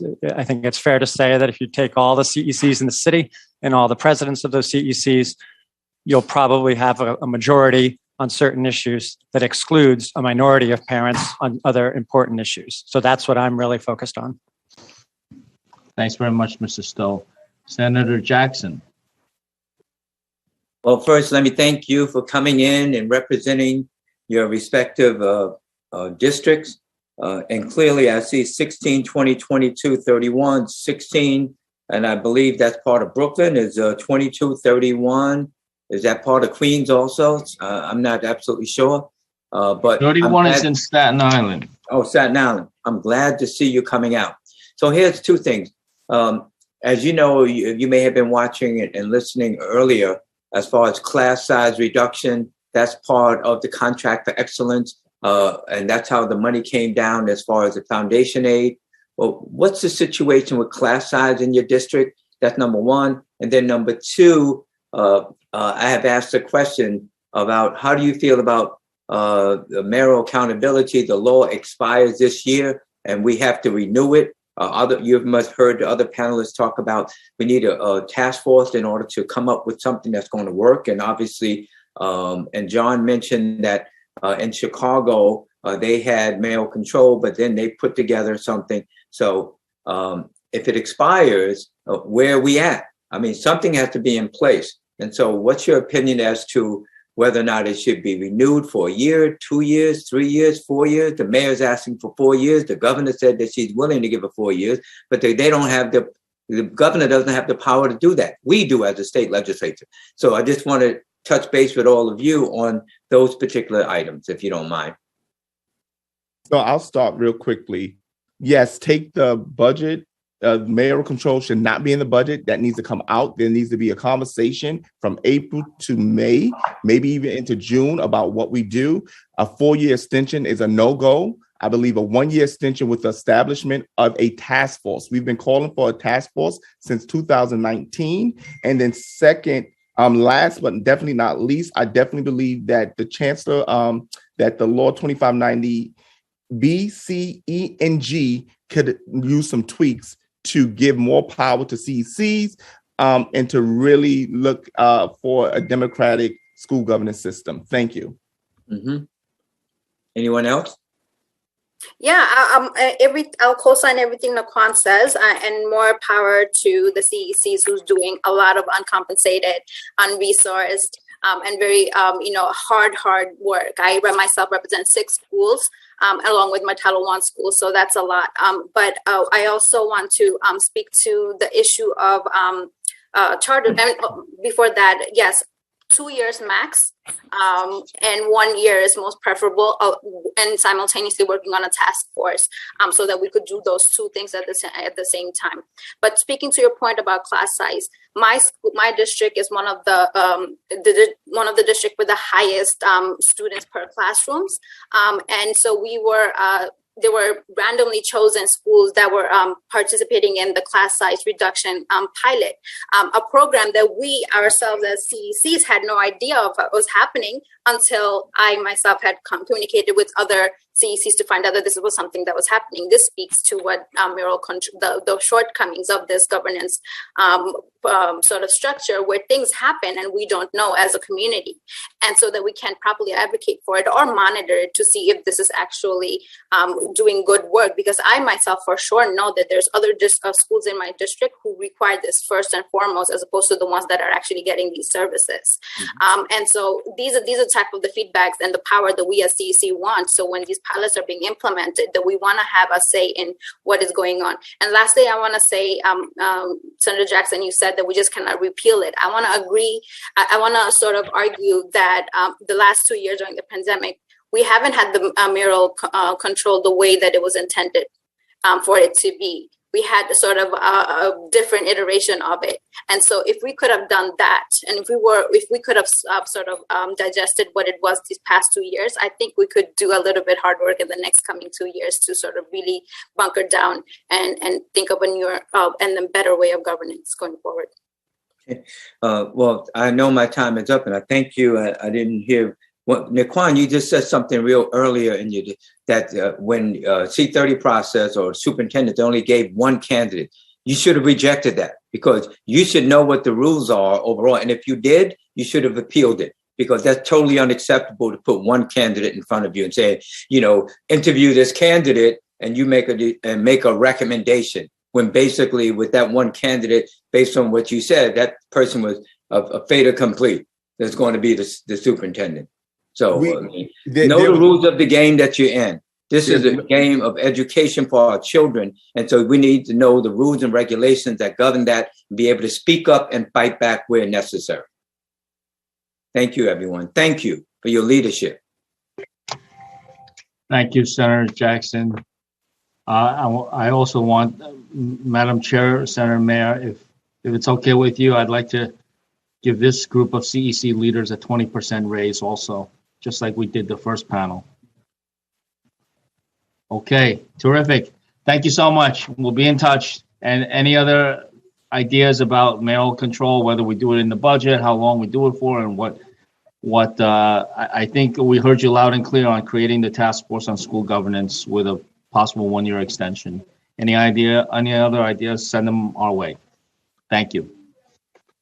Our next panel consists of various advocate organizations on issues of education. We have Sarah Catalinato from the Parents to Improve School Transportation, Benita Lovett Rivera from the Mothers Agenda New York, Faiza Moji from PS77 PTA, and Jennifer Goddard from New York City CEFT. If Scott Joyner comes along soon, then he can join this panel as well. Scott Joyner from the PS 140K of District 75. With that, the floor is yours, Sarah Catalinato. Thank you for including us in this long but important hearing. PISTNYC has been organizing Parents to Improve School Transportation since 2010 to propose solutions through a school bus bill of rights.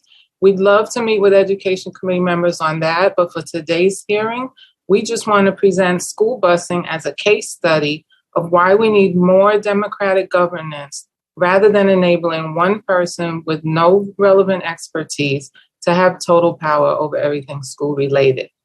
Mayoral control is a setup for the types of bad decisions made over the past 20 years, which led us to be short by $550 school bus routes this September.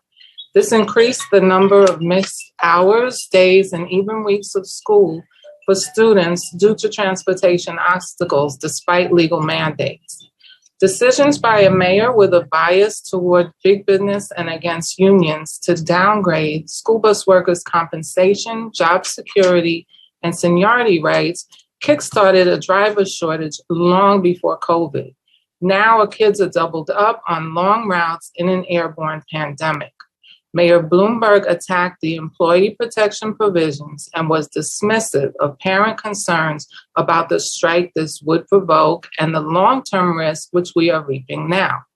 We think a more representative body, such as community school boards were before, racially and economically reflecting the real New York, would be more open to negotiate how to retain a skilled workforce and to ponder what approach is going to benefit everyday people and to most benefit the most historically disenfranchised kids.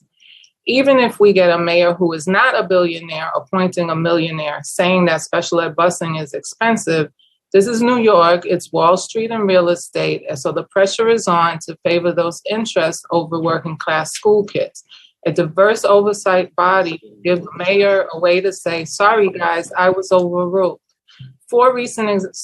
Three examples. Car service was hired for some families whose child had no bus route.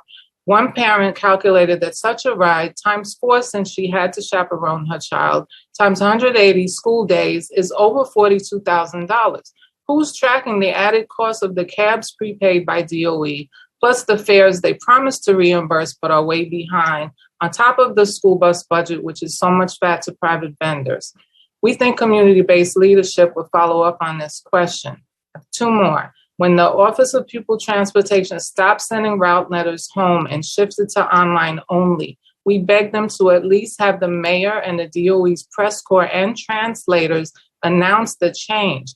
Families who are not tech savvy or lack broadband have no access and it creates chaos. A panel with more parents would recognize and address such communication gaps. Third, those recovery services are funded now, but without transportation, they're not happening. This sets back the kids and could potentially cause removal of this funding. Parents in the citywide councils warned of this, but under mayoral control, their recommendations have no teeth. In closing, please read the emails from PIST NYC as well as bus moms Beth Heller and Amy Sy, and give extra weight to testimony from people with a track record of uplifting public school equity and access. So long. Thank you, Sarah. And thank you for your thoughtfulness in coming up with your organization's name. Benita Lavette Rivera.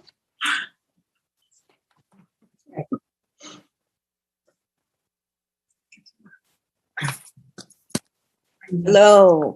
Thank you for having me. I so appreciate the opportunity to hear from so many parent leaders and to tell you that at one time I was one as well, although not on the CEC. I'm currently and have been for since 2004 a parent activist and advocate of public education. I have a great deal to say about mayoral control. I believe that it's wrong, it's undemocratic, and I believe that the work to do a brand new system must be had. Philosopher Richard Buckminster Fuller, a man who was an inventor, said, and was born in 1895, said something so profound. He said that you never change things by fighting the existing system. To change something, we must build a new model that makes the existing model obsolete. I believe that there must be an audit. Like I was so pleased to hear Mr. Mark Kamazari say earlier that we need to look at the last 20 years. We need to really take a very deep dive into what has happened to those children over 20 years who have graduated through or gone through or dropped out or been incarcerated. Their educations were under mayoral control. And I, being an elder, being a mom who saw my child go through that. And now being a grandmother, I am seeing that we are in a perpetual cycle of this kind of containment and intellectual control. Something is wrong with the governance system and it needs to change. Yes, parent voice needs to be there. And together with educators, we need to be discussing what a brand new vision should look like.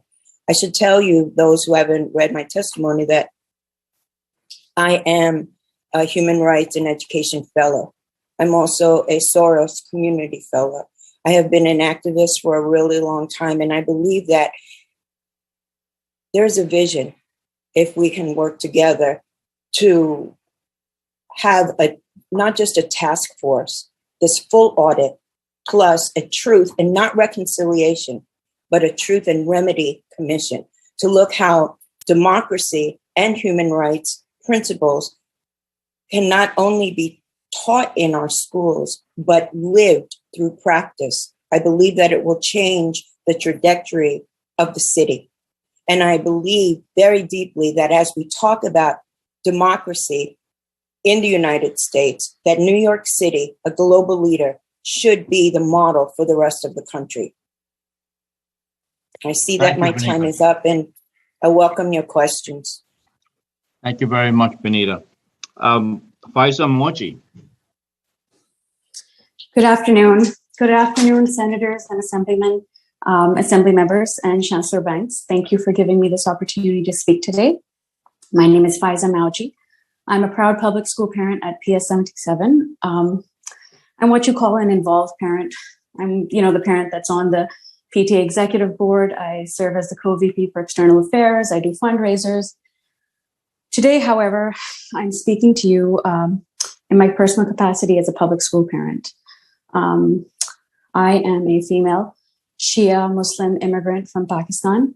I migrated here about 15 years ago when I got married. And the reason was I wanted to give my kids, my future kids, a shot at a better life, at a more free life than I had had before then. The only thing that has supported me throughout my life is education. I want to give my kids and all of NYC's kids a better education. And I think we are capable of giving them an excellent public school education. I want to work with you to make this a reality. I am in favor, tentatively, of extending mayoral control with some caveats. These are, there needs to be accountability to shareholders, particularly parents and children. Accountability needs to be at every level, and it must include students meeting adequate standards. It must start at the school level, extend up to the superintendent, and then to the highest echelons of the DOE. When you live in a society where there is no accountability, you really understand your privilege of living in one where there should be accountability. And I believe that in this country, and in this city especially, we all deserve more accountability. There need to be elected parent representatives at the PEP level, and they need to be more diverse than the current representatives, and that includes voices in support of G&T and accelerated education. We need more diversity of voices. CECs need real teeth. Last year, when my district, CEC is CEC District 2, they passed numerous resolutions begging for feedback, opportunities to provide feedback to the mayor when he was dismantling the G&T, the previous mayor. We never heard back from the DOE. Parental feedback needs to be institutionalized. It needs to be systematic, and it needs to be sought before and not after every major policy decision is made. Now, let me tell you why I strongly believe that reform is needed, although I do still advocate for mayoral control. I don't believe in dismantling systems before you have a functioning substitute, before you have an adequate replacement. And over the last few years, I've watched in utter dismay as the last administration sought to, just do away with all kinds of institutions, standards, everything, with no plan in place. In the 10th month of his 8th year as mayor of this city, Mayor de Blasio's administration sought to introduce Brilliant NYC. And if you sat in on any of those sessions, you would know that no one from the DOE had any idea what was going on. There were no specifics, there was no clue, there was just no answers. I think what we need is to send a message to kids in the system, in the public school system, that you do need tests to succeed. You do need screens. That's how life works. We're all adults here. we all know that you're not going to get by with woke math. I think instead of eliminating academically successful programs, we need to take the $38 billion or $40,000 per child, and we need to spend it on improving academic standards and not failing students. We need to raise standards at all levels without stringent accountability measures and without holding elected officials accountable. You will have a democracy that is failing, and you will be failing your children at every level. Thank you for the opportunity to speak. Thank you, Faiza. Jennifer. Hello again. Hi. Nice to see you all. Thank you, distinguished chairs, for having this really important hearing and giving parents like me a voice. I'm a relatively recent activist in this space, and I appreciate all of the knowledge of everyone here that's been shared. I want to just quickly share my own personal experience in my capacity as a parent in the public school system. I'm also here representing New York City SEPT, of which I'm the Vice President of Communications. My parent capacity, though, will supersede that. Prior to the pandemic, I was a relatively active parent in the PTA, things like that, and I had no idea about these upper echelons of parent involvement.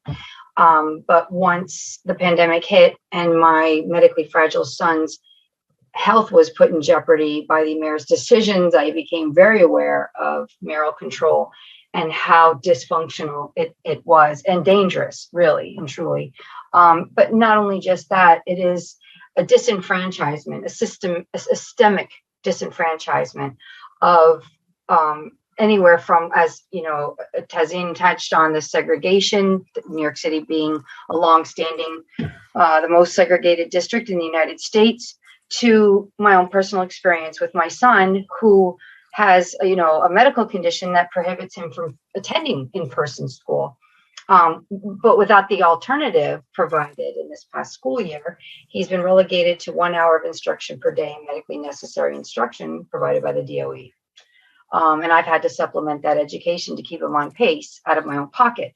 This, clearly is, as a child with an IEP, this is a disenfranchisement, and it's a civil rights violation, and it's a violation of the 504. There's so many legal layers here that if I had time to peel the onion back, it would be a lot. But I gave the written testimony, and I just want to touch on what I think is the most frustrating thing for me in my recent activism is watching DOE members constantly leave meetings the second parents, their constituents, their clients begin to speak. And I think that is part of the reason. It's the embodiment of why we feel so silenced, why we feel so neglected. Our voice, we wait until 1 o'clock in the morning to present testimony. Even if you change that, it's not going to change the attitude, the persistent attitude of the DOE to parents, that the second we start talking, it's time to go. And I've seen it at city council meetings. I've seen it at the PET meetings. I've seen it in this meeting, this committee's meeting back in October. The second they were done talking, they were out the door, and everybody else, so what? So I feel like mayoral control, there's a lot of problems here, and I would strongly encourage you to table this for a year, form a task force, do whatever you need to do. But there's a bigger problem here, and mayoral control certainly is the head of it. But thank you very much. I'll see if I have time. Thank you, Jennifer. We have questions from our chairperson, Shelley Mayer. Yes, I have a question for Sarah. I see you're still there, right? Yeah, I see. During the continued problems with transportation under the prior mayor and the prior chancellor, I know Senator Liu and I were involved in really the tremendous frustration of parents with the lack of preparation, particularly for IEP students' transportation, as well as general transportation at the beginning of the school year. Was there any communication with parents that this inadequate supply of school bus drivers was going to result in the basically refusal to transport kids for a period of time when they were supposed to be in school? I mean, was it? I'm sorry. Yes, go ahead, Sarah. That's a very good question. And what frustrated us was that there was pretty much a denial and a glossing over. They did not use positively the term driver shortage. And the only time they started to admit to it was a couple months ago. There was a PEP to consider a contract to add $9 million to the OPT helpline. And the rationale in the contract was, summary was, there are too many complaints for, these folks to keep up with. So it was at that point that they used the word that, and we also heard that companies were authorized to double the routes. And we've heard from the bus drivers themselves that many, many people have to serve one route and then go back and get another roster of children. So the communication coming from City Hall was non-existent and sort of an omission of that experience. We just happened to know it. I experienced it personally with my child, everything that Sarah just described. Yeah. Thank you. Thank you very much for that. And I just want to thank all of you for, being such parent leaders and parent activists and parent voices. That is what we wanted to hear today. And, we really appreciate the diversity of voices, which represents, true parents of New York City. Thank you for hanging in there. And we know how hard it is. So thank you. Thank you very much. We appreciate the unique perspectives that this particular panel of parents provided. Thank you. Mr. Chairman, Mike Benedetto, is it okay if we go into panel 8? I think we should go into panel 8, John. Thank you. Panel 8 is yet another great group Panel of 7. parents. Well, that was, yes, thank you to panel 7.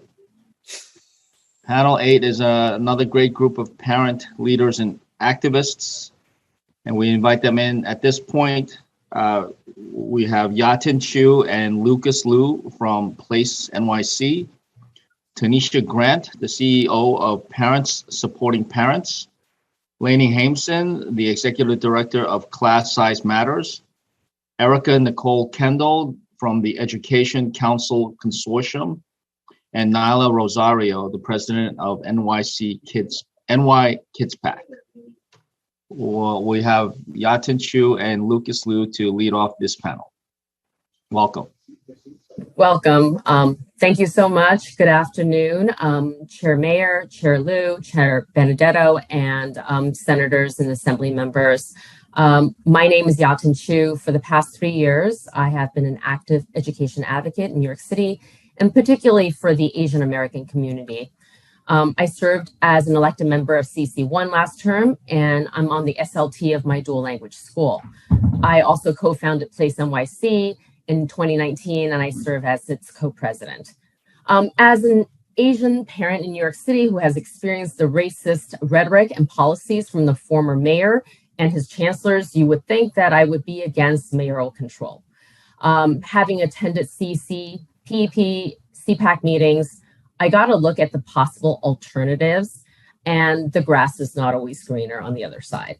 Many of these parent structures serve as platforms for race-obsessed ideologues pushing equity at the expense of academic excellence.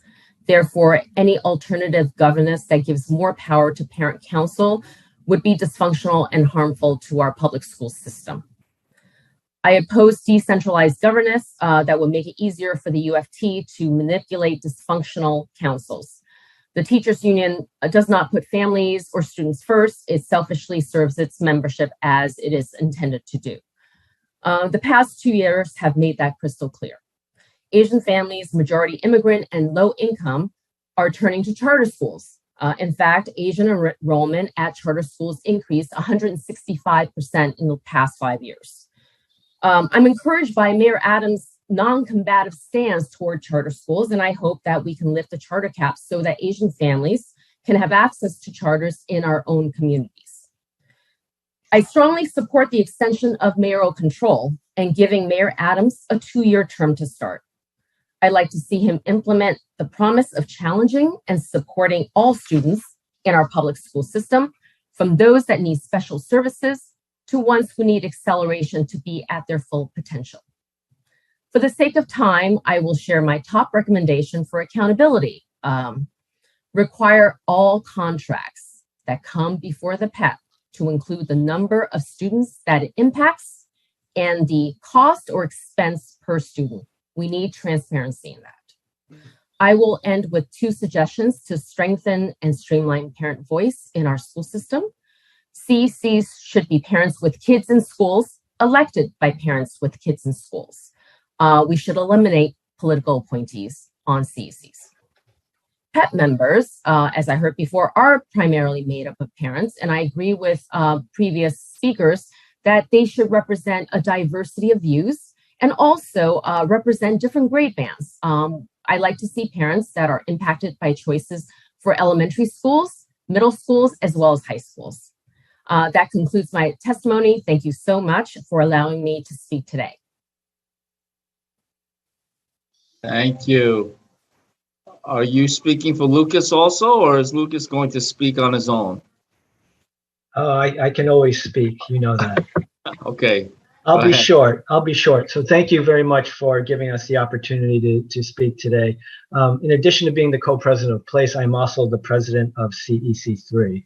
Our public schools are here to serve all of our students and families in New York City. And under the previous mayor and chancellor, that was clearly not the case. And that's where many of us realized that how important it is that there be some sort of mechanism to have accountability in place, because none actually existed for parents to have a way to legitimately push back on things they disagreed with, except to take to the streets and protest.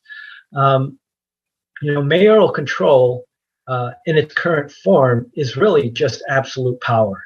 And with absolute power, there is no governance, there is no oversight. And previously, there has been no improvement in the quality of education that our students were receiving, which I believe is the #1 issue with parents. Many of the other initiatives that we talk about are designed because of the substandard education that many of our students are receiving starting in elementary school. And under the previous under mayoral control, academics took a backseat to other items that were priorities at the whim of whoever happens to be mayor. So we need to look at how authority and how governance is handled. Under the previous mayor, certain groups of students and parents were targeted. Asian students and parents felt extremely disrespected and extremely targeted in limiting their educational opportunities. So, it's time we look to fix mayoral control and accountability. And I support mayoral control and accountability, but there must be oversight and true, legitimate oversight from the PEP. And in order for that to happen, the PEP must be truly independent. Give the mayor his 1 or 2 appointees, but the other 13 seats, those should be elected by the parents of the school system, because it's their kids that are the ones that are being impacted the most. It's their kids who are the ones that are going to feel the effects of whatever the mayor and the chancellor may choose to do.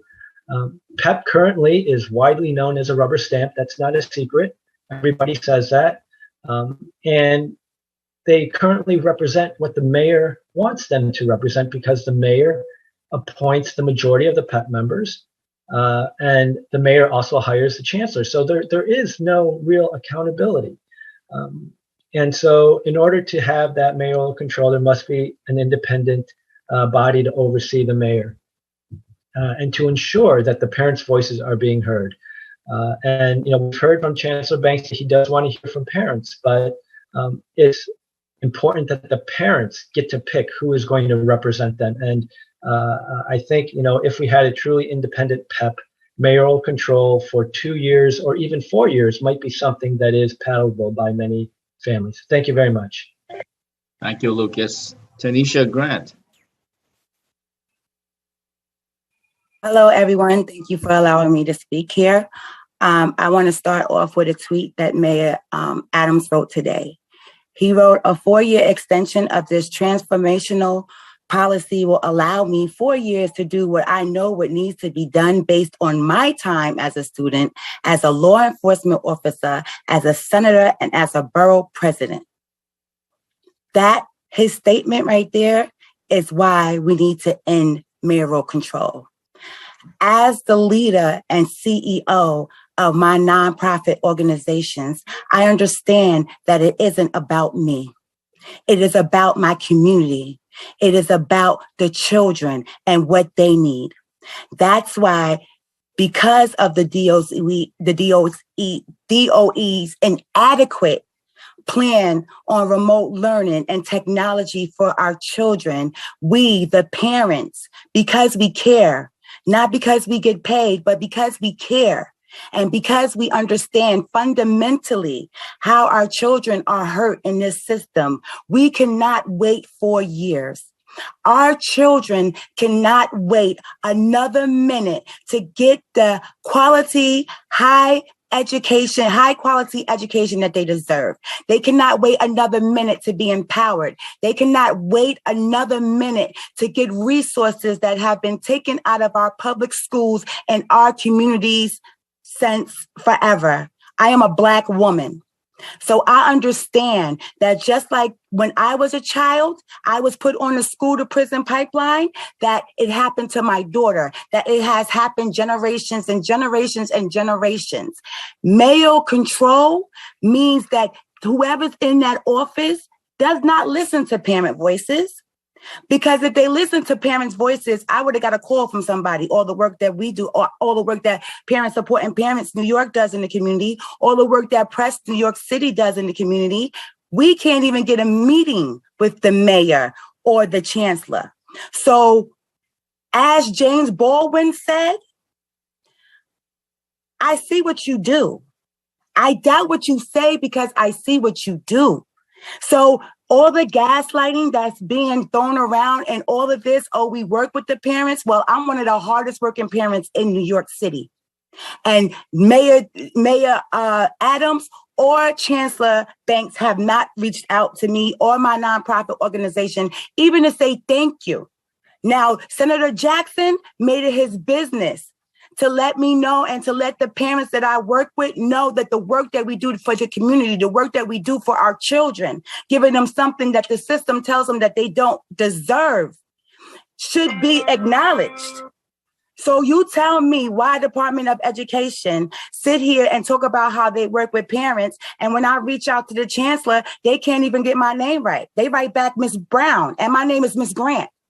That's how much they care about the parents that are out here literally doing their jobs better than them.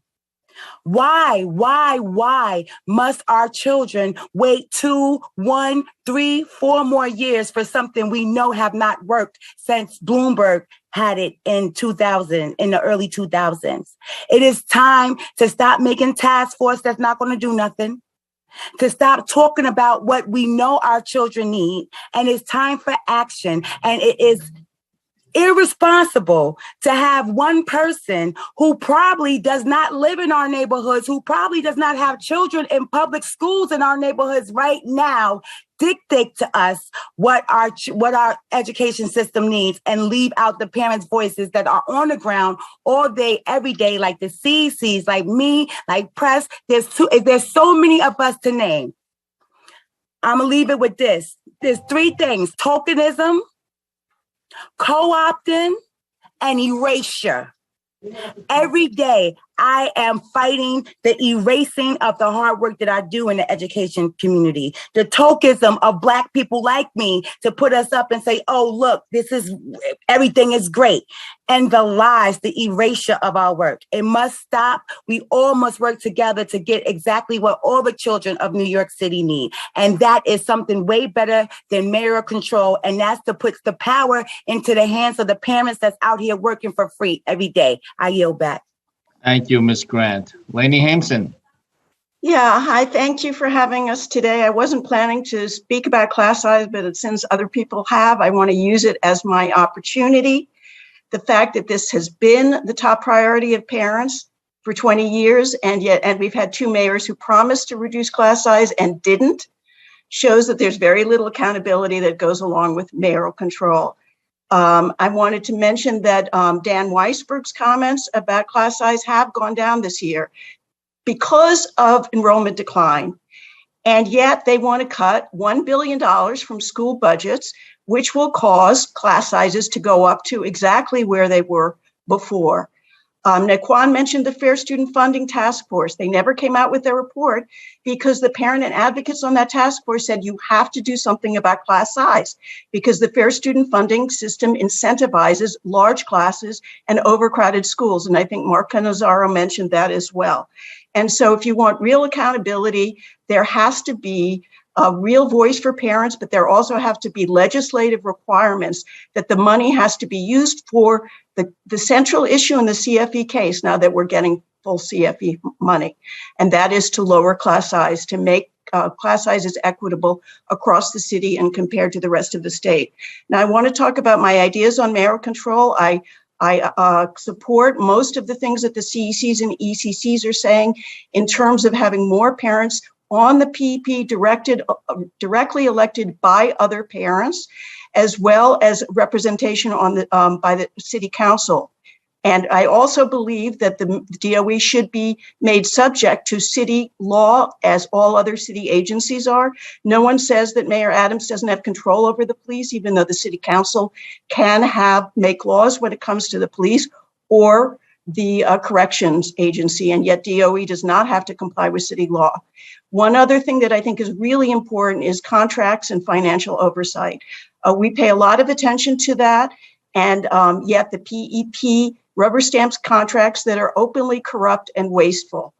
The PEP members do not receive the required financial training of 6 hours that is required by state law.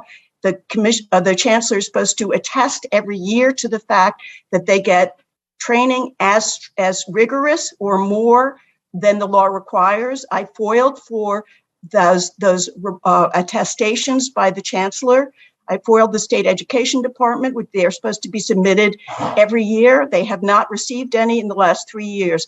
And that's why we're asking that in the amendment to mayoral control, the controller have a non-voting appointee on the PEP in order to give input and advice on contracts, but also that the New York City controller be given the responsibility for this financial training, which school boards everywhere else in the state already get. DOE spends more than $38 billion a year, and there should be no room for spending on contracts which are wasteful or fraudulent, which has happened in the past. Thank you very much. Thank you so much, Lainey. Erica Kendall. Thank you, Senator. So good afternoon, everyone. I'm coming to you today representing the Education Council Consortium, also known as the ECC, a grassroots organization with the mission of developing and supporting parent leadership through education, networking, and organizing with public school families in all 5 boroughs. Now, I'm here as a member of the ECC's board of directors, but I stand here before you sharing my experiences serving as the current president of CEC 17, which spans from Prospect Heights to Brownsville. And I think that we're all clear here, the historical perspective on school boards and community governance in this particular part of New York City, right? So I won't rehash that. Instead, I think I'll touch on something else. So when this system of mayoral control was instituted, it wasn't simply us, CEC's community school boards, who lost the capacity to shape our community schools. All district level leadership lost power. So if a superintendent is tasked with crafting a community school district, mayoral control essentially stripped them of the ability to do the most significant portions of that work. Now, what I know about my district is the people who attended school here are now the people sending their children here. And they long for the days that I know chronologically predate mayoral control. They reference the crown jewel days and wonder out loud what happened. And I think I can tie a direct line between mayoral control as an institution and the decline of some of the poorest and, frankly, most predominantly Black and brown districts in this city. And all I have to do is look at the business section of any of our newspapers and see reports about how our former mayor, the one who precipitated this decline, is now pouring just shy of $1 billion into the charter school industry to really understand why.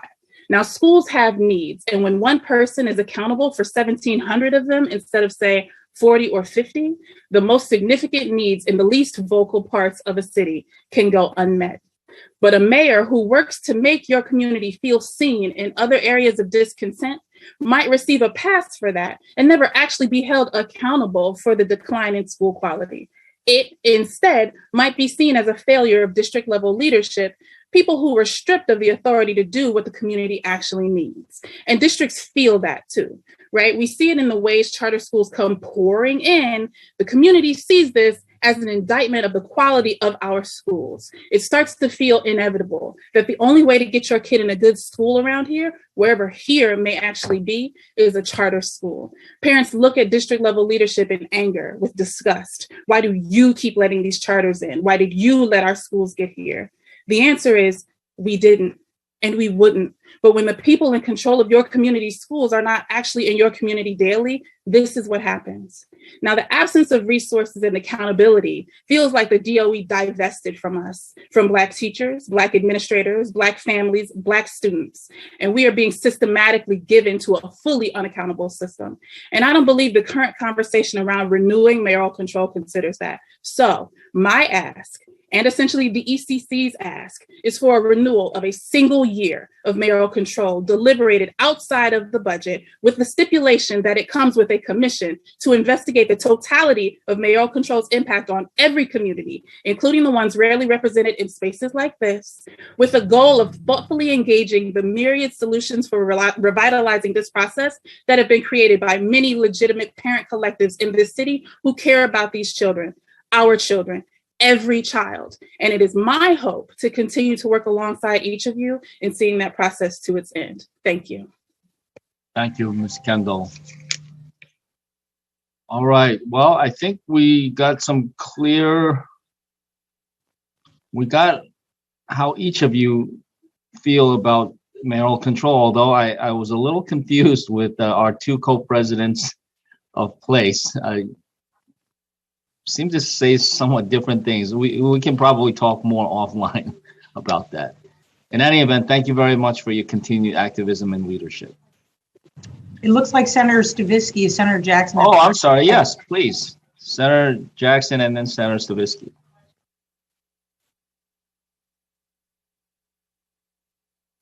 RJ. Go first. Let Senator Stavisky go first, John, please. Thank you. Senator? Toby, you want to go? RJ is yielding to you. Okay, which doesn't matter. I defer to my friend. Then I'll go. Oh, he's deferring to you. So they say chivalry is dead, okay. But it's clearly That's not. fine. That's fine. I too had some additional questions, which I think can be discussed offline. But I did want to mention, I was listening to our friends from Place, and I'm very familiar with, obviously, working over the years. You mentioned that this current system may be the best of bad alternatives. And the first thing that crossed my mind was Winston Churchill's quote that democracy is the worst form of government until you think of all the others. My question really is the same question that I posed earlier to the Chancellor, and that is the role of the gifted and talented and the specialized high schools. Because as you know, I believe in diversity, but I also believe in the G&T program should be enhanced, and that the specialized high schools should certainly be expanded without compromising quality. And I wanted to hear the reaction of this panel.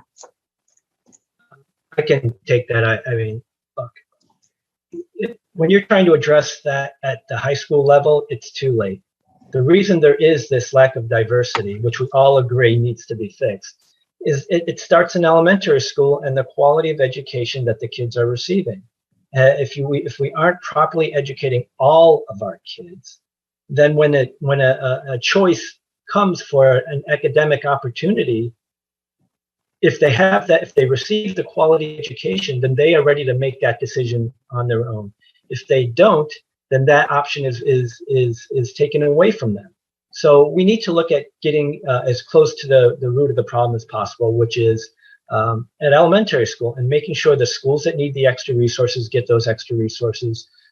You can't just drop in a gifted and talented program. We all want more, but the kids need to be prepared and ready for that. So that's more pre-K and pre-K 3K programs to help kids get ready for gifted and talented, or if they just want to go into a non-gifted and talented program. But it starts at elementary school, making sure that all kids are given the education that they need and that they deserve.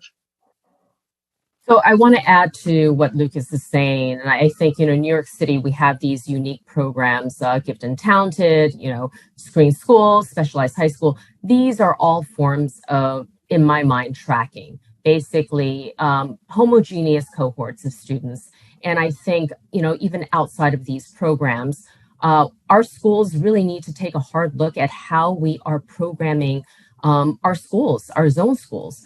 Back in the 70s and 80s, when I came here as an immigrant, I was able to start off with, students in the class with students that were struggling a little bit because I was struggling. But as I made my way and learned English, I was able to learn with other similarly capable students. And I think outside of class size, we talk a lot about class size these days, but the truth is, if you have a smaller class size with very disparate levels of students, it is still going to be a challenge for teachers to teach to those to a smaller group. And I think it is much easier from speaking to teachers to teach to a size of a class that actually have common learning abilities and achievements and interest.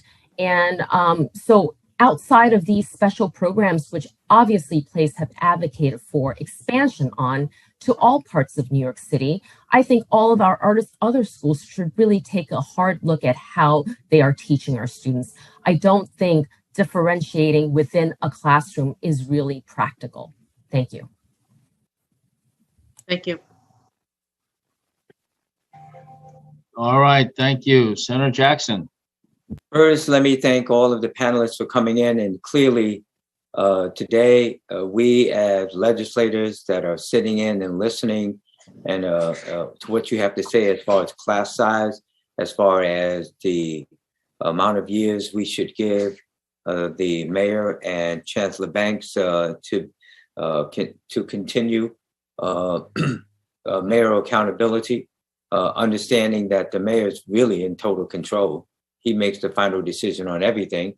But I say that they deserve a chance. And I think that knowing that both of them grew up in New York City, in the school system, the mayor has talked about dyslexia, in which she had a problem in learning how to read. And knowing the chancellor has championed the other schools that he has established, I really want to give them a chance. But I'm not willing to give them an entire 4 years. I'm willing to give them 2 years and assess what they have done to improve the system. And then if they've done a good job at that, then you give them another 2 years or another 3 years or another 4 years. Now, mind you, he's up for re-election in 4 years. So I don't want to go past an electoral process. I would rather stay within that. So I'm not saying that they're not doing a good job in the first 2 months of office. Not saying that at all. I think they're making decisions that they feel that is best for the students of New York City. And I don't want the minimum standard of education that our children should rightfully deserve. I want the best for them. And that means that we're going to have to really work hard. Oh, I'm sorry, my phone is ringing. We're going to have to work hard in order to make it work. And so I'm willing to get in here with you. But you may have heard earlier, I said that under the foundation aid formula, contract for excellence, smaller class size was supposed to happen. It has not happened. And I'm saying in New York City, I have a bill that basically says it must happen in New York City. And if not, cut off the money, hold them accountable to make sure the program is in place to ensure the class size reduction. So I totally agree that, some children can flourish in larger classes, but with this pandemic that has happened to us overall, and children that may be behind, they need more attention. And so small class size reduction is the mandate of the Contract for Excellence. And that's why the money from the foundation aid was put in to not only New York City, there were 15 districts around the state of New York. And you look at the districts that I call off: Rochester, Buffalo, Syracuse, Binghamton, Albany, Yonkers. These are mainly bigger cities in the state of New York. And mainly, a lot of them, people of color. So I want to just say to all of you, I think that I appreciate what all of you have to say and the other panelists, but we must work together in order to fix it and make it right. And as John said, if Chicago can do it, how come we can't do it? And I'd be willing to listen to any comments any of the panelists. It's not exactly what I said, Senator Jackson. In general, I mean, they had mayoral control and they moved away from it, basically. Okay. Thank you. Thanks to the panelists. Erica, did you want to add something quickly? I did quickly. Yes, I hear you. Yes, I did want to speak specifically to Senator Stavisky's question. I usually don't use these spaces to speak about my family because I represent, 20,000 of them. But I think that I have a unique perspective as to your question there as well. My husband and I, we disagree on the conversation around gifted and talented. And prior to the change in the system, my husband had my 4-year-old tested for the gifted and talented program. The way that works is a child is evaluated for their verbal capacity and nonverbal capacity as well. So my son was evaluated and his score for his nonverbal capacity was he scored in the 97th percentile across the city. The 97th percentile. Now, what happens is the child has to average at an 80% in order to be able to be granted admission to one of the slots. My child has a learning disability. He has a speech impediment. So what that means is that his verbal capacity did not average out with his nonverbal capacity to grant him admission to a program that he very clearly has demonstrated some kind of capacity for. So what that means is that the way that gifted and talented is implemented in this city, insofar as we are acknowledging that children have gifts and talents, discriminates against children with special needs. That's absolutely inappropriate for a city, not specifically, but yes, specifically the largest in the country. So I think that if we're going to talk about the need for gifted and talented, or however we're going to do that, we need to address the way that it segregates and basically separates children because they have one specific need. So I wanted to make sure that I made that statement here in this space. And communities that want that kind of programming or need a specific iteration of that programming would be more capable of crafting that if there was more district level control, because then the community knows what the community needs. We're not going to get that under mayoral control. So we need to fold that too into this conversation about what it means to renew school or revitalize school governance. That's all. Thank you for sharing this. Appreciate it. And Senator Liu, if I may interrupt, we have a question from the Assembly side. Ms. Simon. Thank you. Ms. Kendall, I want to thank you very much for the example you just used. And I think that for those of us who have expressed reservations about gifted and talented, it's not necessarily that we don't think there should be any gifted and talented classes. It's that at least since mayoral control, passing a test, a particular type of test that assesses a narrow set of skills and foundational skills and abilities is substituted for what is gifted and talented. You could be talented and gifted in many, many different ways than, an accelerated test that's given to 5-year-olds that's really pegged at, is the kid really doing first grade work or second grade work in advance? That's not necessarily gifted and talented. That's just being accelerated or having certain advantages, or in the case of kids with disabilities, obviating the fact that they really have lots of gifts, but they're going to score more poorly on another section because of their disability. So I think it's very important that we come back to really understanding what it is we think what gifted and talented should mean, and how it has been kind of messed up, for lack of a better term, over the last 2 decades at least. And I'd like everybody to kind of refocus our thinking along the lines you just articulated. Thank you. Thank you, Assembly Member.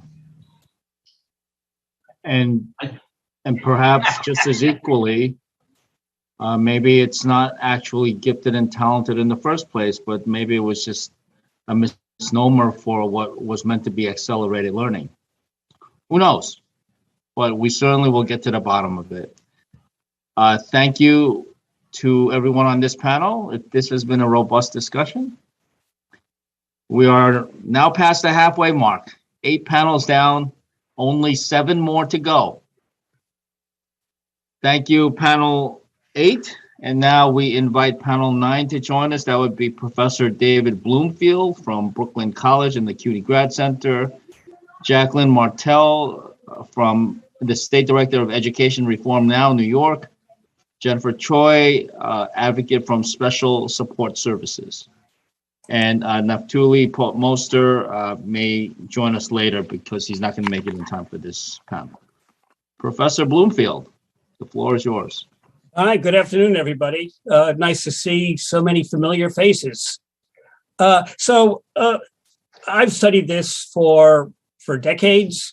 I served in the old pre-mayoral control days. I was a member and president of the Citywide Council on High Schools during the mayoral control days. So I have not only studied it, but I have the scars to prove it. My big boom proposal, you can read the wordy testimony that I provided, I've written about this a lot, is to replace the PEP with the City Council and primarily the City Council Education Committee as the check and balance and the representative body that we really need to help the schools improve. Surprisingly, this doesn't take much change in the mayoral control statute. The mayoral control statute provides for the PEP to be a policy body, and that's really what the council would be in my vision. We need a city council that will vet the chancellor and not let the mayor just put anybody they want into control. At the same time, we have to understand that the DOE work and the mayor and the council work within the context of the current city charter. The city charter is a strong mayor charter. The mayor would continue in essentially anybody's version of changing mayoral control with to negotiate the teacher contracts, to have a large, almost and dominant role in the budgeting of the DOE. So to simply remove mayoral control and put elected parents in the role of the PEP, which, by the way, I think is probably illegal. Education is a public good. Just allowing parents to be the voters for the PEP, I think, would not survive legal scrutiny. But having the city council would. That's what the Supreme Court decision back in 1990 was about, to empower the city council. And it's about time we gave the city council the kind of authority that it deserves. This isn't a bunch of amateurs, and I think that the charter thought that that's how it was going to play out back in the 90s. But we now have 30 years of really responsible governance by the city council, not only as a general matter, but particularly in education with Chairman Traeger, Chairman Drum. And so I think by bringing the city council into play in a responsible way will be both the check and balance and the representation needed to bring reform to the New York City public schools. Thank you. Thank you, Professor Bloomfield. Next up, Jacqueline Martell. Good afternoon, Senator Liu, Senator Mayer, Assemblymember Benedetto, and members of the Education Committee. My name is Jacqueline Martell. I'm a born and bred New Yorker, a proud graduate of New York City Public Schools, CUNY, and Columbia University. Prior to my role at Education Reform Now, I worked for Achievement First Schools in Brooklyn and Queens, and I was a labor organizer for 32BJ SCIU. Today, I'm testifying as State Director of Education Reform Now. We're an organization that advocates not only for parents and school leaders, but also for the population most affected by school governance, arguably students, many of whom will not be old enough to vote for both the mayor in or out in 4 years based on performance. So we should not wait until then for a judgment call. We must monitor mayoral control in real time based on student outcomes. The success of this model of governance is limited not only by the vision of its mayor. Mayor Adams has made it clear that bringing New York City schools back from the pandemic better than ever before is a top priority of his administration. And this is evidenced by his selection of Chancellor David Banks and his personal mission to improve the experience of students with regard to dyslexia so that they can have equitable access to opportunity and resources. Mayoral accountability should be extended while leveraging its unique ability as a governance model that can be customized and adapted to the needs of our districts, including increased parental involvement. We do not just want promises, but a detailed plan from the chancellor on how and when they will be engaging parents. We would also like these opportunities to be properly promoted and, as the chancellor shared with Saturday's public meetings, adapted to parents' needs, not bureaucratic patterns. These needs include a parent's right to choose the best school for their family. In the attitude of following parent needs, we should listen and act on their desire for more charters to be added to the district. Families should not have to wait for us to fix a broken system when charter schools are offering high-performing and diverse education opportunities now. Not just to parents, but to students. In addition to increased parent voice and participation, we would ask that student outcomes be prioritized first in all policy decisions. We should not have to wait until an election to see if the mayor has done a good job. This leaves students waiting for change in the interim. Accountability and monitoring of the students' needs to be consistent and evidence-based.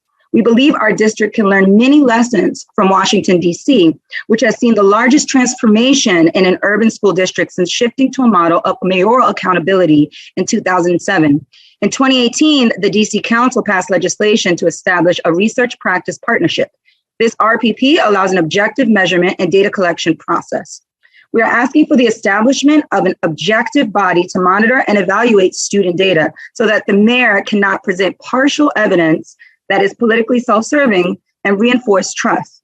This data is to be transparently shared with families via report card for the mayor and chancellor, by which parents can judge if they are delivering for their children and our students.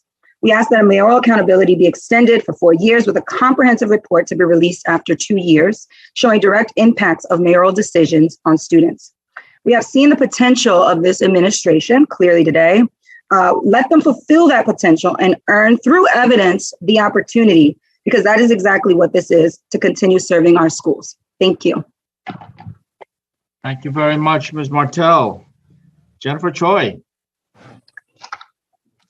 Good afternoon, everyone, and I'm going to apologize in advance. I'm actually in a train to Boston right now, but I could not give up this opportunity to speak. So my name is Jennifer. I'm a parent of 2 high school students with autism and IEPs. I'm also a special education advocate with special support services. Jennifer, why don't you turn your video off because you're coming in and out. Okay. I hope this is better, and I apologize again.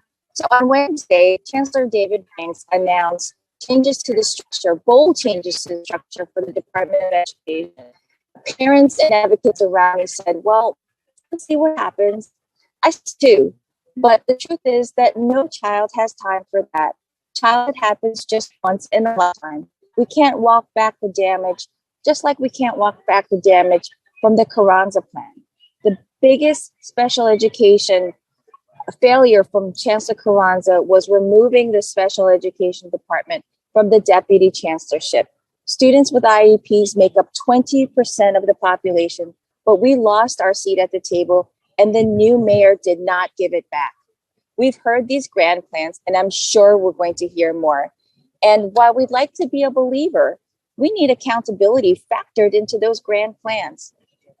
What are the accountability structures in place for students with disabilities? Has Chancellor Banks even spoken to the parent-elected citywide council for special education to learn what should be in place? Has he hired a special education ombudsman to investigate repeat offender schools who violate the IDEA over and over again?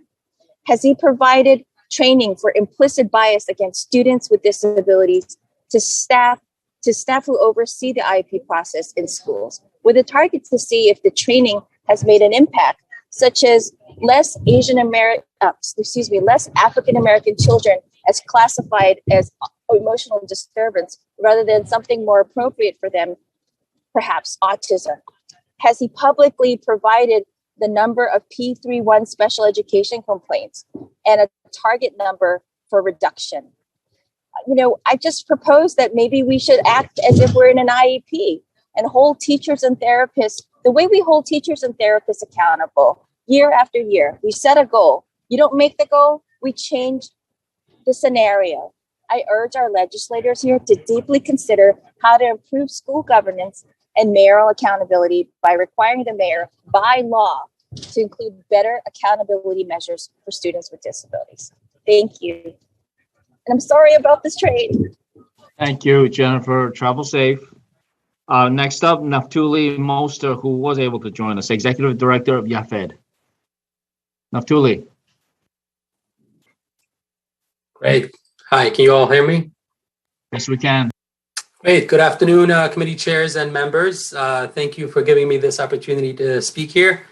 So you've heard a lot today about the merits for or against mayoral control as it relates to public schools, but you probably didn't hear much on it as it relates to private schools.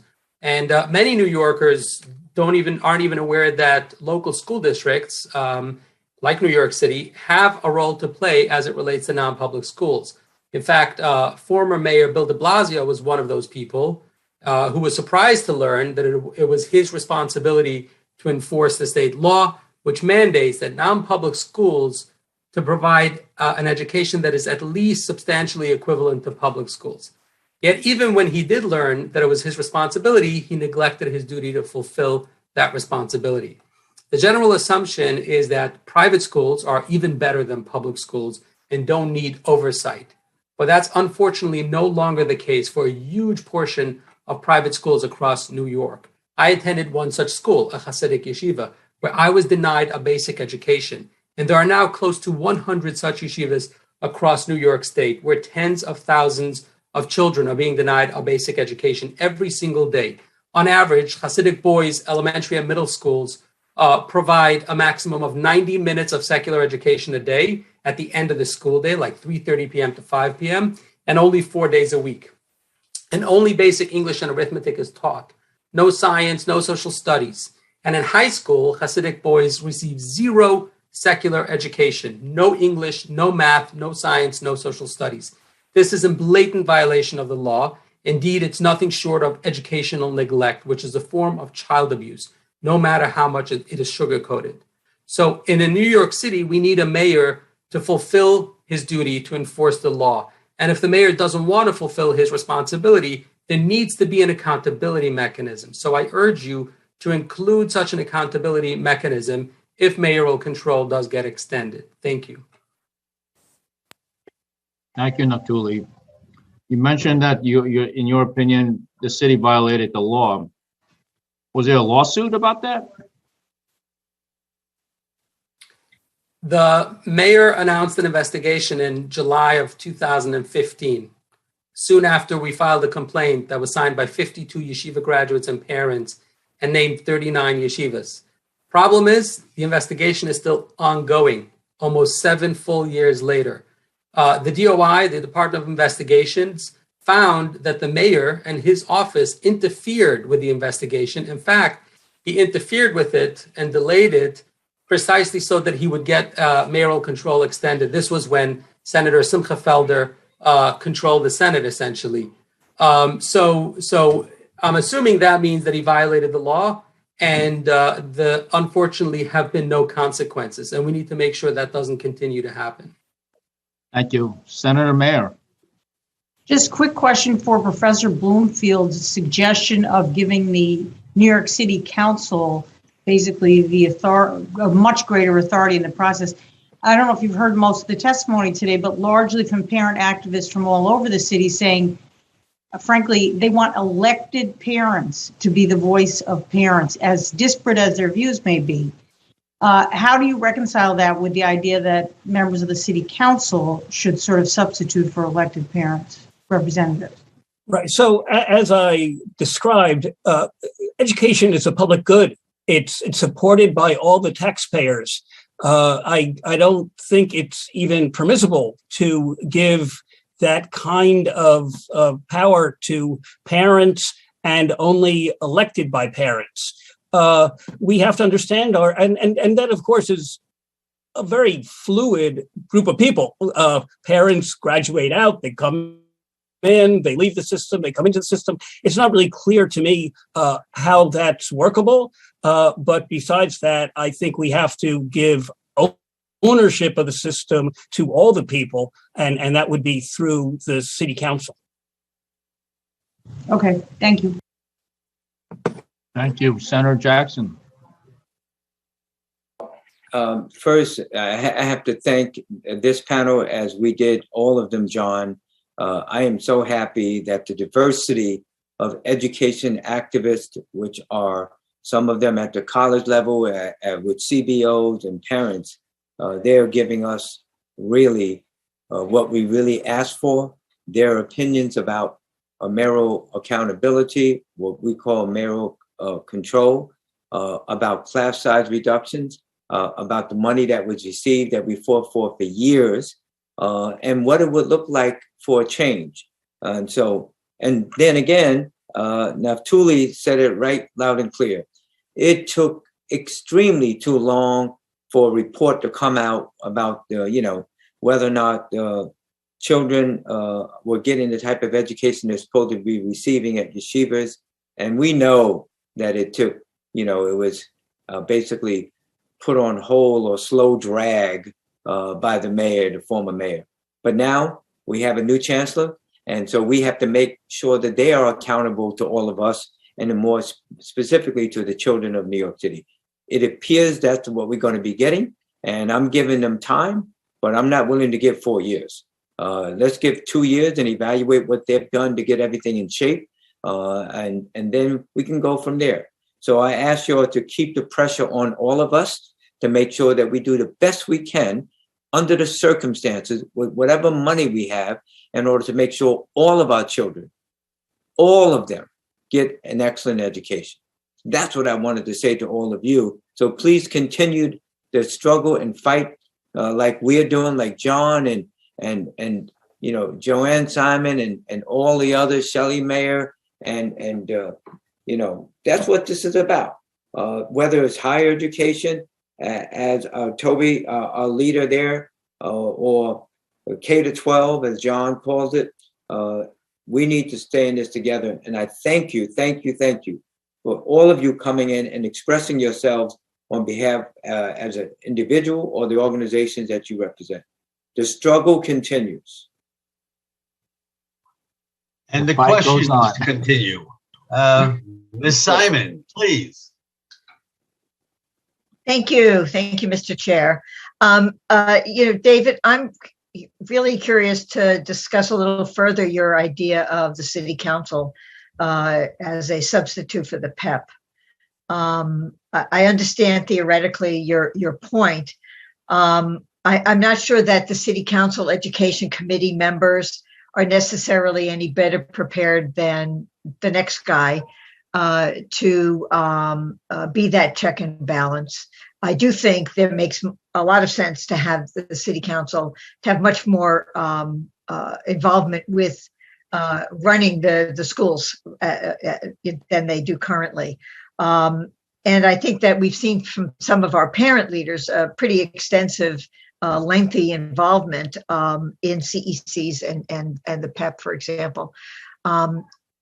So beyond it being a public good, on the ground in an implementable way, what benefit would the city council be as a PEP, and how would they be able to better incorporate the voices and the concerns of parents, since they, as council members, have to deal with so many other issues as well? Thank you for your work on education through decades, and this opportunity to go deeper into that. City council members are well equipped to represent the families in their district, who they often have to speak to about particular education issues, as well as the principals and teachers in their districts. So they have great resources for understanding what's going on in the schools in their particular district. This is a matter of city control. And I think the problem is that we want accountability. I'm really worried about the mayor saying, if the mayor doesn't have a majority membership on the PEP, that it's not mayoral control anymore. There'll be a reduction in budget. There'll be a reduction of accountability. Here, under the city control, the council members will be responsive to their constituents, parents and non-parents alike, for the working of the schools. And what we've seen in the recent past is tremendous responsibility and knowledge coming out of the city council education committee. So in the same way that there's a transportation committee, and it's the transportation committee that really pays attention to transportation, the education committee will be a fulcrum in this proposal to be truly knowledgeable about the workings of the DOE and to suggest the policy recommendations and other recommendations to the council as a whole. So just the way the council works on other specialized matters, I think it's fully equipped and has shown that it's fully equipped to work on education matters. Thank you. And Ms. Hyman, you have a question. All right. Very quickly, thank you. This question is to, I don't see her. Did I lose? If you ask the question, she might come back. Oh, okay. Oh, I think she's there. I don't see her. Okay. Oh, there you are. Okay. Hi, Jackie. I'm sorry, Ms. Martell. So, quick question. What is the perception of, for your sector of education, the perception from this new administration in their work with charters? What have they said or haven't said? And also, I believe there was an ask of us in the budget for us to take back, or the state to pick up some of the costs for charters. What are you hearing about that? I do have, for full disclosure, I have 5 charter schools in District 29, in addition to the 36 K through middle school. So I have, what is that? 41 K through 8 schools in District 29, and 5 of them in charter. So your thoughts about that. Thank you. Thank you, Assemblymember Hyman. Yes, so in conversations that the sector has had with our mayor and our chancellor, has been espoused that he is in support of high quality schools and parent choice. Right now, the sector educates over 140,000 students within the city of New York, providing specialized opportunities in some of the most disadvantaged districts across the city of New York. Just publicly, And we welcome partnership too with both the mayor and the chancellor as well. And we are for, as a sector, and specifically on behalf of EARN, about transparency and accountability when it comes to public charter schools. So I want to be clear on that. Just recently, our mayor actually testified in front of you and colleagues across the state that he was in support of the zombies being reinstated. And these were schools, for those that do not know, that were authorized prior to the cap lift in the state that have the need and opportunity to grow, both with regard to space and students. Parents are wanting these schools to open. There's a need across the city, and he has shown support for that. And I also want to note that charter school enrollment across our state has actually increased. So there's a demand there. When it comes to funding, and also too, I just want to also step back and say too that charter schools also want to work with traditional public schools or district schools with regard to the exchange of best practices. During the pandemic, charter schools were able to implement innovative ideas to tackle some of the hard-hitting issues, and we do think that partnership is needed. The DOE had an office, a district and charter school office that is now defunct. So we are actually proponents of that being reinstated because we do think that there's opportunity. So ultimately, we are for school choice, and the mayor has also expressed that both publicly and in conversations that we have had. I want to be respectful. Just real quick, everyone, but I want to tell parents constantly that come to see me is that just because if the charter school zombie cap is lifted, it doesn't mean the schools go where they want them to do. We're talking about the entire state of New York. So I think we always have to couch that with those extra sentences. Thank you, chairs. Thank you, Jackie. Thank you. Thank you, Assembly Member. I don't want to start a whole engagement on the issue of charter schools and charter caps, so I think we'll just leave it at that.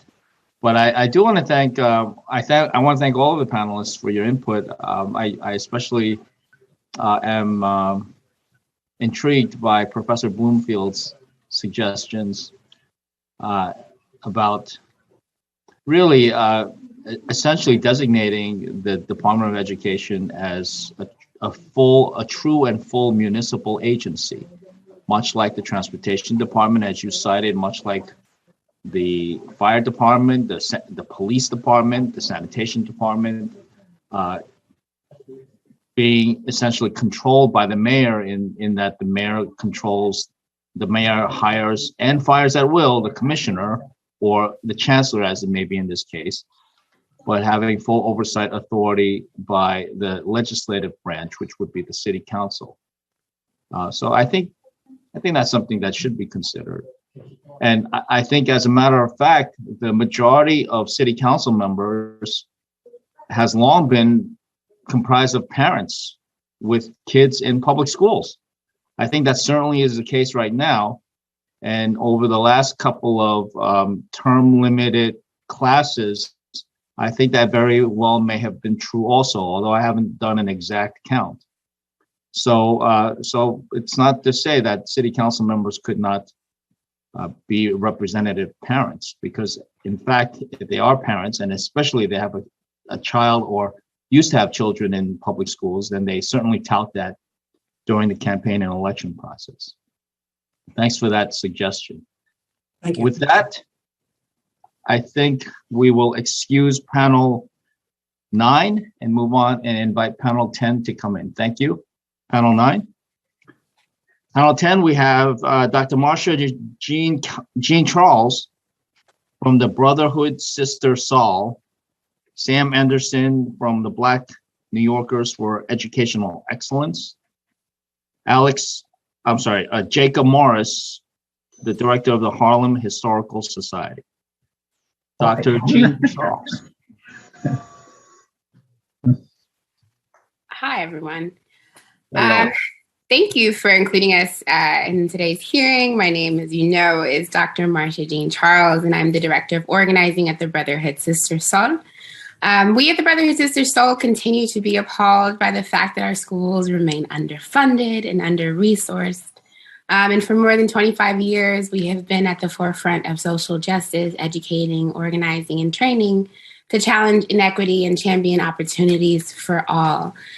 It is in doing this work that we have cultivated a cadre of young organizers who themselves are demanding change in New York City schools. We echo the demands of others who have gone before us. I personally believe that our city's education system need a more democratic approach in which there is more accountability and more diversity of voice. Differently, though, I want to raise the issue of the lack of student voice. And in this student voice in the various bodies in existence contemporaneously.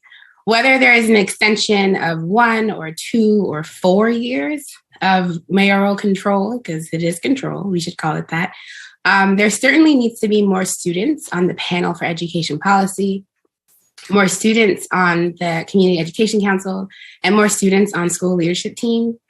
And there need to be students who have equitable voting power on all of them. And also there needs to be on these bodies more power, period, because we also know they don't really have teeth, and that's part of the problem. Of course, there also needs to be a transitional force that has the opportunity to assess what comes next whenever we decide to do away with mayoral control. And at some point, we should definitely do away with mayoral control. But at the end of the day, when that task force, if that is what is to come to be, comes to be, there should also be students on that. Accountability is accepting responsibility, and there is no one more responsible for their education than a student. We at the Brotherhood Sister Soul believe in building youth power. Accordingly, we maintain that New York City public school students should guide the functioning of our schools. When it comes to the functioning of our schools need more money. And I want to take some time to address the fact that while we are talking about mayoral control, there are also bills that we need to pass at the end of this term as well. And so just wanting to focus on some bills that we need to focus on as well, in addition to ending mayoral control at some point in time. And so that includes like the bill regarding mental health professionals in all K through 12 school districts, bills around social workers, bills around guidance counselors, bills around mental health training, bills around school disciplinary practices, language assistance for parents, et cetera, et cetera. Thank you. Thank you very much, Dr. Jean Charles. Next, we have Sam Anderson. Yes, good afternoon. Thank you, Afternoon. John Liu and Benedetto, for holding this hearing. And my experience goes back to 1966 with the struggle for community control. And one of the things that came out of that was the concept of creating a People's Board of Education, and which the late Reverend Galamison espoused on back then. And from that, we meaning the Coalition for Public Education, Black New Yorkers for Educational Excellence, the New York City Coalition to Finally End Mayoral Control, have spent many years developing an alternative bill to present to the state assembly as an alternative to mayoral control that is grounded in the reality that school governance should come from the neighborhoods in New York City and bubble up into the citywide aspect. And we have developed a structure that allows for that democratic process, because we believe that education is not only a civil right, it is a human right, which means that parents, students, and the community need to be involved in every aspect of the decision-making processes within the school system. And so we are looking forward to working with state assembly people who are interested in looking at this draft bill and helping us shape it so that it can be part of the transition task force body of material that goes out once you vote for the ending of mayoral control or at least a transitioning to the end of mayoral control, and given the reality that all we need is 1 year transition and working with this. This is not an impossible task. If we look at the right-wing Republicans and how they have developed across this country hundreds of bills because they went back into their constituencies and their experts and created these bills and began to pump them out in different places across the country, we can do something very similar, but much more positive, much more democratic within the state of New York in terms of having a bill that is comprehensive for New York City schools, that deals with every aspect of the diverse communities that make up New York City school system.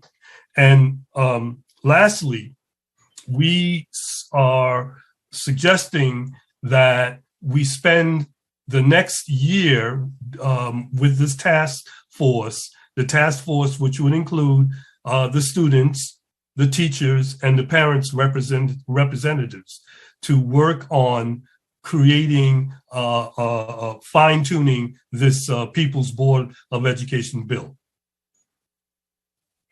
Thank you very much, Mr. Anderson.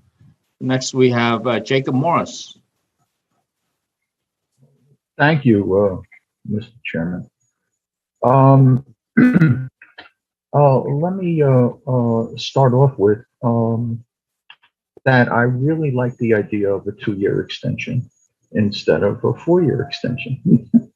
And my reason for that is that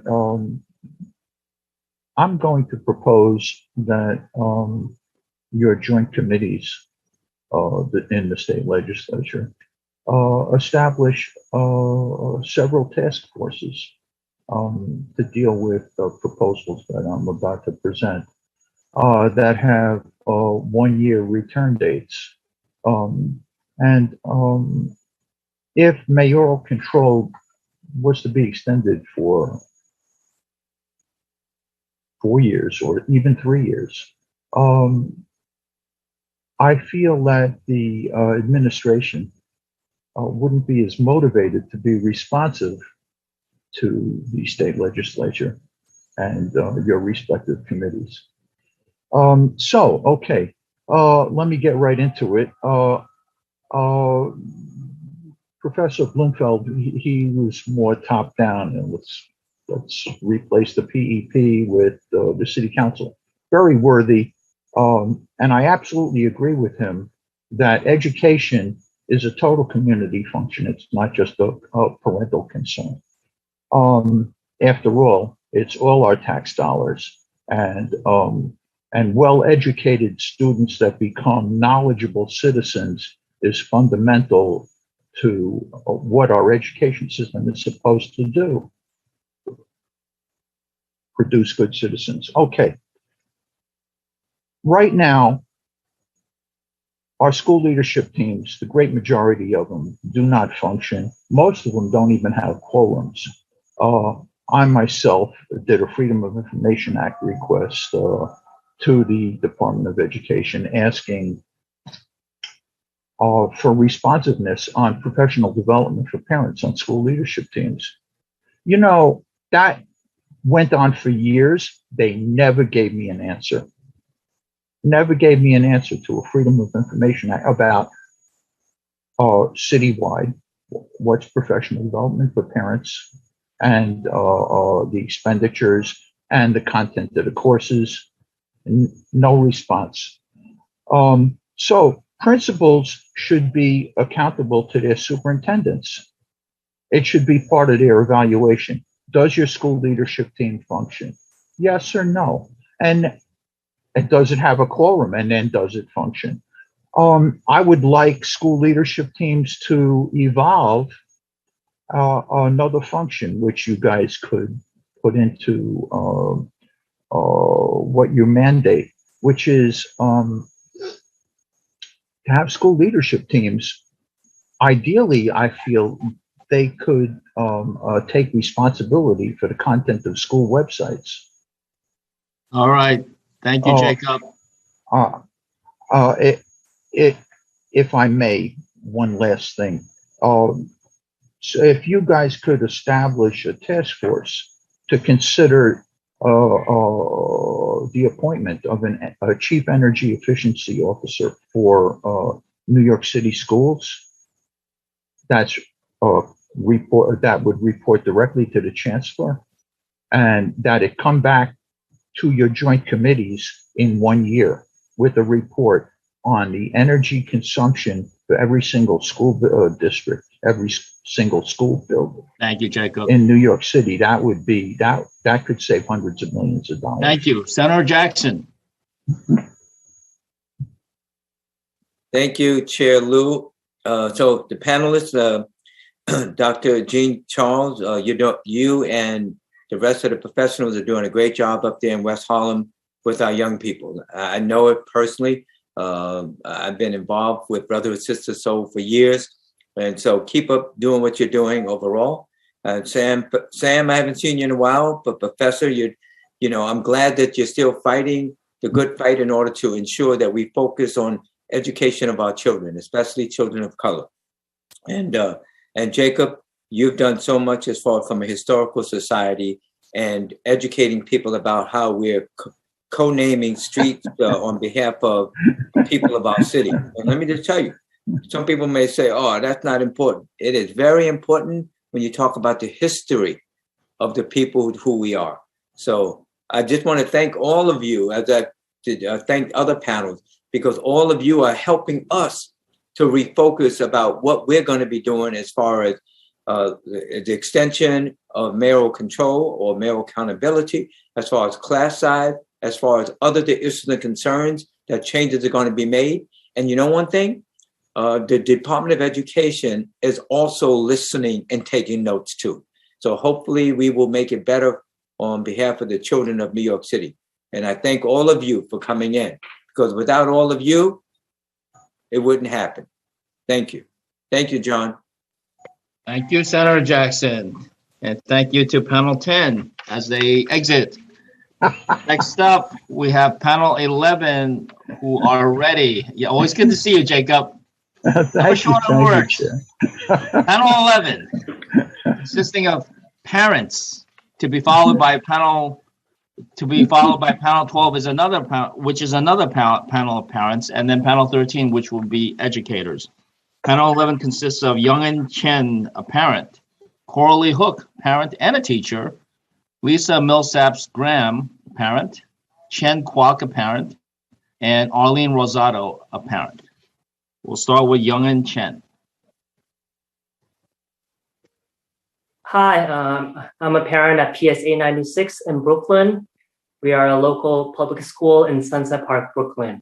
I'm here to state that I believe mayoral control should be granted only a 2-year extension, during which we as CEC and City Council and State Assembly should come up with better policy for parents and family representation. We, meaning my family and my son, is in a dual language Chinese class. Our school has a large Chinese and Spanish speaking population.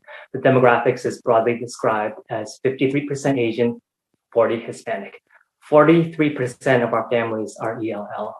The way that it's set up as a top-down DOE system makes it exceptionally difficult for families to navigate and be heard.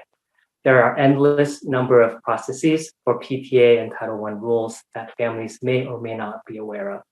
So on top of learning English, they have to figure these processes, and all these rules are in English.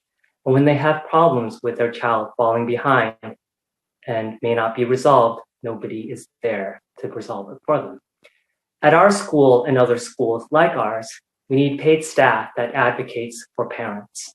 Someone who will be there year to year, who is independent from the DOE reporting structure, but understands the rules and can speak the family's language as well as advocate for them.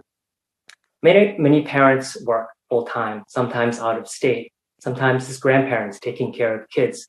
So we need staff that understands all these dynamics year to year and help them navigate the city school system. In the current state, the message In the current process, the messages come from the mayor trickling down to the school, but never in the other direction. Right. Thank you very much, Mr. Chen. Next up, we have Corley Hook. Good afternoon, everyone. My name is Coralie Hook. I am a product of the New York School public school system.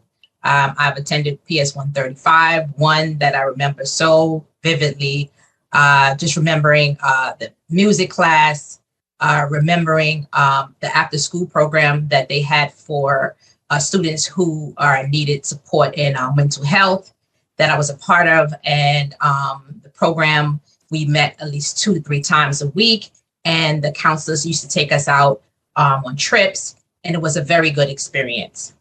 I have 3 daughters who are also products of the New York City public school.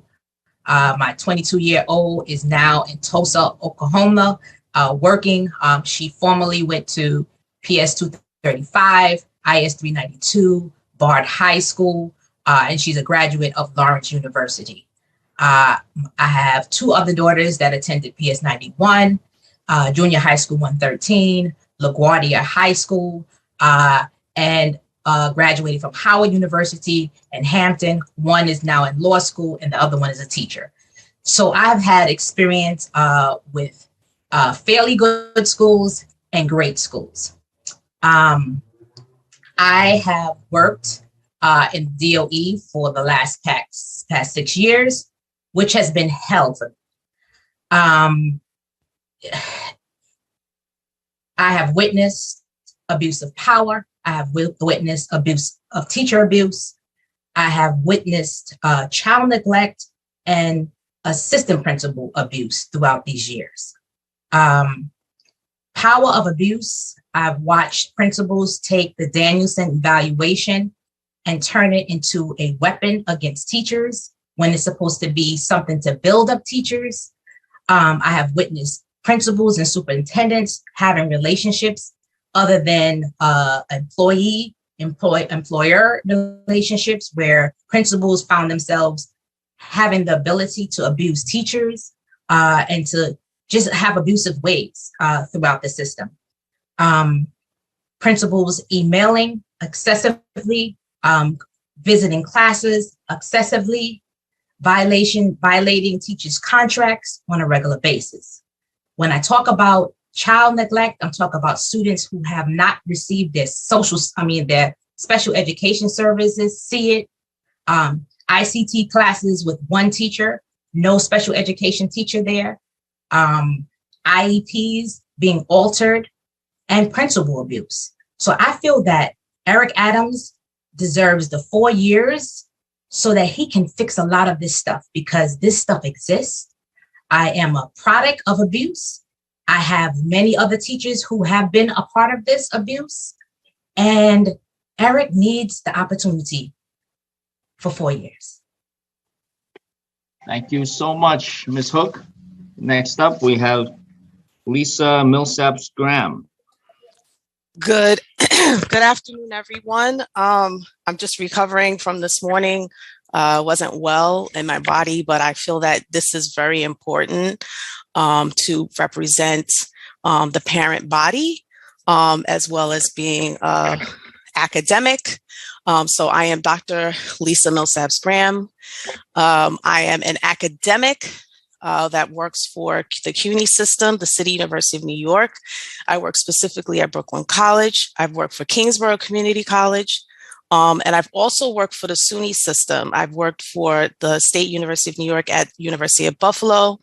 And I have been a long time PTA executive member since 2005. I've been married for 21 years to my husband, Hashim Muhammad Graham, who is going to represent me on my behalf today. And together we have 3 beautiful children that have attended public school since 2005. Both my husband and I have been actively involved in parent-teacher associations, have held executive positions in both District 18 and 17 schools. The reason for me coming out today and representing is that our children have been, my oldest one has attended PS 279 in Canarsie, Brooklyn. My daughter, Jasmine Mohammed Graham, has attended PS 275, PS IS 66, that was newly built. And also my youngest one, who is in 10th grade right now, is at Medgar Evers College Preparatory School, which all three have actually attended. The oldest two graduated in 2018. My son is graduating this year, God's willing, May 21st at the University of Buffalo with computer engineering. And my daughter's at Texas Christian University, and she's a scholar athlete. Basically, I would agree with Caroline Hook as a parent, but also as an educator for about 20 years now. And like I said, the SUNY and the CUNY system, that we need to allow the mayoral accountability to be permissible for the next 4 years.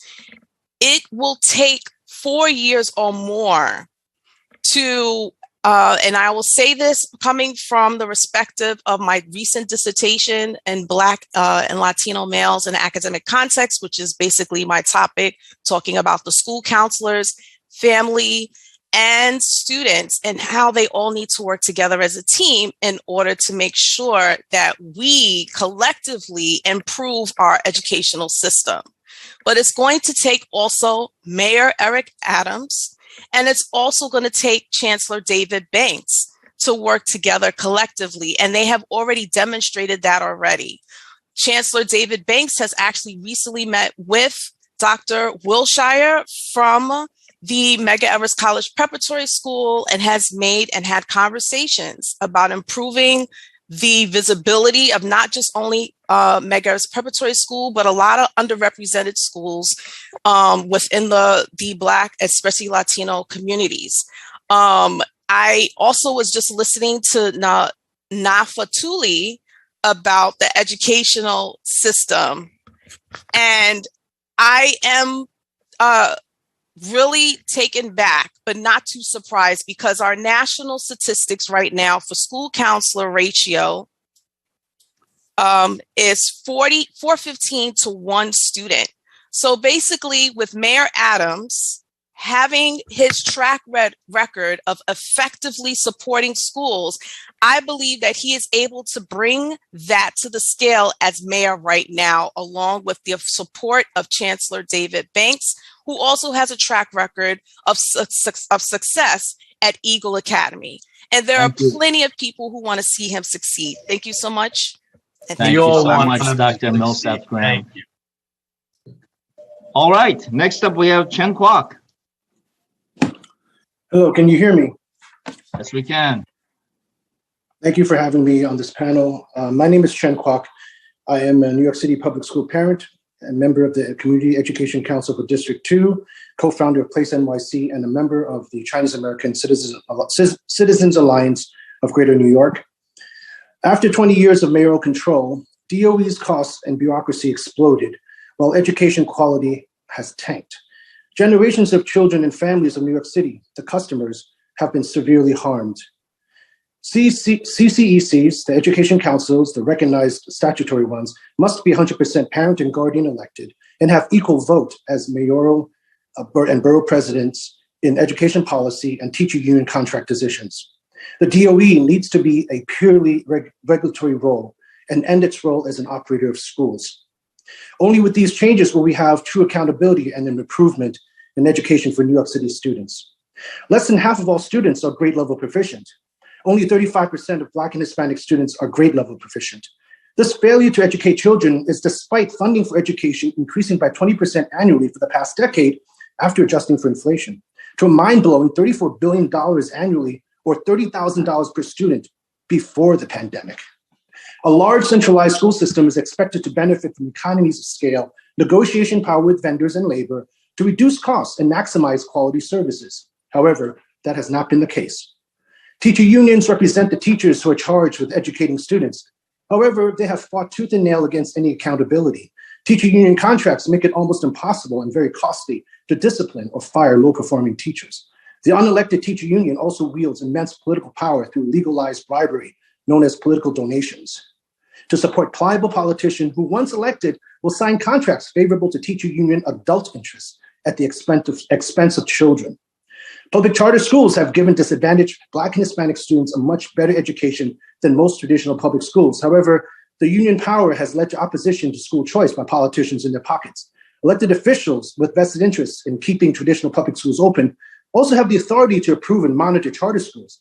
This conflict of interest is like allowing McDonald's to approve Burger King restaurant openings and expansions. The PEP and CCECs are meant to provide families a voice in education governance. However, this has not been the case either. The PEP is dominated by mayoral appointees who pass whatever the mayor wants at the risk of being removed. And the decisions on financials that run into millions of dollars are decided by PEP members who have no qualifications financially, professionally, or industry-wise.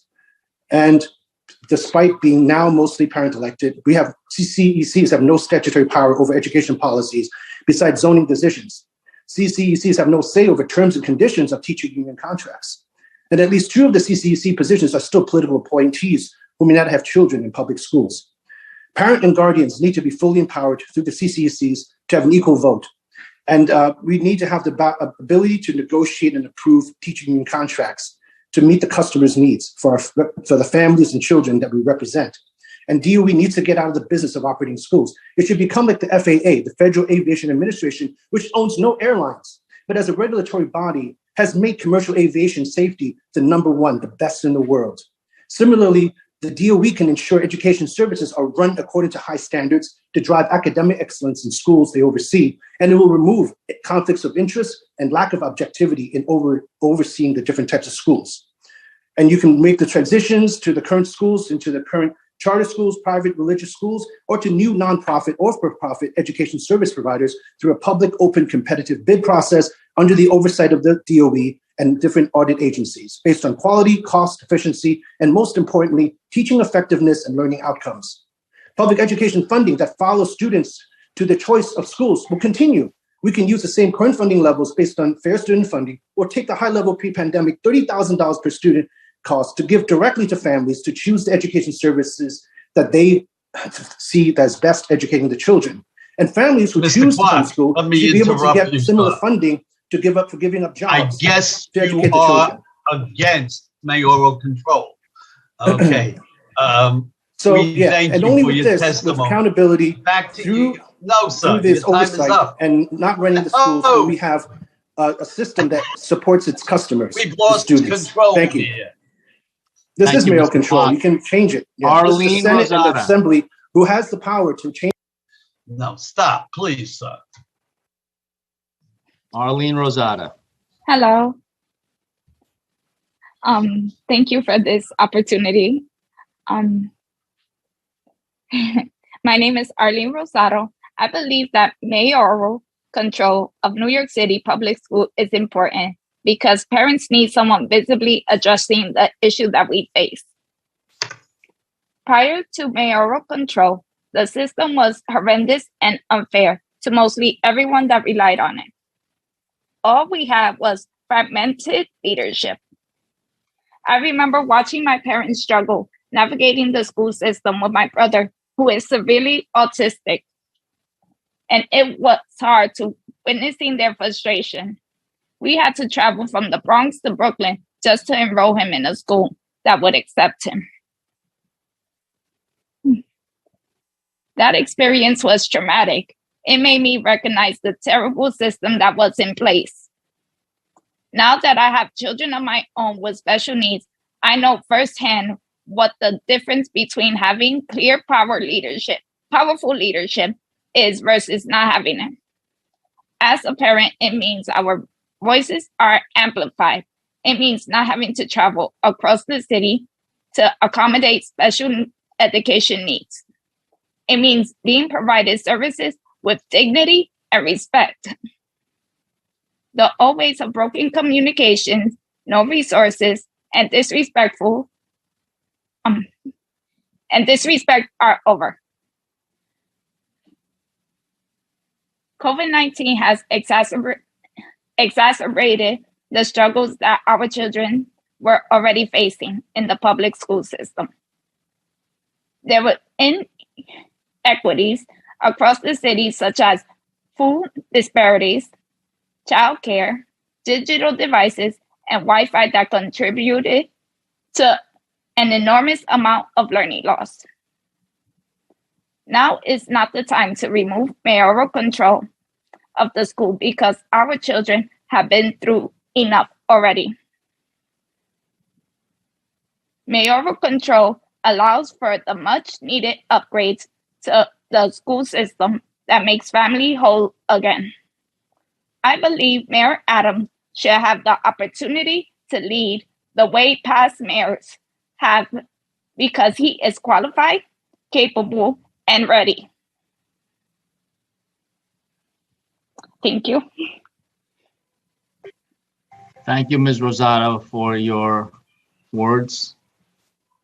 You're welcome. Senator Thank you. Jackson has some questions for perhaps some or all of you. Senator Jackson. First, let me thank all of you for coming in. It's very important that we hear from you. And to Arlene Rosado, let me thank you for your strength as a parent to come in here and to communicate about your brother and the transportation situations that he had and some of your children yourself as a mom. And I say to you that I want the mayor to continue. I want the chancellor to perform as no other chancellor has, to do what's right for every child. And if you were listening in the beginning, way back when we opened up at night 9-10, he said it loud and clear. He grew up in New York City, went to schools in New York City. His parents bused him to the other side of town in order to make sure they got a good education. And you heard the mayor in his campaign talk about him growing up, okay, and having a special needs as far as reading, need help in reading with dyslexia. So I say to you that I want that to continue, but I am just not willing to give him one entire term of office. 2 years, I'm not saying he should go away after 2 years. Evaluate what they have done in order to either continue doing that, is constantly refocusing. If you have a camera, you focus on your subject on a continuous basis to do the best you can. And that's where I'm coming from as a legislator that has been fighting for the children's education, no matter who you are. I've said this, and John has heard it a million times, and also Shelley, whether you're Black or white or Latino or Asian, whether you're rich or you're poor, everyone deserves an excellent education. And that's what we're fighting for. And I think that the mayor has the good intentions, and the chancellor, I'm willing to give them a chance to do that. But after 2 years, I want to evaluate what progress they have made. And so that's where I'm coming from as a legislator that's been involved in fighting for our children. And I thank you all for coming in, and especially Arlene Rosado, especially you, okay? Because I know that when you were giving your testimony, your heart was pumping, you know what I mean? Because we all did the same thing. So keep up the work in representing yourself and your family and everybody else too. Thank you. Senator Jackson, I've heard it in 20 years that I've known you. I've heard it more than 1 million times, more like 10 million times. I think Dr. Millsap-Graham would like to add something briefly. I wanted to ask Senator Jackson a question because I've heard him repeatedly say that he would only give 2 years. And I'm just curious to the underfunding resources that have been displayed since the inception of the system of education, public education system, especially in New York City. Why only 2 years? Because my thing is that if you were going to be the next mayor, right? I know you're a senator, but let's just say you were going to be the next mayor. And I'm not trying to put you on display, but I'm just simply asking, put me on display. How can you reasonably ask someone to do that kind of work within 2 years when we have a system that's been racialized, for years, to all of a sudden change everything within 2 years. I think they would need the full term. Right. I'm not asking him or Chancellor Banks to make a change from day to night within 2 years. I want to see progress. And what he's doing now in the 2 months, he said he believes he's making progress.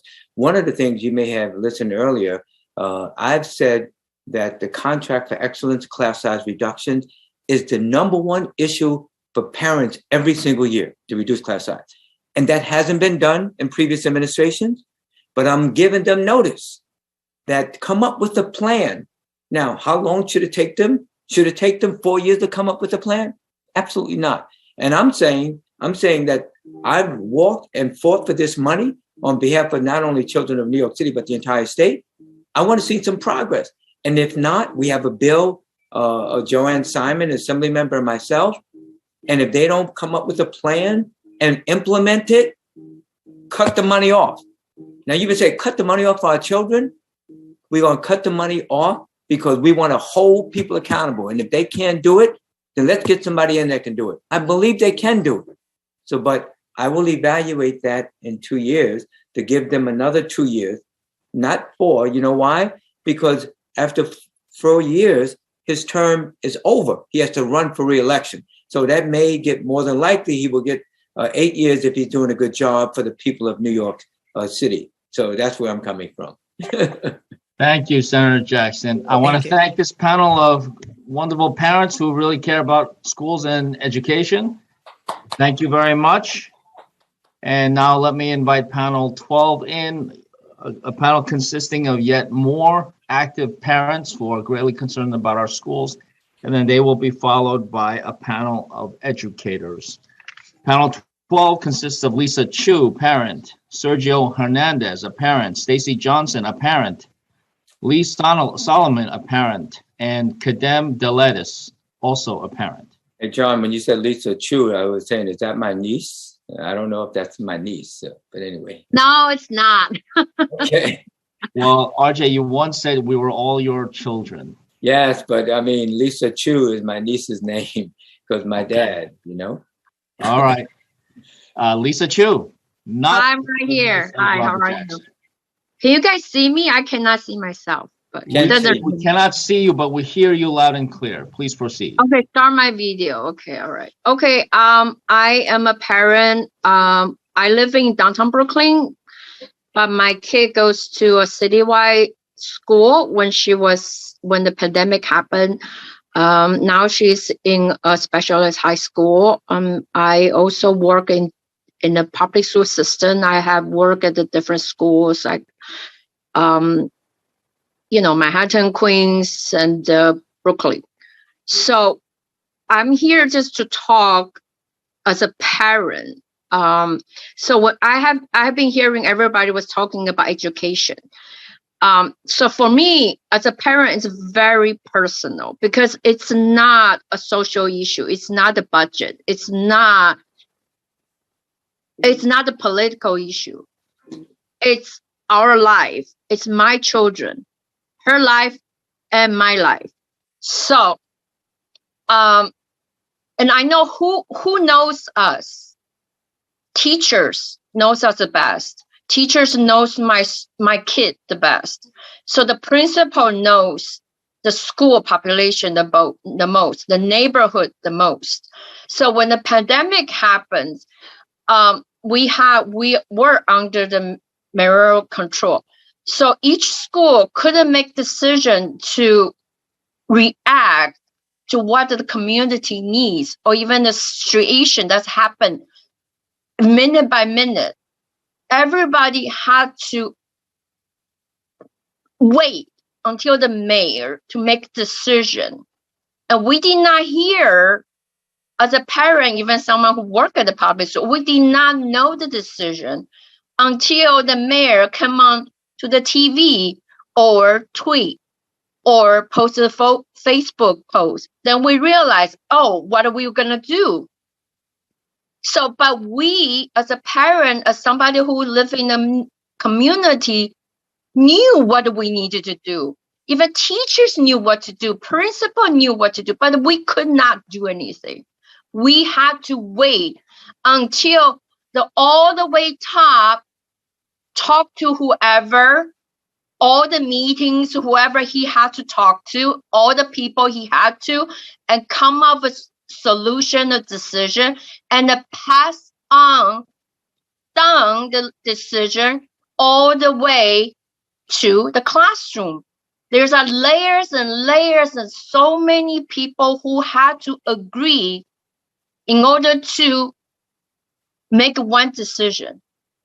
But I'm just a one citizen living in the neighborhood, sending my kid to school. I'm just like the end. I just want my kid to go to school, get education. She is safe. She's learning. I'm happy. I know you guys have been talking about all the big issues, but I'm just a parent with a kid. I just want my kid to get education, and we know what to do. So we go up a day, okay, I know what my kid's learning. I know the teachers, and teachers get the support and then know what to do with, and who knows the best? Teachers, right? And who knows the best about how to manage the teachers in the classroom? Principals. So, but we want the mayor all the way up, sitting in the city hall, to tell us how we should be teaching. Sorry, time is up. Or how we should be educating our children. I just don't think it makes sense. We get your point. Yeah. Thank you, Lisa. Okay. Sergio Hernandez. Yes. Hi. So I am a parent, even though I might not look it. I know I look a little bit young, but I have a child who goes to the High School for Language and Diplomacy in Manhattan.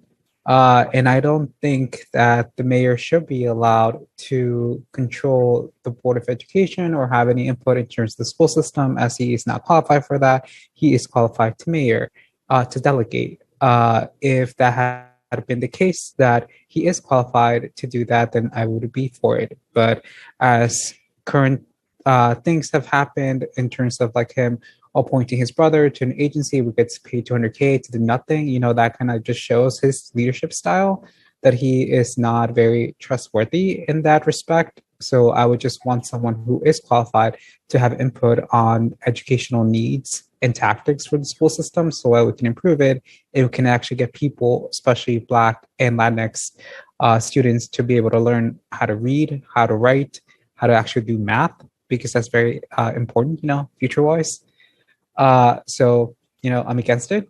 I don't know what other examples I could give, except, during the height of the pandemic, Mayor de Blasio was also one that kind of abused his leadership style instead of focusing on the kids and making sure that there was enough, needed equipment, or there was enough personal protection equipment. He focused more on the optics of things, giving students the opportunity to do virtual learning instead of in person could have saved a lot of people from contracting COVID. But, instead, for the optics, politicians focused a lot more on getting kids to the classroom, even though there wasn't really a big need to get people into the classroom. I mean, if you could do it over a computer, what was the big fuss? And it was just optics. So I would want this extension to not be done. So I think that's all I really have to say. And one more thing, Senator Jackson, you are my senator for my district, and I really appreciate all the work you've done. I follow your newsletter, your radio show too. I don't think a lot of people know about it, but you are very effective. So I really appreciate that you are one that actually focuses on the work and the people instead of leveraging like media tactics to gain more followers or more press coverage. And where should Senator Jackson send payment to? He shouldn't. No, just kidding. I'm just kidding. Okay. I know. Hearing. But I've always wanted to meet him, and every time I miss him, so I felt like this was an effective way to tell him that. We love RJ. He's great. All right, Stacey Johnson. Yeah. Hi. You can hear me? Yes. Can you hear? Yes. Yes, we can hear you loud and clear. I'll be quick. think you should take mayoral control out of the budget and have it be a separate issue that we can discuss more fully. I also think that you should grant a 1-year extension with the caveat that you also create a task force or a commission to come up with an alternative.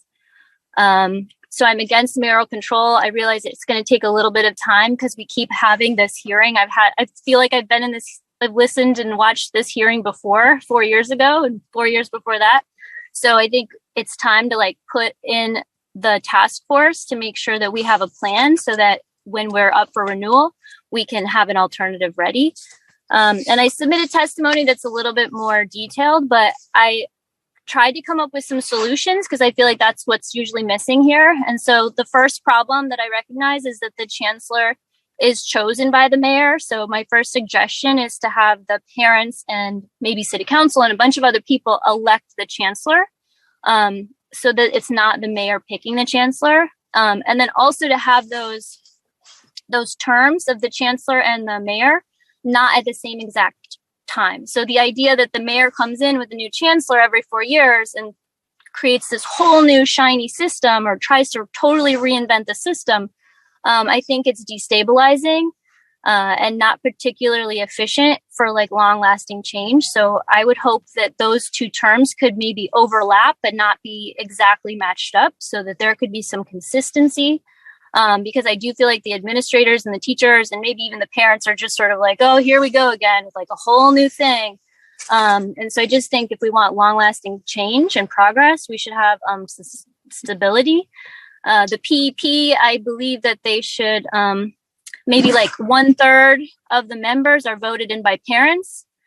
So they'd be elected members. 1/3 could be appointed by city council, and then 1/3 could be appointed by the mayor. That's just a suggestion, but that's the sort of democracy I would prefer for the PEP. Also, the CCs and the SLT, so that's at the more local level. I don't think that they're very effective. I don't think they have enough power. So my suggestion there is to give those bodies more concrete roles to play and decisions to make.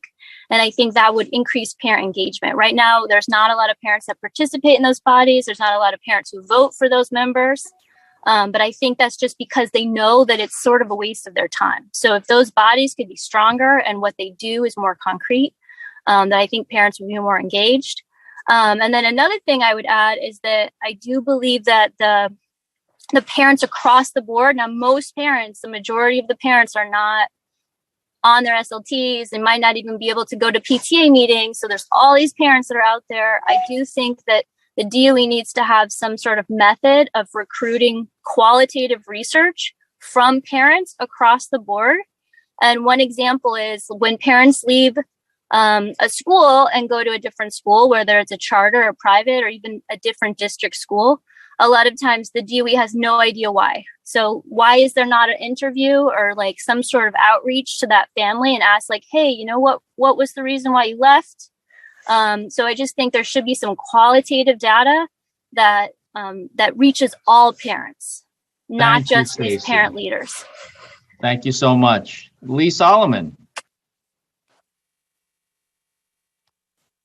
Hi, thank you. I really appreciate the opportunity to speak. I liked what Stacey Johnson just said. I just want to compliment her on her thoughtful comments there. I also am very appreciative of Senator Jackson bringing up class size. I've been a supporter of class size matters before my kids were school age. And it's very distressing to me that even through, all that we've been through as a city and state with Campaign for Fiscal Equity, we still are at a place where, there's no answers on how to reduce class size, which is really key, I think, to solving a lot of New York City's educational problems. I happen to have gotten to know Mayor Adams somewhat, just being around in Brooklyn. I'm a parent in Brooklyn. I like him a lot. I would hope that Mayor Adams would do what I feel is best for New York City and figure out a way to eliminate mayoral involvement at his level currently with the city schools. I think there has to be a better way that's more democratic. He's a leader who I really like and really respect. And I feel like he's got a lot of great ideas, and I would want him to be part of it. But I just feel like the danger is, who knows who's coming in next? And we see what's going on around the city and the state and the country and the world with political stuff. It's really, the more we can incorporate democratic systems, the safer I think we all are. I've been very unhappy in the past with the politicalization, that has really seemed to create an idea that there's winners and losers, and pitting groups of stakeholders against each other in the city. Clearly, we as a city and as a nation have a long way to go to create educational equity, especially for our Black and Latinx New Yorkers. That is key, and I support efforts, and I the more I can do, I would like to do more in that regard, and I hope that is a key central goal of all New York City and New York State politicians moving forward. But this battle has to end. We have to figure out a way to really make a difference. I think that going back to a way that communities can get involved and families have a way to get more information and get more involved would be better. I don't know even how to propose this, but I feel like we need some sort of method to almost like a comptroller's office to help families get information. Like, I don't understand how the budgeting works. And I've tried. Like, I'm a person who worked, in finance. Like, I'm good with numbers. I can't figure it out, and I feel like there should be a way to make sense of some of this stuff. I do sometimes get information from PEP members and try to read it, but I can't put it in context. I really feel like parents need more support in order to have a voice. Because right now it feels like the PEP is like political theater or something. And, it doesn't even make sense. Like, people stay up till 2 a.m. talking on there, and then the votes seem like they've already been decided beforehand. The system just needs to be fixed. And I feel like everybody's heart really seems to be in the right place. Like, even people who disagree on the bigger things about how things should be done, it feels like everybody really wants New York City students to succeed and create equity. And 20 years of this, it just hasn't worked. So I hope that we do better. Thank you. Thank you so much, Lee. Next up, Kedem Deletis. Hi there. Can you hear me? We see you, yes. We see you and we hear you. Thank you for having me speak. I'm a parent and business owner as well. I'm in District 30. My kid goes to AOC. It's a charter school. The mayoral control has to end immediately. I wouldn't extend it another minute.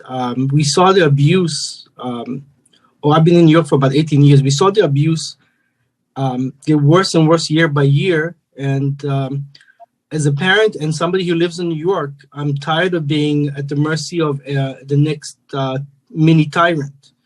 The control needs to belong to the parents and the teachers, all those people at the high levels that keep throwing slogans and politics and racial. Their agenda is not the education of our kids, and the result is obvious. The failure of the schools. And all these words like equity just fails the kids over and over because nothing is done. And the same thing as a business owner. And if you see the news, like the violence around the city, these are the canary in the coal mine of how all these bombastic terms are failing at the ground level. And it's very disappointing. I've been in New York for quite a long time, and I've been participating in the political system. And I do like Mayor Adams, but I'm not willing to gamble my child's future and education on his whim, waking up the next day and making the next decision and next change how he feels like it. I think that within New York City, there are no checks and balances of any kind: business, crime, education. Everybody is buttering everybody else's around them, and we're paying the price. And it has to end because it's a great city. And I just, as a parent and even as, I've been a Democrat all my life until recently, I've decided that this is it. This is my message to the party that I've been with all my life. It has to end. We have to make a U-turn, and we have to take care of everybody. I don't care what color you are, what race or what gender or anything. Everybody has to benefit, and the parents know best what's good for their kids, and business owners like me also know best what's from our business, and not for what the mayor feels the next day to allow me to eat indoors or to do this or to do that. I pay a lot of taxes, and I'm happy to pay those taxes, and the mayor shouldn't be able to come in and tell me, hey, you can't do this, just because of this reason and that reason. And when somebody speaks up, he's being labeled either as a racist or whatever, conspiracy theorist. It has to end. This is not the Democratic Party that I grew up in. It has to end. And our kids are the ones that are paying the price the most. As a business owner, I can open another business. It's no problem. My kid has lost 2 years of her life. And even now, as we speak, she's at school. She's afraid to let her mask down below her nose because she might be sent to the principal's office, and that would be a disaster for her. It has to stop. Those things are just hurting everybody, and we're hurting ourselves. We voted you in, and not you specifically, but the mayor that I voted for is punishing our kids. I voted for de Blasio, and he's punishing our kids. It has to stop. We have to bring the whole city, not just the party, into the logic and sense and stability and inclusivity of everybody. And all these terms, and I'm sorry, they might sound racist, but all these terms are just separating us. Look at me, what do you see? I'm mixed 4 ways, I'm biracial. It has to stop. And all this stuff has to be put away. Education has to come first, and it hasn't been the first agenda or priority of the past mayor, and I'm not willing to gamble on the next mayor. So it has to stop now. Thank you, Mr. Delitis. Questions? Thank you. Senator Jackson. Well, sir, let me, Mr. Delitis, thank you for coming in. I truly believe that the mayor has good intentions, especially knowing, for example, this is the mayor that grew up in New York City, the school system, and has gone through it with concerns himself about his development based on reading with dyslexia. And then listening to Chancellor Banks.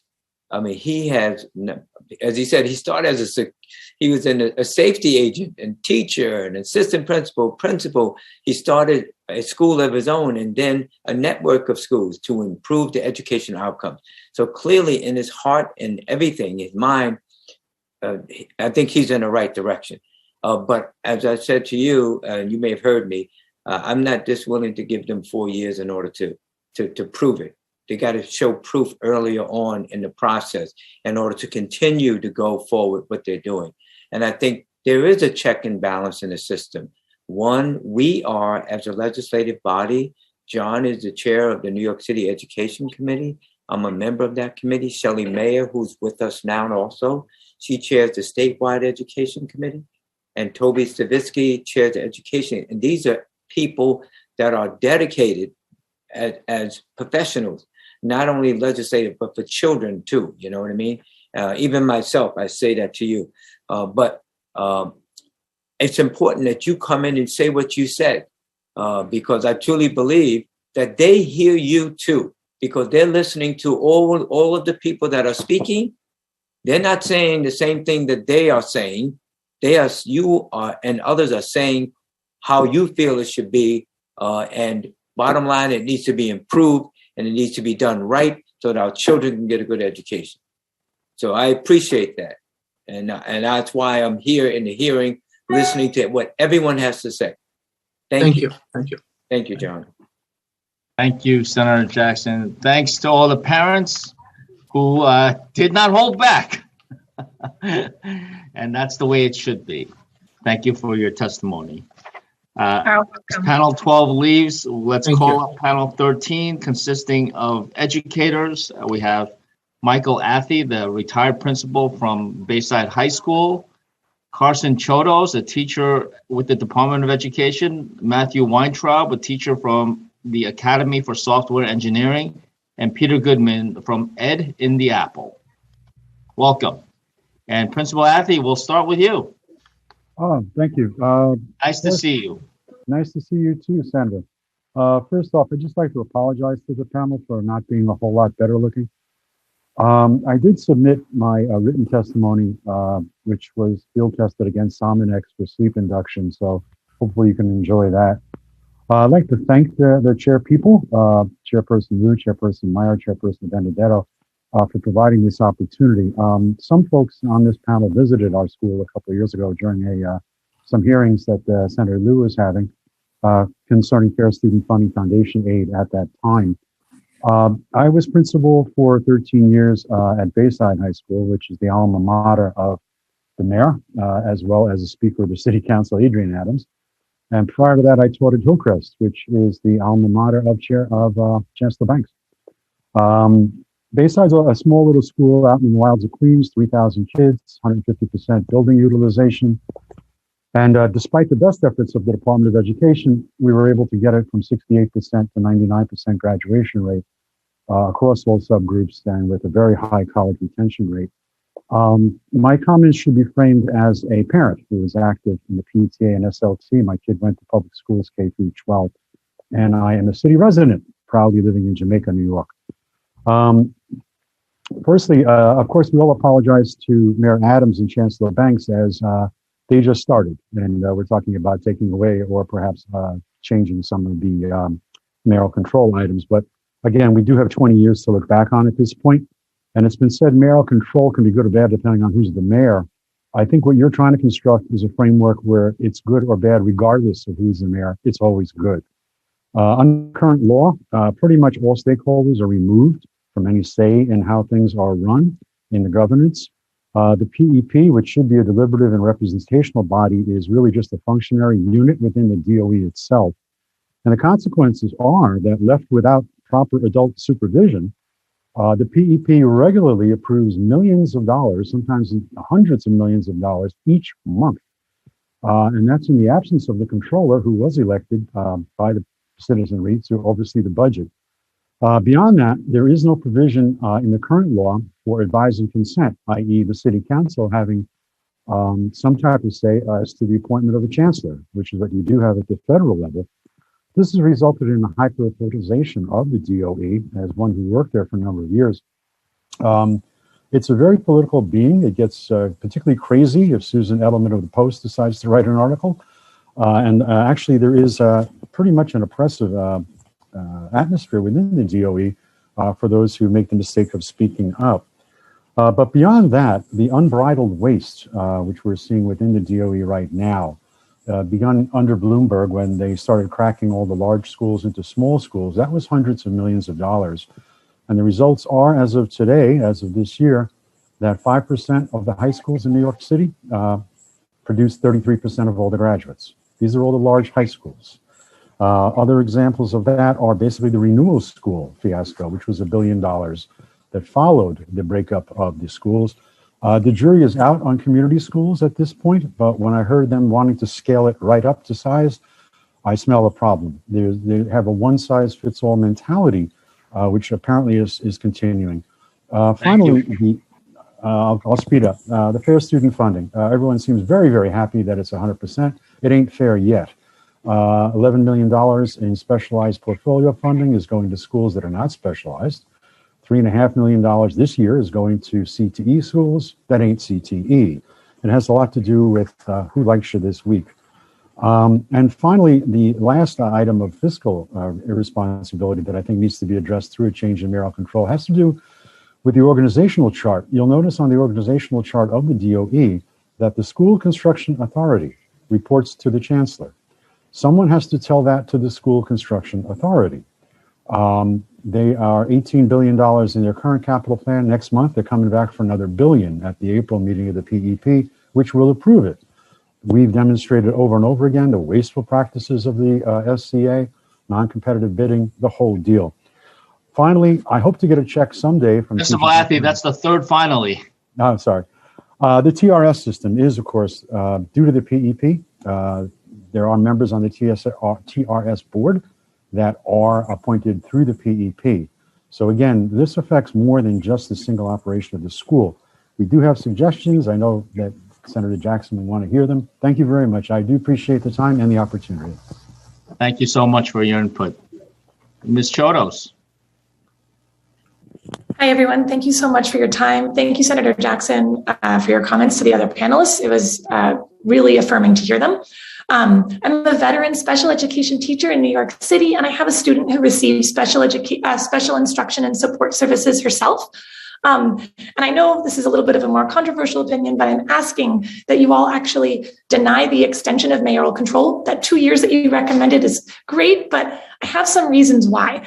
I teach democratic values to my teenagers, actually, for project-based learning, community action projects, restorative practices, but that I actually had to spend my time building like MERV 13 box filters because my poorly ventilated Brooklyn class had those IntelliPure non-HEPA filters purchased by the mayor's partnership, right, with that subpar company, IntelliPure. And my disabled students are immunocompromised. And as a teacher, I actually spent most of the pandemic hacking ed software systems and Google Docs because the iPads through the Apple partnership don't actually allow students to type assignments and be in a Zoom meeting at the same time, making it a totally useless device. And as a teacher, this year, I've had to create a whole new special ed recovery system curriculum for my students with disabilities because the mayoral partnership with Voyager Sopris Learning Company, whatever that is, only provided us with phonics, rewards brand phonics curriculum for all of my high school students. So these mayoral choices about partnerships with private corporations, sort of the list goes on. And I marvel at the brilliance and ingenuity and adaptability of my peers and the fortitude of my public school teacher peers. But that real work that we're doing, and I am so passionate about creating communities of liberation and learning and joy and democracy, is like, I feel like it's relegated to the margins when I'm unduly trying to implement private consultant funded initiatives that actively damage my students. So I'm only requesting exactly what Mr. Jackson, you were saying earlier about a democratic model, right? That you value the voices of everyone here. And I'm pleading for any democratic model where we, the teachers and students, can help support those initiatives and decisions. So we're not at the whims of new partnerships that I have no say in and no voice in, when really the intentions that I have are to support my students and my own child with disabilities in the classroom. So again, I'm just pleading for more space and a democratic model. Thank you so much for your time. Thank you, Ms. Chodos. Matthew Weintraub. I just want to say how grateful I am that you are doing this, and thank you for having us. We are both teachers at the Academy for Software Engineering.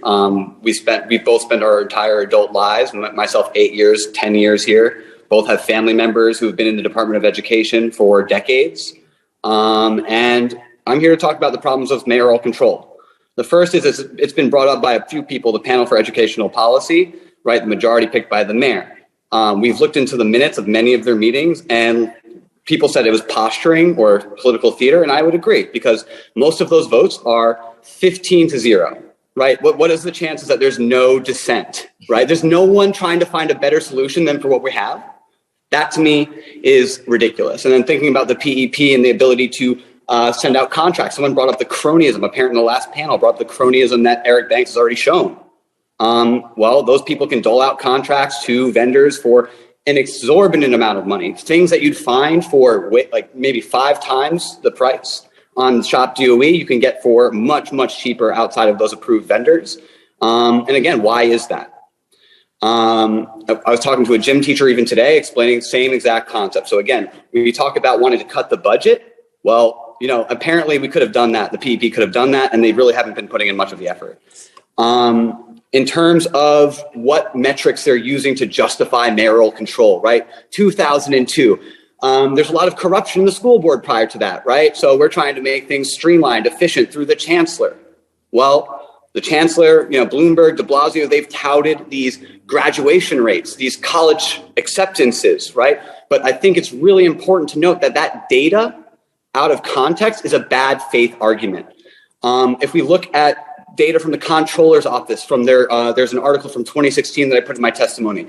If we look at data from NYU Steinhardt, a prestigious education school, from one of their articles in 2017, also in the testimony, It talks about college attrition rates and college readiness. And while graduation rates have gone up consistently, college attrition has gone up. College readiness has gone down. So what narrative does that say? That says that we are pushing kids through a system and not adequately preparing them for post-secondary life. On top of that, sorry, if we're even going to talk about the graduation rates, right? If we look at the top 2 quintiles, and again, this is in the comptroller's article, the top 2 quintiles, the schools that are doing the best, their graduation rates went up. If we look at the schools that were on the bottom, their graduation rates went down from 2011 to 2015. So what does that mean? What do you think the racial compositions of those bottom schools were? And if we are saying that we value social equity, I mean, I'm not going to say it, but I think you can all understand what I'm getting at here. We got it. I've only had 3 minutes. My time up? Yep. I thought we had 5 minutes. And you asked if we got it, and I said yes, we got it. Does the teacher that you're with have a name also?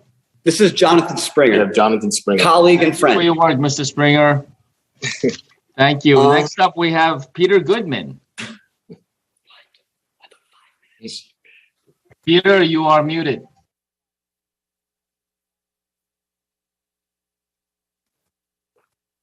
Good afternoon. My name is Peter Goodman. I write a blog called Ed and the Apple, the intersection of education and politics, and we've certainly seen a lot of that today. I was a high school teacher for many years at James Madison High School, and I always would have my class spend 2 weeks reading the Constitution, every line, and discussing it. Because I think everybody sometime in their life should read the Constitution. James Madison wrote, well, along with Alexander Hamilton, wrote the Federalist Papers, which were op-eds arguing to ratify the Constitution. And in one of them, he wrote, ambition should counteract ambition. In other words, there should be this type of argument. We should be debating constantly what's working and not working in our government. It's an evolving process. We haven't found the answer. And we've been debating schools for probably 100 years. And we haven't found any answer. Now, the governance of schools is very strange because the police commissioner is hired by the mayor. There's no police board that participates in picking the police commissioner. But education traditionally has had elected school boards. Los Angeles has an elected school board. They're elected by charter school supporters who spend millions of dollars to win the election for school board. The mayor is not involved, and Los Angeles schools are desperately underfunded, enormously underfunded. So to have an elected school board in Los Angeles is a disaster. If you look at the research, and there's a lot of research on mayoral control, it basically says that it's better than what it preceded, but mayoral control comes in different flavors. Different cities that have it, it runs differently. I've heard, I don't know how many speakers today saying they wanted to do away with it, but replace it with what? Replace it with elected parents. But remember, the mayor funds the school system. It's his budget that ends up by funding a big chunk of the money. De Blasio funded pre-K for 4-year-olds and 3-year-olds, which was an enormous change in the school system, an enormous amount of money. Would he have done it if he had no control over who was chancellor? It's fine to say parents or other people should run it, but unless the mayor is involved in the process, why would he spend all his time finding money for schools? He'll find money for other things. So there is no easy answer. And I think you guys are doing the right thing. And I would just say fixed terms are very important. And the mayor can survive if he doesn't have a majority of the school board. You're doing a great job and keep doing it. Thank you, Peter. Senator Jackson. So let me just say, Chair Lou and Benedetto, people are coming in and communicating exactly what we want to hear from them, for sure, whether we like it or not. That's for sure. But obviously, I say to you, Peter, that all of the colleagues that are on here, in my opinion, have their heart and minds and actions in the right place on behalf of the children of not only New York City, but all of the children. I say that because I mentioned before that I'm on all of the education committees in the state Senate, and I hear what's going on, and my colleagues and everyone has their directions in the right place. And I'm glad that you said what you had to say, and this only is going to help us to refocus more about what we're doing and how we're doing it.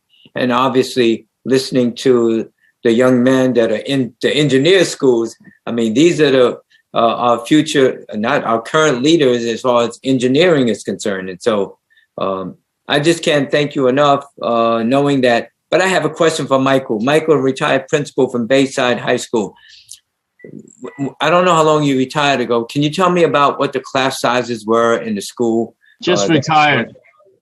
He just retired. He wouldn't let us have a retirement party for him. Oh, you know, I've been communicating how important it is, class size reduction, so teachers can spend more time with the students to help them learn what they're supposed to learn. Can you tell me what the class sizes in the high school were? Yeah, Senator, I just retired last month, actually. Okay.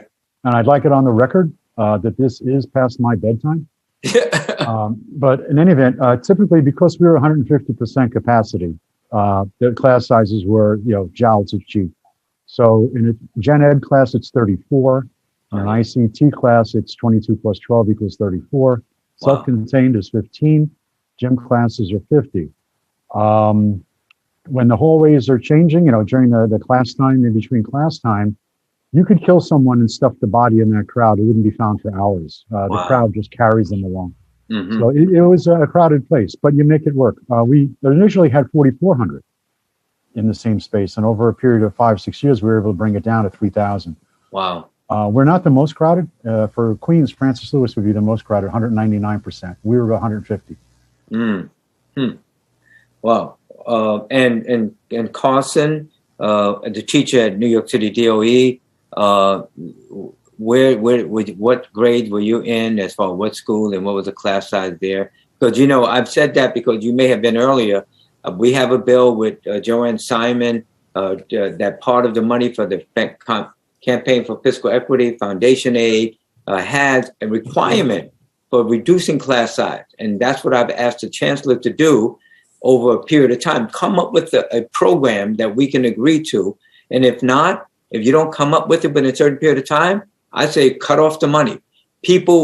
Parents will go crazy if we cut off the money, but then the Department of Education is responsible for putting it in place so we can reduce class size. And that's what, Carson, if you're there, can you tell us what the class size were in your school? Carson is not. Prior panel, Senator Jackson. Oh, prior panel. I'm so sorry. Yeah, that's okay. We'll move on. I just thank you, Senator Jackson, and Principal Athy. Again, I thank you. We got your 10-page testimony, and I read through it all, so it was all good, and we appreciate all of the final points that you made. And I know, Matthew, you wanted to get to your solutions. We got your solutions. We got your solutions about how to deal with principals. We got your solutions about how not to let people run for office. It's all there, man. All right, so don't worry. And I just want to know, look, I mean, we hate having to limit people's time, but if we didn't limit people to 3 minutes, then let's put it this way. You've been waiting for 6.5 hours. Had we given everybody 4 minutes, you wouldn't have testified until close to 7. So that's why we have to deal with the time. With that, I want to thank you all, and invite the next panel in. And that will consist of Amanda Leffer and Lucia Curatolo Boylan. And we'll start with Ms. Leffer.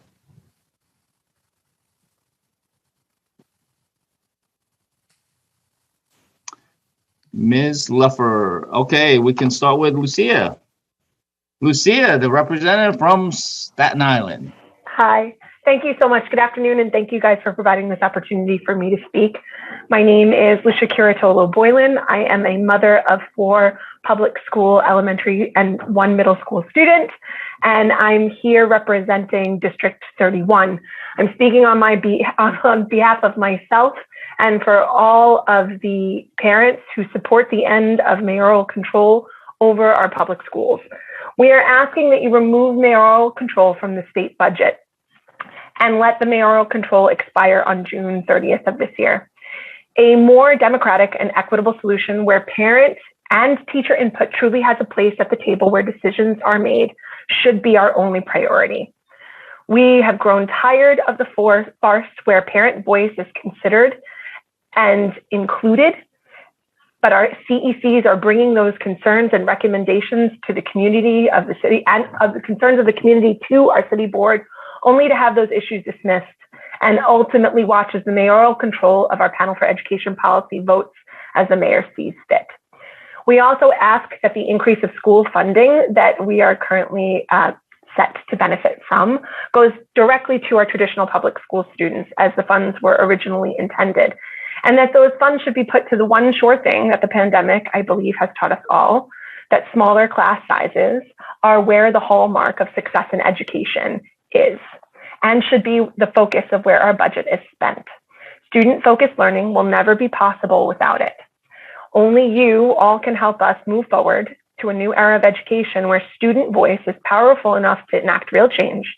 Parents from every facet in education have a seat at the table where policy is made, and a system that truly celebrates democracy and collaboration between all stakeholders is voted on, for, and by the people should be our norm. I thank you guys for listening to me today. I yield the rest of my time, and I look forward to see what your decisions lie. So thank you so much. And thank you for letting me come in later. I apologize, but I'm very excited to be here. So thank you.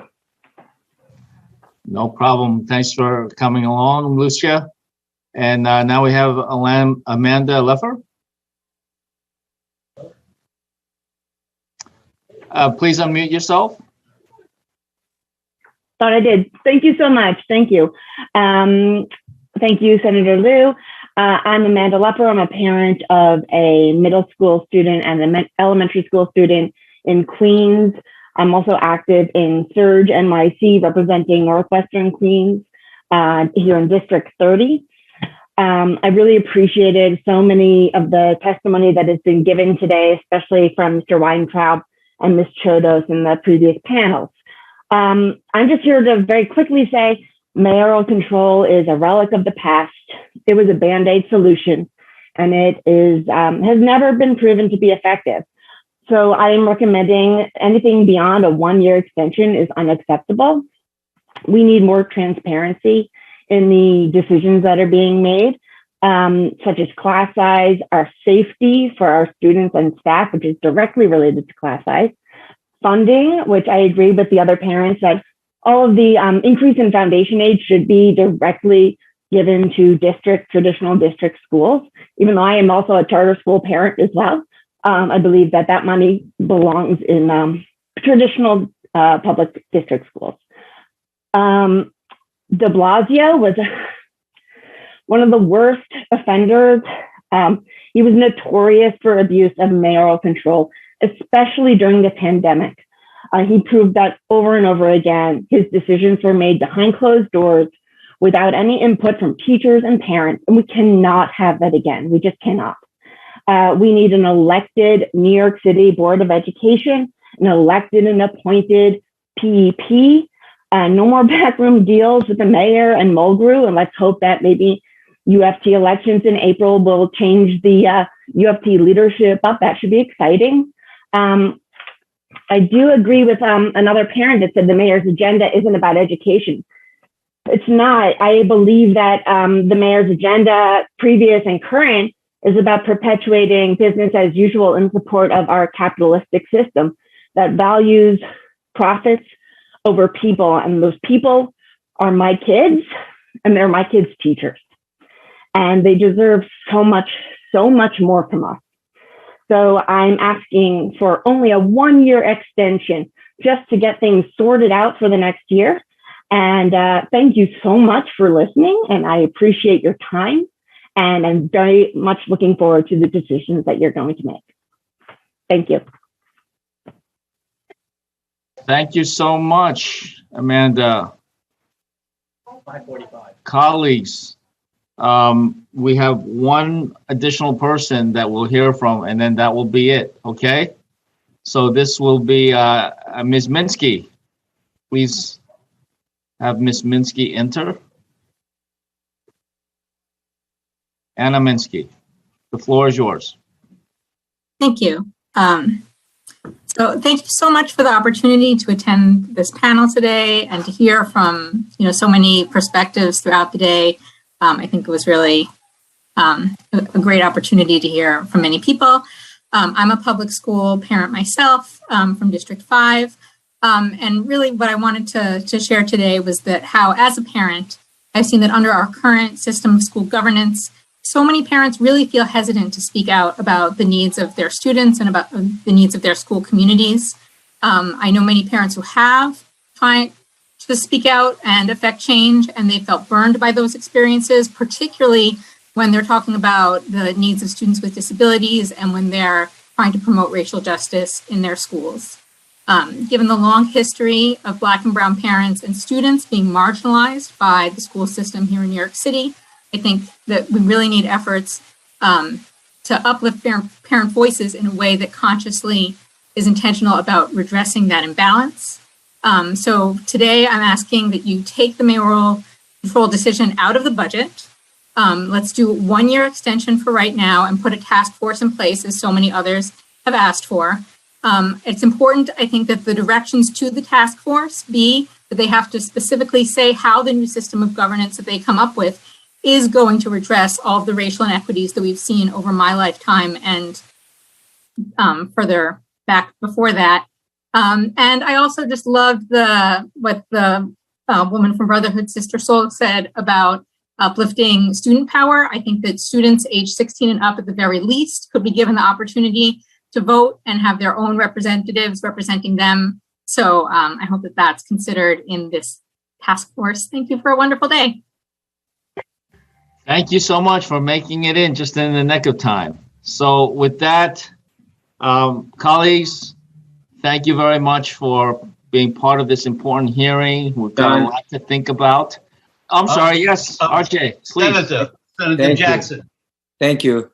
So first, Anna, let me thank you. I'm listening to where all of the districts coming in, and I'm so happy to hear someone from District 5. I wish there were people from District 6 and 4 and what have you, 5, and 5, if you don't know, people, that's part of Central Harlem. And so Tanisha Grant, who spoke earlier today, is also a wonderful representative from District 5. So shout out to her. Thank you. But I want to hear the diversity of our entire city, and that's what we received today. But can you tell me, how can we deal with, you heard someone say that she's a parent and she knows about finance and she can't figure out some of the things that the PEP votes on as far as contracts and what have you. I understand that you're doing something with students and trying to teach them about finance. Can you elaborate on that? I don't think that's me. I'm not doing anything with students and finance. Okay. But there is a wonderful a group in District 5 that I know is doing tremendous work around that. They have like a Saturday program where they're teaching kids about finance, and what a great idea that would be to have them and their students. If the materials that the PEP voted on were publicly distributed in advance, to have them look at those and present to the PEP, I think that would be fantastic. Well, let me thank you for coming in, all of you. I mean, obviously, in Staten Island that came in also, you're still here. And I heard what you had to say. We need to get rid of it, the mayoral control, and take a year to come up with something. I hope that whatever we do, it's going to bring about better outcomes for our students. That's the bottom line. And I do think that Chancellor Banks has the vision to get it done.